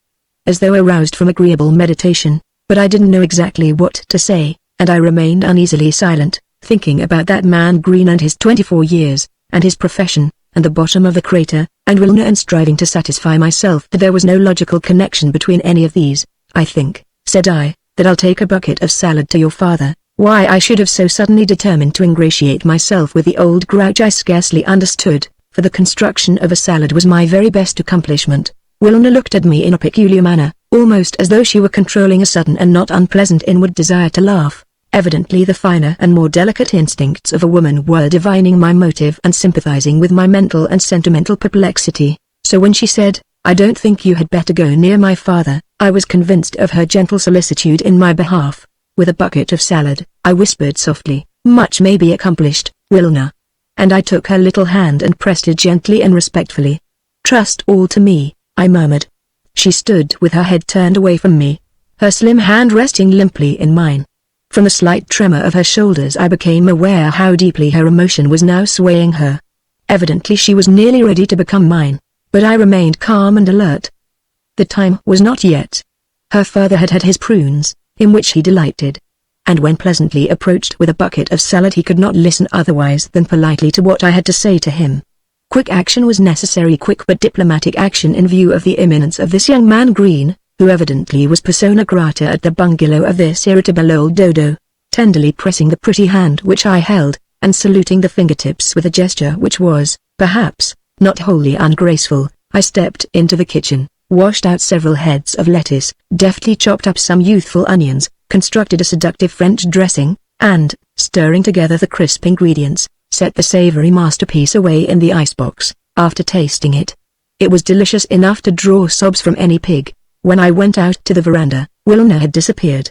So I unfolded and set up some more box traps, determined to lose no time. Sunset still lingered beyond the chain of western mountains as I went out across the grassy plateau to the cornfield. Here I set and baited several dozen aluminium crow traps, padding the jaws so that no injury could be done to the birds when the springs snapped on their legs. Then I went over to the crater and descended its gentle, grassy slope. And there, all along the borders of the vapory wall, I set box traps for the lithe little denizens of the fire, baiting every trap with a handful of fresh, sweet clover which I had pulled up from the pasture beyond the cornfield. My task ended, I ascended the slope again, and for a while stood there immersed in pleasurable premonitions. Everything had been accomplished swiftly and methodically within the few hours in which I had first set eyes upon this extraordinary place. Everything! Love at first sight, the delightfully lightning-like wooing and winning of an incomparable maiden and heiress, the discovery of the fire creatures, the solving of the emerald problem, and now everything was ready: crow traps, fire traps, a bucket of irresistible salad for Blythe, a modest and tremulous avowal for Wilner. As soon as her father tasted the salad and I had pleasantly notified him of my intentions concerning his lovely offspring, daylight faded from rose to lilac. Already the mountains were growing fairy-like under that vague, diffuse luster which heralds the rise of the full moon. It rose, enormous, yellow, unreal, becoming imperceptibly silvery as it climbed the sky and hung aloft like a stupendous arc light, flooding the world with a radiance so white and clear that I could very easily have written verses by it. If I wrote verses, down on the edge of the forest I could see Blythe on his camp stool, madly besmearing his moonlit canvas, but I could not see Wilna anywhere. Maybe she had shyly retired somewhere by herself to think of me, so I went back to the house, filled a bucket with my salad, and started toward the edge of the woods, singing happily as I sped on feet so light and frolicsome that they seemed to skim the ground. How wonderful is the power of love! When I approached Blythe he heard me coming and turned around. "What the devil do you want?" he asked with characteristic civility. "I have brought you," said I gaily, "a bucket of salad." "I don't want any salad." "What? I never eat it at night," I said confidently. "Mr. Blythe, if you will taste this salad I am sure you will not regret it." And with hideous cunning I set the bucket beside him on the grass and seated myself near it. The old dodo grunted and continued to daub the canvas, but presently, as though forgetfully, and from sheer instinct, he reached down into the bucket, pulled out a leaf of lettuce, and shoved it into his mouth. My heart leapt exultantly. "I had him, Mr. Blythe," I began in a winningly modulated voice, and, at the same instant, he sprang from his camp chair, his face distorted. "There are onions in this salad," he yelled. "What the devil do you mean? Are you trying to poison me? What are you following me about for, anyway? Why are you running about underfoot every minute, my dear Mr. Blythe?" I protested, but he barked at me, kicked over the bucket of salad, and began to dance with rage. "What's the matter with you, anyway?" he bawled. "Why are you trying to feed me? What do you mean by trying to be attentive to me? I admire and revere you." "No you don't," he shouted. "I don't want you to admire me. I don't desire to be revered. I don't like attention and politeness. Do you hear? It's artificial, out of date, ridiculous. The only thing that recommends a man to me is his bad manners, bad temper, and violent habits. There's some meaning to such a man, none at all to men like you." He ran at the salad bucket and kicked it again. "They all fawned on me in Boston," he panted. "They ran about underfoot. They bought my pictures. And they made me sick. I came out here to be rid of them." I rose from the grass, pale and determined. "You listen to me, you old grouch," I hissed. "I'll go. But before I go I'll tell you why I've been civil to you. There's only one reason in the world. I want to marry your daughter. And I'm going to do it." I stepped nearer him, menacing him with outstretched hand. "As for you, you pitiable old dodo, with your bad manners and your worse pictures, and your degraded mania for prunes, you are a necessary evil, that's all, and I haven't the slightest respect for either you or your art. Is that true?" he said in an altered voice. "True?" I laughed bitterly. "Of course it's true, you miserable dauber, dauber," he stammered. "Certainly. I said dauber, and I mean it. Why, your work would shame the pictures on a child's slate, Smith," he said unsteadily. "I believe I have utterly misjudged you. I believe you are a good deal of a man, after all." "I'm man enough," said I, fiercely, "to go back, saddle my mule, kidnap your daughter, and start for home. And I'm going to do it." "Wait," he cried. "I don't want you to go. If you'll remain I'll be very glad. I'll do anything you like. I'll quarrel with you, and you can insult my pictures. It will agreeably stimulate us both. Don't go, Smith." "If I stay, may I marry Wilna?" "If you ask me I won't let you." "Very well," I retorted, angrily. "Then I'll marry her anyway. That's the way to talk. Don't go, Smith. I'm really beginning to like you. And when Billy Green arrives you and he will have a delightfully violent scene." "What?" He rubbed his hands gleefully. "He's in love with Wilna. You and he won't get on. It is going to be very stimulating for me, I can see that. You and he are going to behave most disagreeably to each other. And I shall be exceedingly unpleasant to you both. Come, Smith, promise me that you'll stay." Profoundly worried, I stood staring at him in the moonlight, gnawing my moustache. "Very well," I said, "I'll remain if..." Something checked me. I did not quite know what for a moment. Blythe, too, was staring at me in an odd, apprehensive way. Suddenly I realized that under my feet the ground was stirring. "Look out!" I cried, but speech froze on my lips as beneath me the solid earth began to rock and crack and billow up into a high, crumbling ridge, moving continually, as the sod cracks, heaves up, and crumbles above the subterranean progress of a mole. Up into the air we were slowly pushed on the ever-growing ridge, and with us were carried rocks and bushes and sod, and even forest trees. I could hear their tap roots part with pistol-like reports, see great pines and hemlocks and oaks moving, slanting, settling, tilting crazily in every direction as they were heaved upward in this gigantic disturbance. Blythe caught me by the arm, We clutched each other, balancing on the crest of the steadily rising mound. What is it? He stammered. Look. It's circular. The woods are rising in a huge circle. What's happening? Do you know? Over me crept a horrible certainty that something living was moving under us through the depths of the earth, something that, as it progressed, was heaping up the surface of the world above its unseen and burrowing course, something dreadful, enormous, sinister, and alive. Look out! Screamed Blythe, and at the same instant the crumbling summit of the ridge opened under our feet and a fissure hundreds of yards long yawned ahead of us, and along it, shining slimily in the moonlight, a vast, viscous, ringed surface was moving, retracting, undulating, elongating, writhing, squirming, shuddering. It's a worm! Shrieked Blythe. Oh, God! It's a mile long. As in a nightmare we clutched each other, struggling frantically to avoid the fissure, but the soft earth slid and gave way under us, and we fell heavily upon that ghastly, living surface.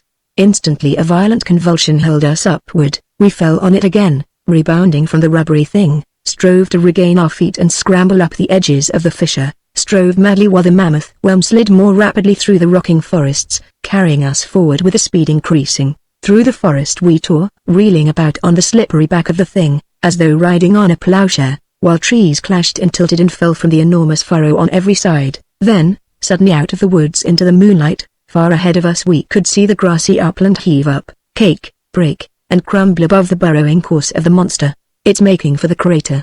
Gasped Blythe, and horror spurred us on, and we scrambled and slipped and clawed the billowing sides of the furrow until we gained the heaving top of it. As one runs in a bad dream, heavily, half paralyzed, so ran Blythe and I, toiling over the undulating, tumbling upheaval until, half fainting, we fell and rolled down the shifting slope onto solid and unvexed sod on the very edges of the crater. Below us we saw, with sickened eyes, the entire circumference of the crater agitated, saw it rise and fall as avalanches of rock and earth slid into it, tons and thousands of tons rushing down the slope, blotting from our sight the flickering ring of flame, and extinguishing the last filmy jet of vapor. Suddenly the entire crater caved in and filled up under my anguished eyes, quenching for all eternity the vapor wall, the fire, and burying the little denizens of the flames, and perhaps $1 billion worth of emeralds under as many billion tons of earth. Quieter and quieter grew the earth as the gigantic worm bored straight down into depths immeasurable. And at last the moon shone upon a world that lay without a tremor in its milky luster. I shall name it Verma Gigantica, said I, with a hysterical sob, but nobody will ever believe me when I tell this story. Still terribly shaken, we turned toward the house. And, as we approached the lamplit veranda, I saw a horse standing there and a young man hastily dismounting. And then a terrible thing occurred, for, before I could even shriek, Wilna had put both arms around that young man's neck, and both of his arms were clasping her waist. Blythe was kind to me. He took me around the back way and put me to bed, and there I lay through the most awful night I ever experienced, listening to the piano below, where Wilna and William Green were singing, Unpaid Amour, Part 6, the EGGS of the Silver Moon. In the new white marble administration building at Bronx Park, my private office separated the offices of Dr. Silas Quint and Professor Boomley, and it had been arranged so on purpose, because of the increasingly frequent personal misunderstanding between these two celebrated entomologists. It was very plain to me that a crisis in this quarrel was rapidly approaching. A bitter animosity had for some months existed on both sides, born of the most intense professional jealousy. They had been friends for years. No unseemly rivalry disturbed this friendship as long as it was merely a question of collecting, preparing, and mounting for exhibition the vast numbers of butterflies and moths which haunted this insectivorous earth. Even their zeal in the eternal hunt for new and undescribed species had not made them enemies. I am afraid that my suggestion for the construction of a great glass flying cage for living specimens of moths and butterflies started the trouble between these hitherto godly and middle-aged men. That, and the Carnegie Educational Medal were the causes which began this deplorable affair. Various field collectors, employed by both Quint and Boomley, were always out all over the world foraging for specimens. Also, they were constantly returning with spoils from every quarter of the globe. Now, to secure rare and beautiful living specimens of butterflies and moths for the crystal flying cage was a serious and delicate job.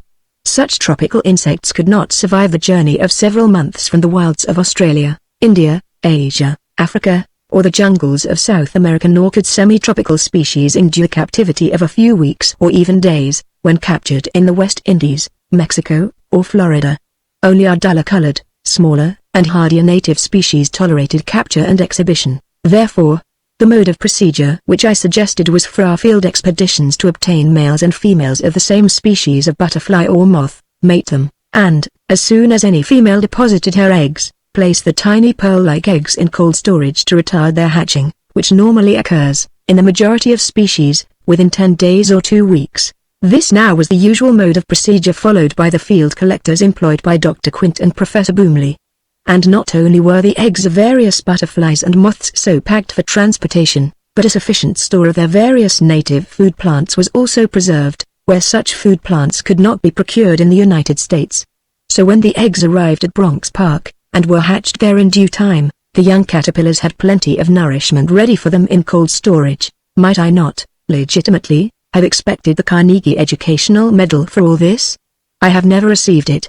I say this without indignation, even without sorrow. I merely make the statement. Yet, my system was really a very beautiful system. A tiny batch of eggs would arrive from Ceylon, or Sumatra, or Africa. When taken from cold storage and placed in the herbarium, they would presently hatch. The caterpillars were fed with their accustomed food plant, a few leaves being taken from cold storage every day for them. They would pass through their 3 or 4 molting periods, cease feeding in due time, transform into the chrysalis stage, and finally appear in all the splendor and magnificence of butterfly or moth. The great glass flying cage was now alive with superb moths and butterflies, flitting, darting, fluttering among the flowering bushes or feeding along the sandy banks of the brook which flowed through the flying cage, bordered by thickets or scented flowers. And it was like looking at a meteoric shower of winged jewels, where the huge metallic blue morphos from South America flapped and sailed, and the orange and gold and green ornithoptera from Borneo pursued their majestic, bird-like flight, where big, glittering papilios flashed through the bushes or alighted nervously to feed for a few moments on jasmine and phlox, and where the slowly flopping heliconians winged their way amid the denser tangles of tropical vegetation. Nothing like this flying cage had ever before been seen in New York. Thousands and thousands of men, women, and children thronged the lawn about the flying cage all day long. By night, also, the effect was wonderful. The electric lights among the foliage broke out. The great downy-winged moths, which had been asleep all day while the butterflies flitted through the sunshine, now came out to display their crimson or peacock-spotted wings, and the butterflies folded their wings and went to bed for the night. The public was enchanted, the authorities of the Bronx proud and delighted. All apparently was happiness and harmony. Except that nobody offered me the Carnegie Medal. I was sitting one morning in my office, which, as I have said, separated the offices of Dr. Quint and Professor Boomley, when there came a loud rapping on my door, and, at my invitation, Dr. Quint bustled in, a little, meager, excitable, near-sighted man with pointed moustaches and a fleck of an imperial smudging his lower lip. "Last week," he began angrily, "young Jones arrived from Singapore bringing me the eggs of Eria astarte, the great silver moon butterfly. Attempts to destroy them have been made. Last night I left them in a breeding cage on my desk. Has anybody been in there?" "I don't know," I said. "What has happened?" "I found an ichneumon fly in the cage yesterday," he shouted, "and this morning the eggs have either shrunk to half their size or else the eggs of another species have been secretly substituted for them and the silver moon eggs stolen." "Has he been in there?" "Who?" I asked, pretending to misunderstand. "He?" demanded Quint fiercely. "If he has, I'll kill him someday." He meant his one-time friend, Dr. Boomley. "Alas, for heaven's sake, why are you two perpetually squabbling?" I asked wearily. "You used to be inseparable friends. Why can't you make up?" "Because I've come to know him. That's why. I have unmasked this Borgia, this Machiavelli, this monster of duplicity. Matters are approaching a point where something has got to be done short of murder. I've stood all his envy and jealousy and cheap imputations and hints and contemptible innuendos that I'm going to."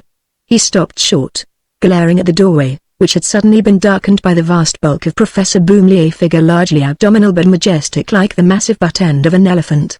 For the rest, he had a rather insignificant and peevish face and a melancholy moustache that usually looked damp.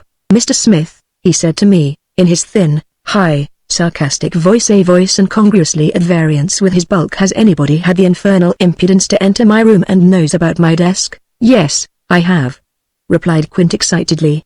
"I've been in your room." "What of it?" "What about it?" Boomley permitted his heavy-lidded eyes to rest on Quint for a moment, then, turning to me, "I want a patent lock put on my door." "Will you speak to Professor Farrago?" "I want one put on mine, too," cried Quint. "I want a lock put on my door which will keep envious, dull-minded, mentally broken down, impertinent, and fat people out of my office." Boomley flushed heavily. "Fat?" he repeated, glaring at Quint. "Did you say fat?" "Yes, fat, intellectually and corporeally fat. I want that kind of individual kept out. I don't trust them. I'm afraid of them. Their minds are atrophied. They are unmoral, possibly even criminal. I don't want them in my room snooping about to see what I have and what I'm doing. I don't want them to sneak in, eaten up with jealousy and envy, and try to damage the eggs of the silver moon butterfly because the honor and glory of hatching them would probably procure for me the Carnegie Educational Medal. Why, you little, dried-up, protoplasmic atom!" burst out Boomley, his face suffused with passion. "Are you insinuating that I have any designs on your batch of eggs?" "It's my belief," shouted Quint, "that you want that medal yourself, and that you put a Nick Newman fly in my breeding cage in hopes it would sting the eggs of a silver moon." "If you found a Nick Newman fly there," retorted Boomley, "you probably hatched it in mistake for a butterfly." And he burst into a peal of contemptuous laughter, but his little, pig-like eyes under the heavy lids were furious. "I now believe," said Quint, trembling with rage, "that you have criminally substituted a batch of common Plexippus eggs for the silver moon eggs I had in my breeding cage. I believe you are sufficiently abandoned to do it." "Ha! Ha!" retorted Boomley scornfully. "I don't believe you ever had anything in your breeding cage except a few clothes moths and cockroaches." Quint began to dance. "You did take them," he yelled, "and you left me a bunch of milkweed butterflies' eggs. Give me my eggs or I shall violently assault you." "Assault your grandmother," remarked Boomley, with unscientific brevity. "What do you suppose I want of your ridiculous eggs? Haven't I enough eggs of Heliconius salome hatching to give me the Carnegie Medal if I want it? The silver moon eggs are unique," cried Quint. "You know it. You know that if they hatch, pupate, and become perfect insects that I shall certainly be awarded." "You'll be awarded the Matthewen Medal," remarked Boomley with venom. Quint ran at him with a half-suppressed howl, his momentum carrying him halfway up Professor Boomley's person. Then, losing foothold, he fell to the floor and began to kick in the general direction of Professor Boomley. It was a sorrowful sight to see these two celebrated scientists panting, mauling, scuffling and punching each other around the room, tables and chairs and scrap baskets flying in every direction, and I mounted on the windowsill horrified, speechless, trying to keep clear of the revolving storm center. "Where are my silver moon eggs?" screamed Dr. Quint. "Where are my eggs that Jones brought me from Singapore, you entomological robber? You've got 'em somewhere. If you don't give 'em up I'll find means to destroy you, you insignificant pair of maxillary palpi," bellowed Professor Boomley, galloping after Dr. Quint as he dodged around my desk. "I'll pull off those antennae you call whiskers if I can get hold of 'em."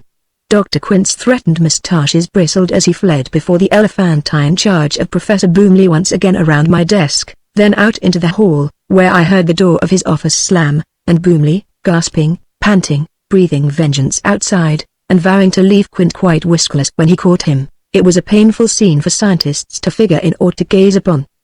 Profoundly shocked and upset, I locked up the anthropological department offices and went out into the park, where the sun was shining and a gentle June wind stirred the trees. Too completely upset to do any more work that day, I wandered about amid the gaily dressed crowds at hazard. Sometimes I contemplated the monkeys, sometimes gazed sadly upon the seals. They dashed and splashed and raced round and round their tank, or crawled upon the rocks, craned their wet, sleek necks, and barked hoop, hoop, hoop. For luncheon I went over to the Rolling Stone restaurant. There was a very pretty girl there, an unusually pretty girl, or perhaps it was one of those days on which every girl looked unusually pretty to me. There are such days. Her voice was exquisite when she spoke.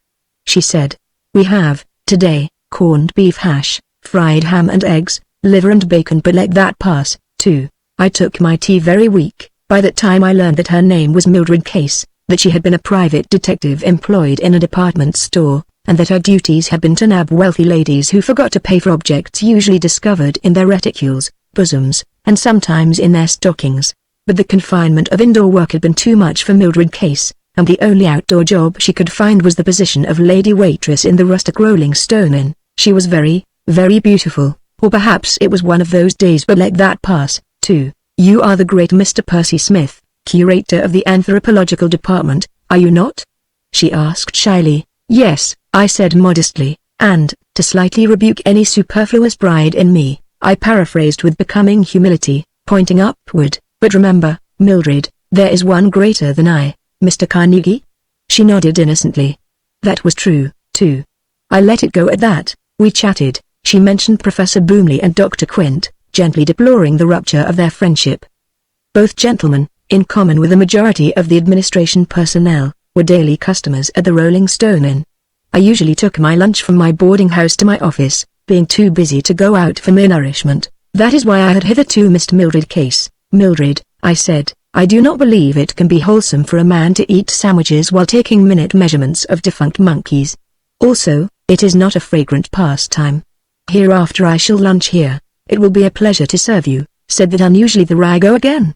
It was an unusually beautiful day in June.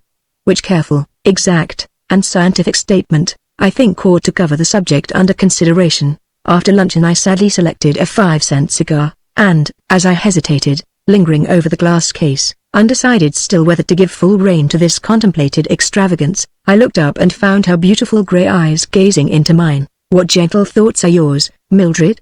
I said softly. "The cigar you have selected," she murmured, "is fly-specked," deeply touched that this young girl should have cared, that she should have expressed her solicitude so modestly, so sweetly, concerning the maculatory condition of my cigar. I thanked her and purchased, for the same sum, a packet of cigarettes, that was going somewhat far for me. I had never in all my life even dreamed of smoking a cigarette. To a reserved, thoughtful, and scientific mind there is, about a packet of cigarettes, something undignified, something vaguely frolicsome. When I paid her for them I felt as though, for the first time in my life, I had let myself go. Oddly enough, in this uneasy feeling of gaiety and abandon, a curious sensation of exhilaration persisted. We had quite a merry little contretemps when I tried to light my cigarette and the match went out, and then she struck another match, and we both laughed, and that match was extinguished by her breath. Instantly I quoted, "Her breath was like the new mown hay, Mr. Smith." She said, flushing slightly, "Her eyes," I quoted, "were like the stars at even." "You don't mean my eyes, do you?" I took a puff at my unlighted cigarette. It also smelled like recently mown hay. I felt that I was slipping my cables and heading toward an unknown and tempestuous sea. "What time are you free, Mildred?" I asked, scarcely recognizing my own voice in such reckless apropos. She shyly informed me. I struck a match, relighted my cigarette, and took one puff. That was sufficient. I was adrift. I realized it, trembled internally, took another puff. "If," said I carelessly, "on your way home you should chance to stroll along the path beyond the path that leads to the path which—" I paused, checked by her bewildered eyes. We both blushed. "Which way do you usually go home?" I asked, my ears afire. She told me. It was a suitably unfrequented path, so presently I strolled there, and seated myself under the trees in a bosky dell. Now, there is a quality in boskiness not inappropriate to romantic thoughts. Boskiness, cigarettes, a soft afternoon in June, the hum of bees, and the distant barking of the seals. All these were delicately blending to inspire in me a bashful sentiment. A specimen of Papilioturnus, dimorphic form, glaucus, alighted near me. I marked its flight with scientific indifference. Yet it is a rare species in Bronx Park. A mock orange bush was in snowy bloom behind me. Great bunches of wisteria hung over the rock beside me. The combination of these two exquisite perfumes seemed to make the boskiness more bosky. There was an unaccustomed and sportive lightness to my step when I rose to meet Mildred, where she came loitering along the shadow-dabbled path. She seemed surprised to see me. She thought it rather late to sit down, but she seated herself. I talked to her enthusiastically about anthropology. She was so interested that after a while she could scarcely keep still, moving her slim little feet restlessly, biting her pretty lower lip, shifting her position, all certain symptoms of an interest in science which even approached excitement. Warmed to the heart by her eager and sympathetic interest in the noble science so precious, so dear to me, I took her little hand to soothe and quiet her, realizing that she might become overexcited as I described the pituitary body and why its former functions had become atrophied until the gland itself was nearly obsolete. So intense her interest had been that she seemed a little tired. I decided to give adequate material support to her spinal process. It seemed to rest and soothe her. I don't remember that she said anything except, "Mr. Smith." I don't recollect what we were saying when she mentioned me by name rather abruptly. The afternoon was wonderfully still and calm. The month was June. After a while, quite a while, some little time in point of accurate fact, she detected the sound of approaching footsteps. I remember that she was seated at the opposite end of the bench, rather feverishly occupied with her hat and her hair, when young Jones came hastily along the path, caught sight of us, halted, turned violently red, being a shy young man, but instead of taking himself off, he seemed to recover from a momentary paralysis. "Mr. Smith," he said sharply. "Professor Boomley has disappeared. There's a pool of blood on his desk, his coat, hat, and waistcoat are lying on the floor. The room is a wreck, and Dr. Quint is in there tearing up the carpet and behaving like a madman. We think he suddenly went insane and murdered Professor Boomley." What is to be done? Horrified, I had risen at his first word. And now, as I understood the full purport of his dreadful message, my hair stirred under my hat and I gazed at him, appalled. "What is to be done?" he demanded. "Shall I telephone for the police?" "Do you actually believe," I faltered, "that this unfortunate man has murdered Boomley?" "I don't know." I looked over the transom, but I couldn't see Professor Boomley. "Dr. Quint has locked the door, and he's tearing up the carpet, like a lunatic. I didn't want to call in the police until I'd asked you. Such a scandal in Bronx Park would be a frightful thing for us all." He hesitated, looked around, coldly. "It seemed to me, at Mildred case." "A scandal," he repeated, "is scarcely what might be expected among a harmonious and earnest band of seekers after scientific knowledge." "Is it, Milner's case?" Now, I don't know why Mildred should have blushed. There was nothing that I could see in this young man's question to embarrass her. Preoccupied, still confused by the shock of this terrible news, I looked at Jones and at Mildred, and they were staring rather oddly at each other. I said, "If this affair turns out to be as ghastly as it seems to promise, we'll have to call in a detective." "I'll go back immediately." "Why not take me, also?" asked Mildred Case, quietly. "What?" I asked, looking at her. "Why not, Mr. Smith?" I was once a private detective. Surprised at the suggestion, I hesitated.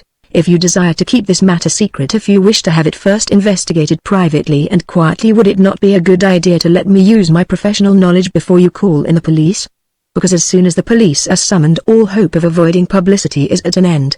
She spoke so sensibly, so quietly, so modestly, that her offer of assistance deeply impressed me. As for young Jones, he looked at her steadily in that odd, chilling manner, which finally annoyed me.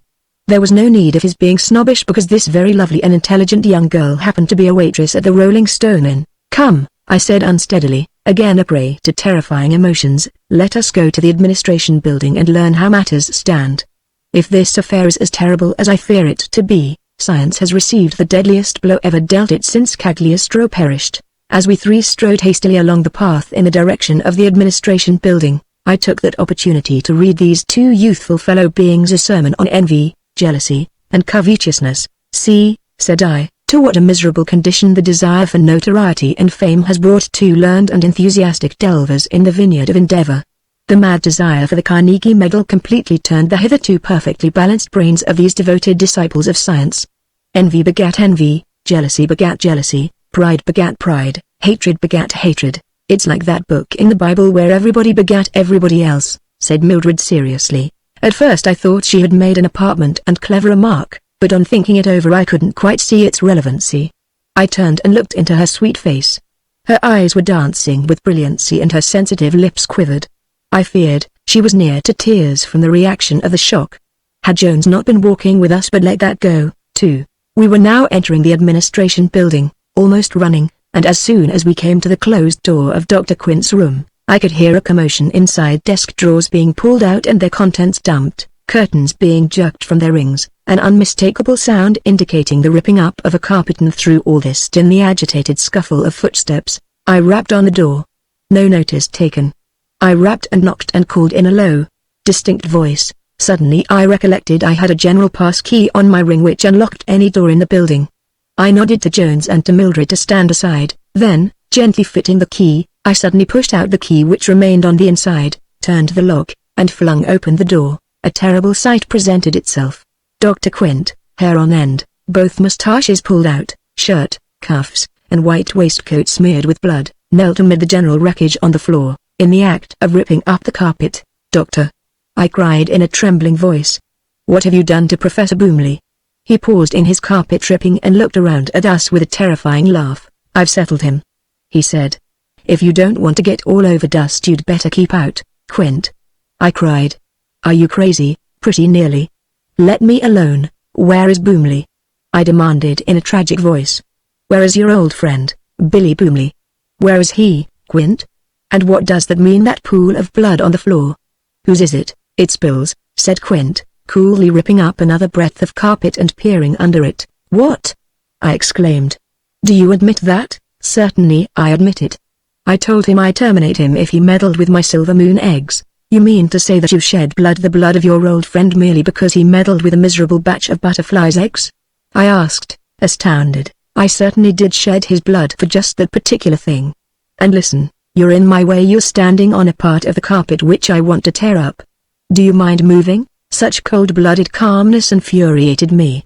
I sprang at Quint, seized him, and shouted to Jones to tie his hands behind him with the blood-soaked handkerchief which lay on the floor. At first, while Jones and I were engaged in the operation of securing the wretched man, Quint looked at us both as though surprised. Then he grew angry and asked us what the devil we were about. Those who shed blood must answer for it, I said solemnly. What? What's the matter with you? He demanded in a rage. Shed blood? What if I did? What's that to you? Untie this handkerchief, you unmentionable idiot. I looked at Jones. His mind totters, I said hoarsely. What's that? Cried Quint, struggling to get off the chair where I had pushed him, but with my handkerchief we tied his ankles to the rung of the chair, heedless of his attempts to kick us, and sprang back out of range. Now, I said, what have you done with the poor victim of your fury? Where is he? Where is all that remains of Professor Boomley? Boomley? I don't know where he is. How the devil should I know? Don't lie, I said solemnly. Lie. See here, Smith, when I get out of this chair I'll settle you, too, Quint. There is another and more terrible chair which awaits such criminals as you, you old fluff. He shouted. I'll knock your head off, too. Do you understand?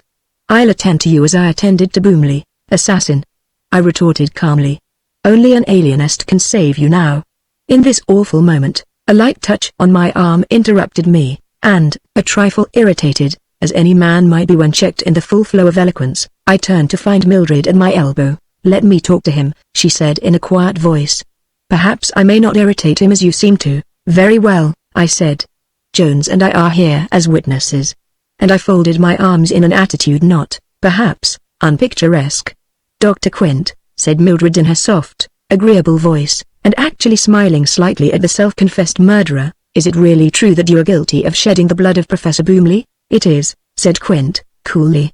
She seemed rather taken aback at that, but presently recovered her equanimity. Why?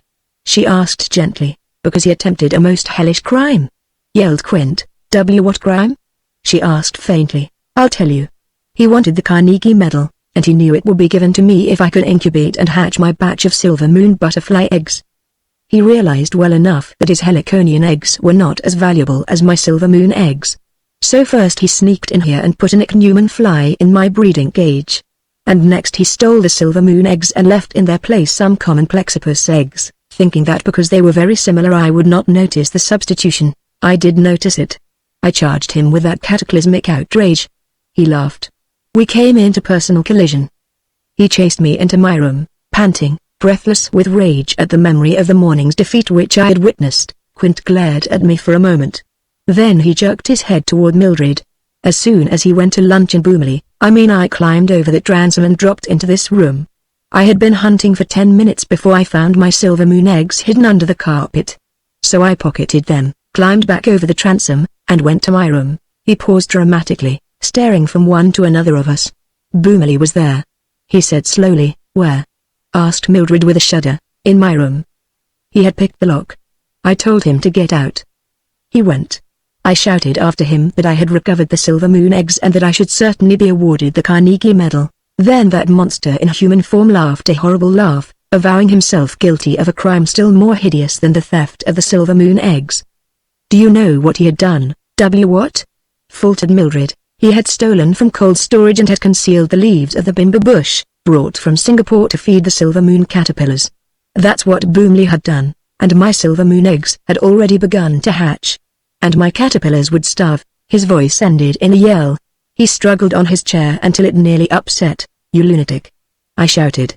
Was that a reason for spilling the blood of a human being? It was reason enough for me, madman. Let me loose. He's hidden those leaves somewhere or other. I've torn this place to pieces looking for them. I've got to find them, I tell you. Mildred went to the infuriated entomologist and laid a firm hand on his shoulder.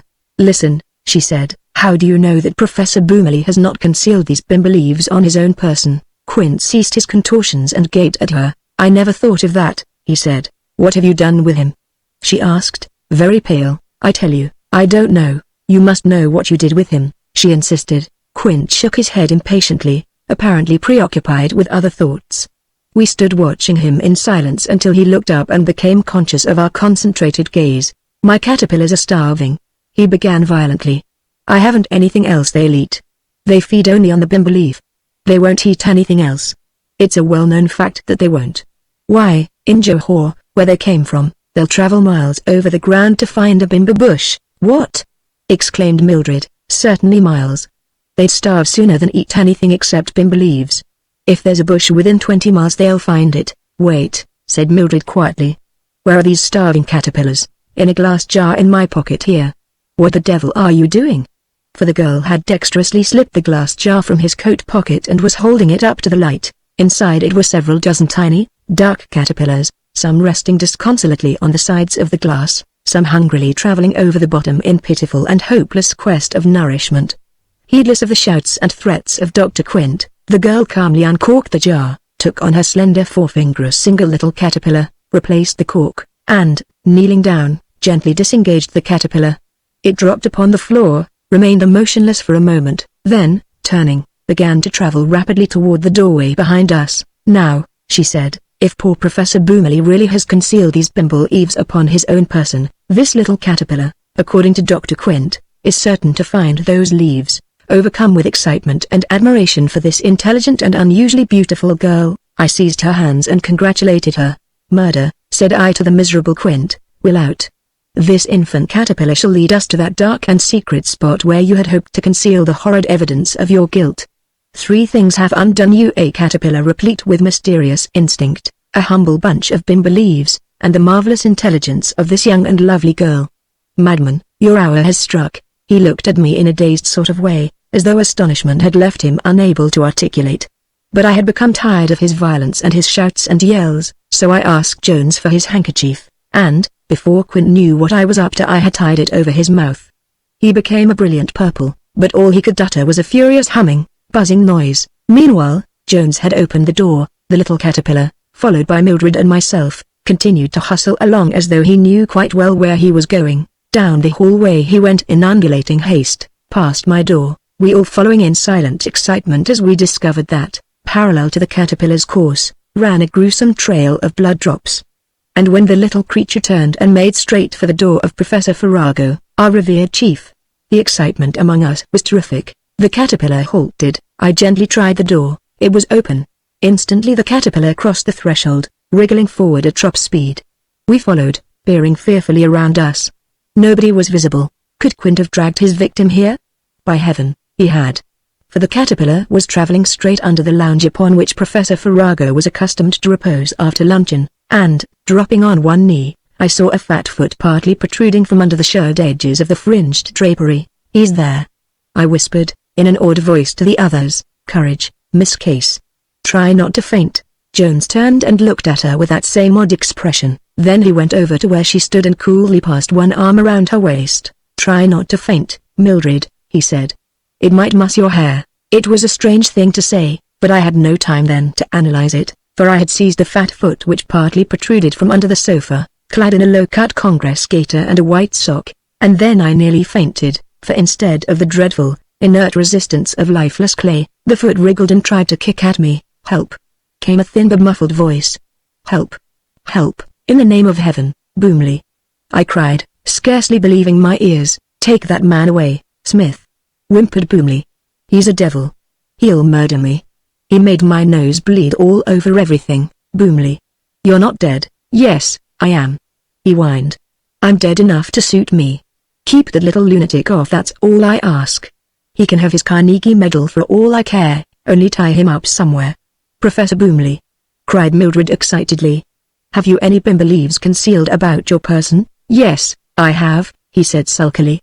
There came a hitch of the fat foot, a heavy scuffling sound, heavy panting, and then, skittering out across the floor came a flat, sealed parcel. There you are, he said. Now, let me alone until that fiend has gone home. He won't attack you again, I said, "Come out." But Professor Boomley flatly declined to stir. I looked at the parcel. It was marked, "Bim believes, Johor." With a sigh of unutterable relief, I picked up the ravenous little caterpillar, placed him on the packet, and turned to go. And didn't. It is a very sickening fact I have now to record.